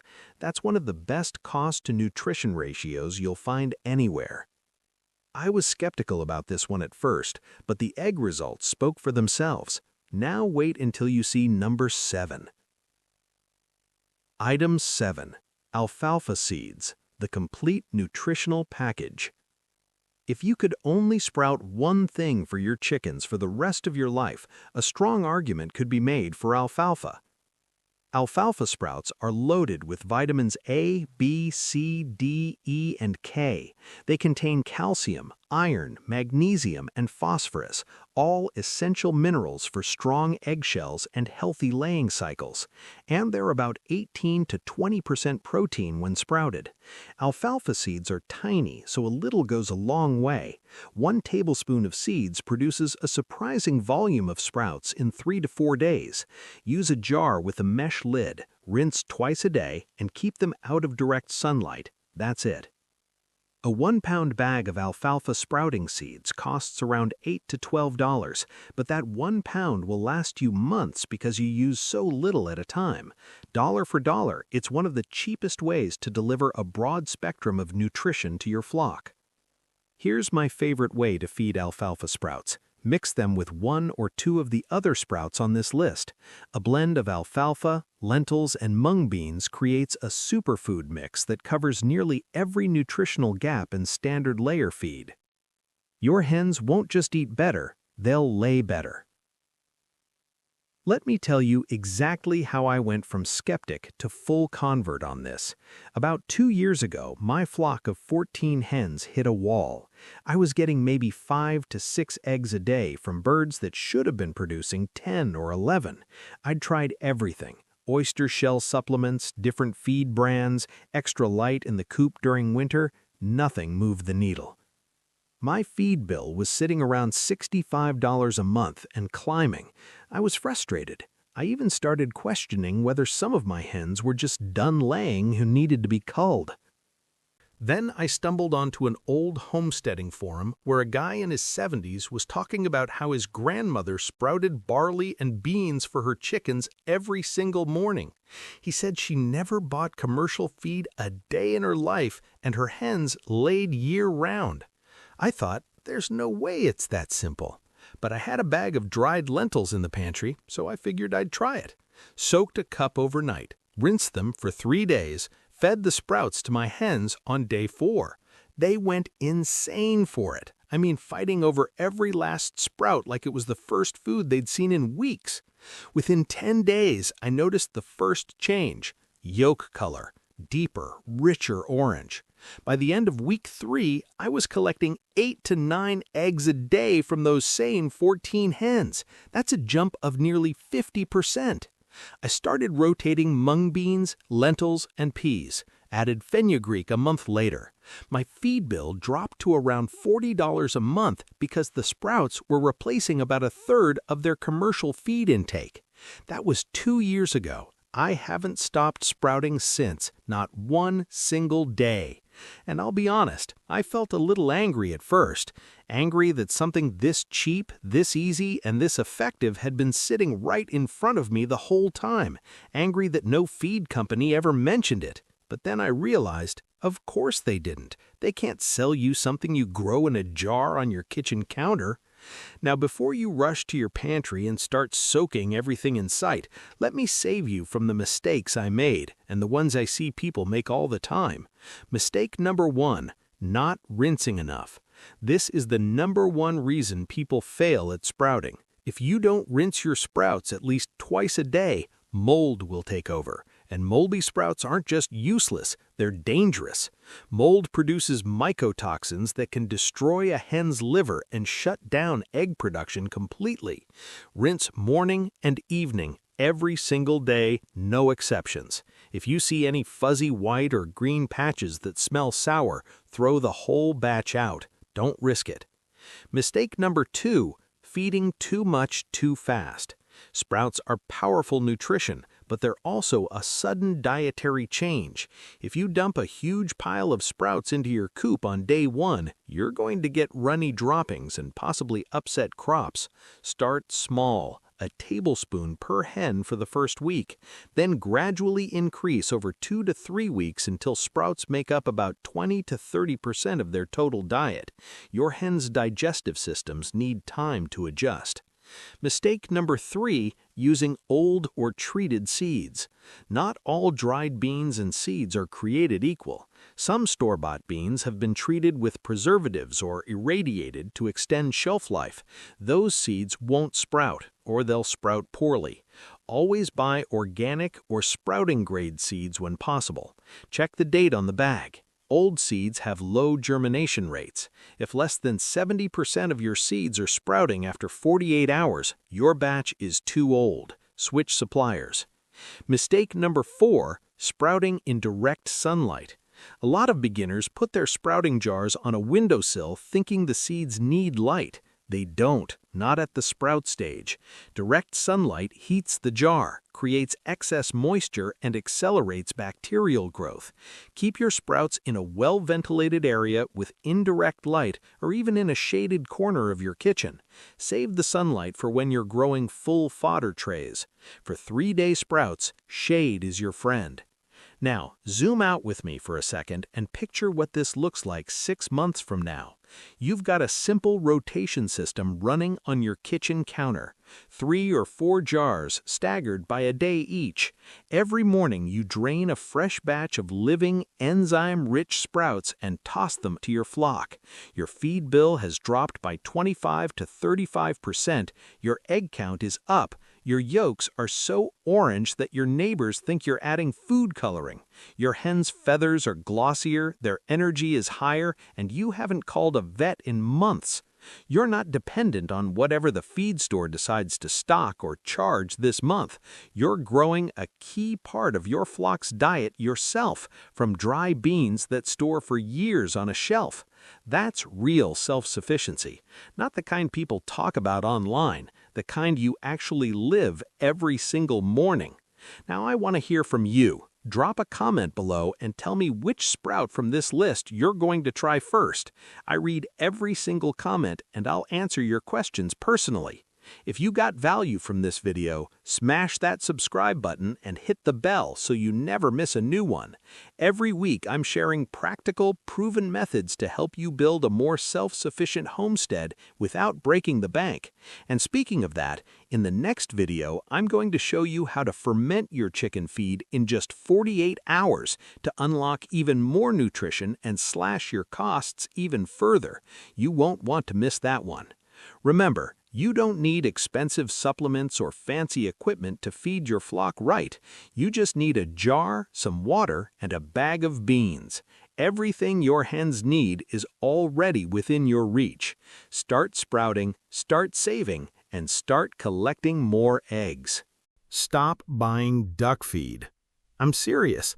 That bag of commercial feed you're hauling home every 2 weeks, costing you $25, $30, maybe $40 a pop. What if I told you there are 7 specific trees that can replace almost all of it? And not just feed your ducks, fix your mud pit, clean your water, shade your pen in summer, and create a system that gets better every single year instead of worse. Most duck owners accept 2 things as permanent: the mud and the feed bill. I used to accept both.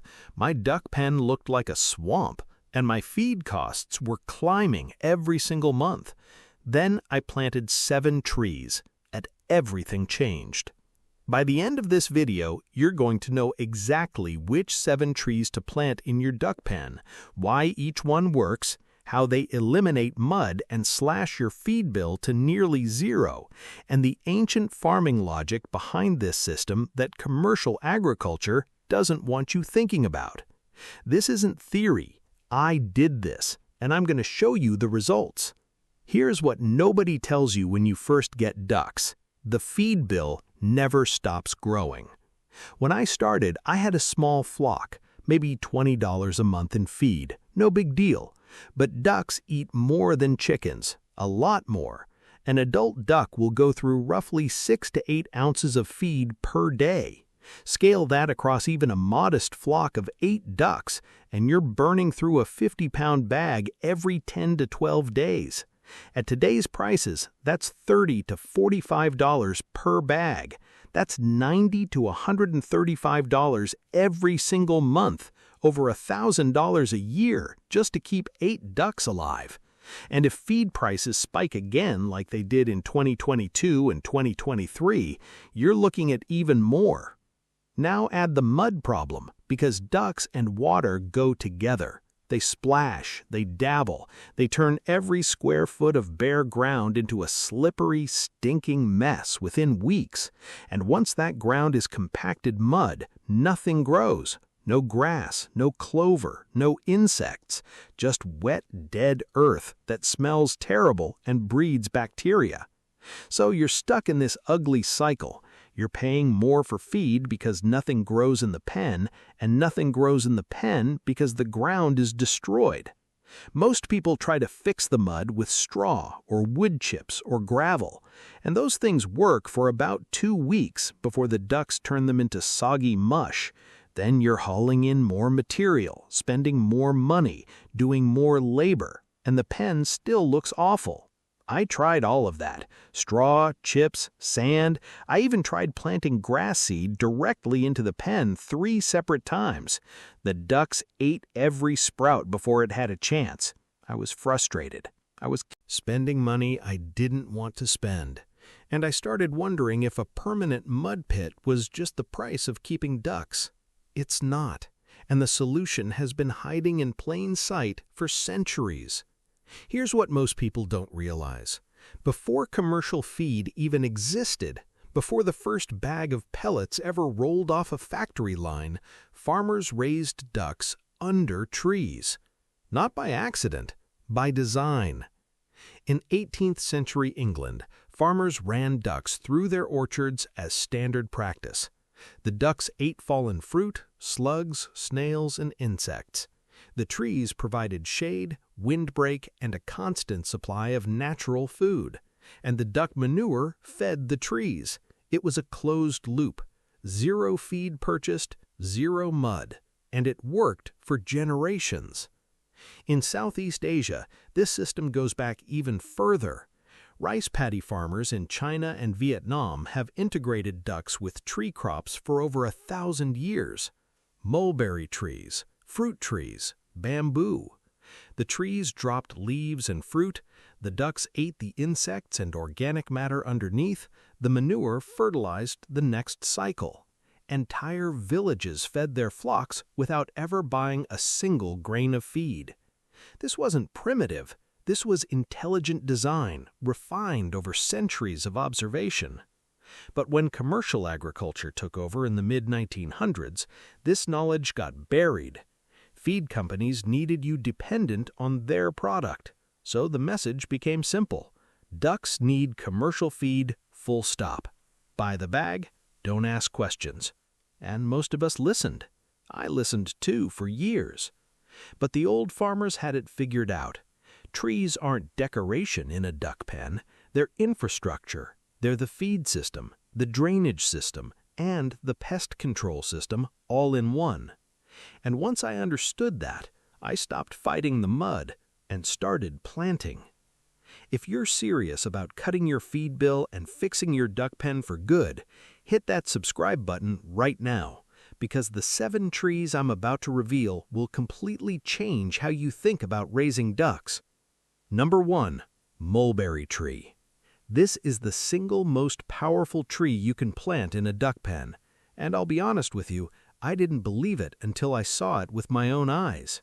Mulberry trees produce massive amounts of fruit. A mature tree can drop 60 to 100 pounds of berries in a single season, and ducks go absolutely crazy for them. They eat the berries right off the ground. No processing, no prep, just free food falling from the sky for weeks straight. But here's the mechanism that makes this tree so valuable. Mulberries fruit over a long window, 6 to 8 weeks depending on your climate. That's not a one-time harvest. That's almost 2 months where your ducks are eating fresh, nutrient-dense fruit every single day without you lifting a finger. Historically, mulberry trees were the backbone of duck and poultry systems across China for over 1,000 years. Farmers planted them along pond edges and let the fruit fall directly into the water. Ducks would feed themselves entirely during fruiting season. Plant your mulberry on the south-facing side of the pen where it gets full sun. Give it about 15 feet of space. Within 3 to 4 years, you'll have a tree that produces enough fruit to noticeably cut your summer feed bill. And the next tree on this list does something mulberry can't. Number 2, white willow. If mulberry is your feed system, white willow is your drainage system. This is the tree that kills the mud pit. A single mature willow can absorb 50 to 100 gallons of water per day through its root system. That's not a typo. One tree, 100 gallons every day. That standing water in your duck pen, the soggy ground that never dries, willow roots drink it like a sponge. They actively pull moisture out of the soil, which means the ground around them firms up and stays walkable even after heavy rain. There's a reason old European farmers planted willows along every drainage ditch and pond edge. They understood that willows regulate water better than any man-made drainage system, and they cost nothing once planted. Here's the practical part. Plant your willow on the lowest, wettest corner of your pen. That's where water collects, and that's where the willow will do its best work. You can start from cuttings. Literally stick a fresh branch into wet ground in early spring, and it will root. No nursery trip needed, no cost. One warning though, willow roots spread wide. Keep them at least 30 feet from any septic or water lines. But this next tree is the one that surprised me the most. Number 3, elderberry. Elderberry is the tree most duck owners overlook completely, and that's a mistake. Elderberry bushes grow fast. We're talking 6 to 12 feet in 2 to 3 years. They produce clusters of small, dark berries that ducks readily eat. But the real secret isn't the berries. It's the insects. Elderberry flowers attract enormous numbers of beneficial insects. Flies, beetles, moths, and their larvae swarm elderberry blooms, and every single one of those insects is high-protein duck food. Your ducks will patrol underneath the elderberry canopy, picking off bugs all day long. That's free protein replacing the most expensive ingredient in commercial feed. Old English hedgerow farmers knew this. They planted elderberry along the edges of their poultry runs specifically because it created a natural insect trap. The flowers pulled the bugs in, the birds ate them. No feed required. Plant elderberry along the fence line of your pen in groups of 3 to 5 plants spaced about 6 feet apart. They'll form a dense hedge that also acts as a windbreak. They tolerate wet feet, which means they'll thrive in the conditions that kill most other plants in a duck pen. Number 4 on this list does double duty in a way nothing else can. Number 4, fig tree. Fig trees are ancient food sources for poultry, and they work beautifully in a duck pen. A single fig tree can produce 30 to 50 pounds of fruit per season. Figs that fall to the ground split open and become soft, sticky, sugar-rich meals that ducks devour instantly. And unlike some fruits that need to be cut or processed, fallen figs are perfectly ready to eat the moment they hit the ground. The mechanism here is energy density. Figs are packed with natural sugars and carbohydrates. During late summer and early fall, when your ducks need extra calories to prepare for molting season and winter, figs provide exactly what commercial feed would, at zero cost. Roman farmers planted fig trees in their poultry yards over 2,000 years ago.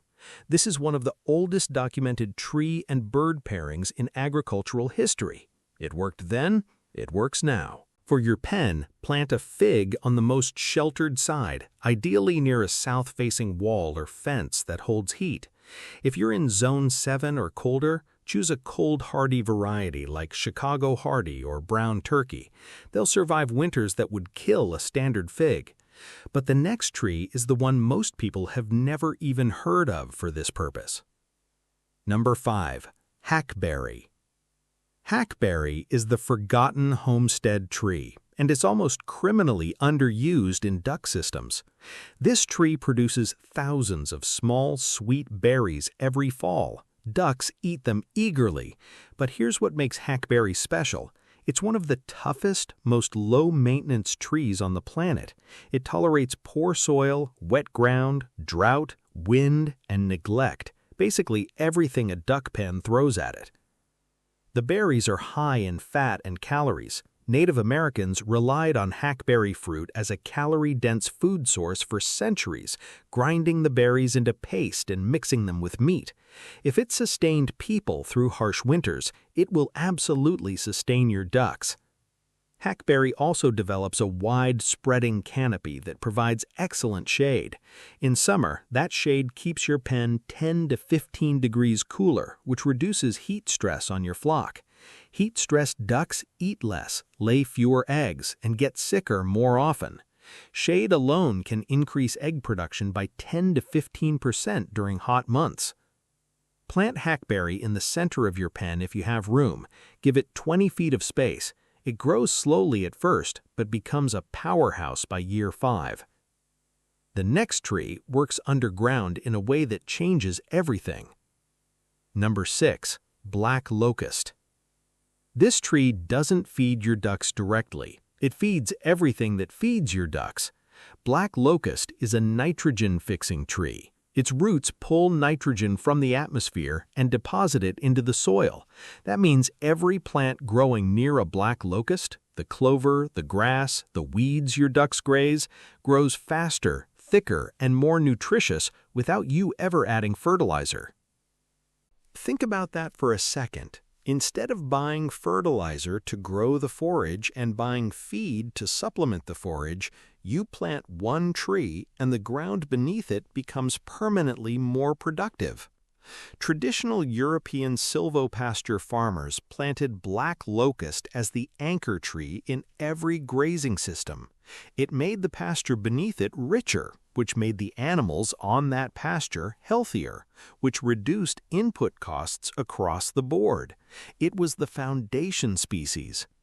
Black locust also produces incredibly hard, rot-resistant wood. If a branch falls in your pen, you can use it for fence posts that last 30 years without treatment. Plant black locust on the perimeter of your pen, spaced 12 to 15 feet apart.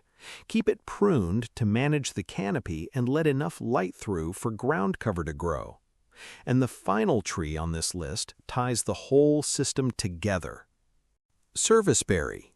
Serviceberry is the perfect finishing tree for a self-sufficient duck pen. And here's why. It fruits early. While your mulberry, fig, and hackberry produce food in summer and fall, serviceberry produces sweet blueberry-like fruit in late spring. That means you're covering the one gap in your natural feeding calendar, spring, the season when nothing else is producing yet, and you're still reaching for the feed bag. A mature serviceberry produces 10 to 20 pounds of fruit. Ducks eat them whole, straight off low-hanging branches or off the ground. And the fruit is packed with vitamins and antioxidants that support egg production right when your hens are ramping up for their most productive laying months. Colonial American farmers planted serviceberry. They called it shadbush along every fence line and animal run. It was considered essential infrastructure, not decoration. It fruited early, it grew anywhere, and it fed whatever livestock grazed beneath it. Plant serviceberry along the edges of your pen in clusters. They stay relatively small, 10 to 15 feet, so they won't overwhelm a compact space. They also tolerate partial shade, which means you can tuck them under the canopy of your larger mulberry or hackberry. When you combine all 7 trees, you have fruit from spring through fall, shade all summer, drainage year-round, nitrogen in the soil permanently, and an insect ecosystem that replaces the protein in commercial feed. I want to be real with you for a minute. When I first heard about planting trees in a duck pen, I thought it was wishful thinking. My pen was a disaster. Pure mud, the kind that sucks your boots off when you walk through it. I was spending about $110 a month on feed for 8 ducks, hauling straw in every other week to try to manage the mess, and honestly questioning whether ducks were even worth the trouble. A friend of mine who runs a small permaculture operation told me to plant mulberries and willows in the pen. I laughed. I said, the ducks will destroy anything I plant before it gets a foot tall. He told me to cage the trees with simple wire fencing until they were tall enough for the ducks to leave alone. Just basic hardware cloth wrapped around each trunk for the first 2 to 3 years. So I tried it. I planted a mulberry, 2 willows, an elderberry cluster, and a fig that first spring. I protected each one with wire cages. And then I waited. The first year, not much changed. The trees were small, the ground was still muddy, I was still buying feed. I almost gave up on the idea. But by the second summer, the willows had grown fast, 6 feet in one season. The ground near them started drying out. The elderberry was buzzing with insects, and I noticed my ducks spending hours underneath it just foraging. By year 3, the mulberry fruited for the first time, and I watched my ducks eat themselves full for 6 straight weeks without touching the feed trough. My feed bill dropped from $110 a month to under $40. During peak fruiting season, it dropped to nearly zero. I became a complete convert, and I haven't looked back since. Now, before you start planting, let me save you from the mistakes I made and the ones I see other people make constantly. Mistake number 1, planting without protection. This is the biggest one. If you plant a young tree directly in your duck pen with no cage or barrier, your ducks will strip the bark, eat the leaves, and trample the roots within days. Every single tree needs a wire cage around the trunk for the first 2 to 3 years. Simple hardware cloth, 3 feet wide, wrapped in a circle. It costs about $5 per tree. Skip it and you'll lose every tree you plant. Mistake number 2, planting only one species. If you plant nothing but mulberries, you get fruit for 6 to 8 weeks and nothing the rest of the year. The whole point of 7 trees is coverage across seasons: serviceberry in spring, mulberry and elderberry in summer, fig and hackberry in fall, willow and black locust working year-round on drainage and soil. 1 species is a snack. 7 species is a system. Mistake number 3, ignoring spacing. People cram trees too close together because the pen feels small, but crowded trees compete for light and water, produce less fruit, and create a canopy so dense that nothing grows underneath. Follow the spacing I gave for each tree. If your pen can only fit 4 or 5 trees, start with those. You can always expand later. Mistake number 4, expecting instant results. This is a 2 to 3 year system. The trees need time to establish. If you give up after 1 season because your feed bill hasn't changed yet, you're quitting right before the payoff. Patience is the price of a permanent solution. Now picture your duck pen 3 years from now. The mud is gone. Willow roots have drained the soil. Grass and clover grow thick under the canopy of a black locust that's been feeding nitrogen into the ground since the day you planted it. Your ducks wake up in spring and eat service berries straight off the branch.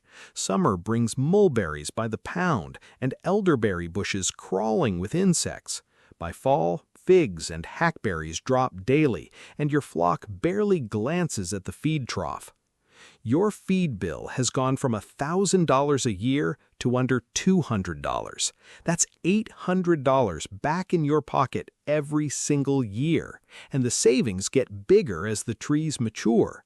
Your ducks are healthier, their eggs are richer, the yolks are darker because the diet is diverse and natural instead of processed pellets from a factory.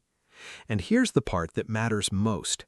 This system doesn't wear out. It doesn't need replacing. It doesn't get more expensive over time. It gets more productive. Every single year, those trees grow bigger, fruit harder, and shade deeper. You built something permanent, something self-sufficient, something the old farmers would recognize and respect.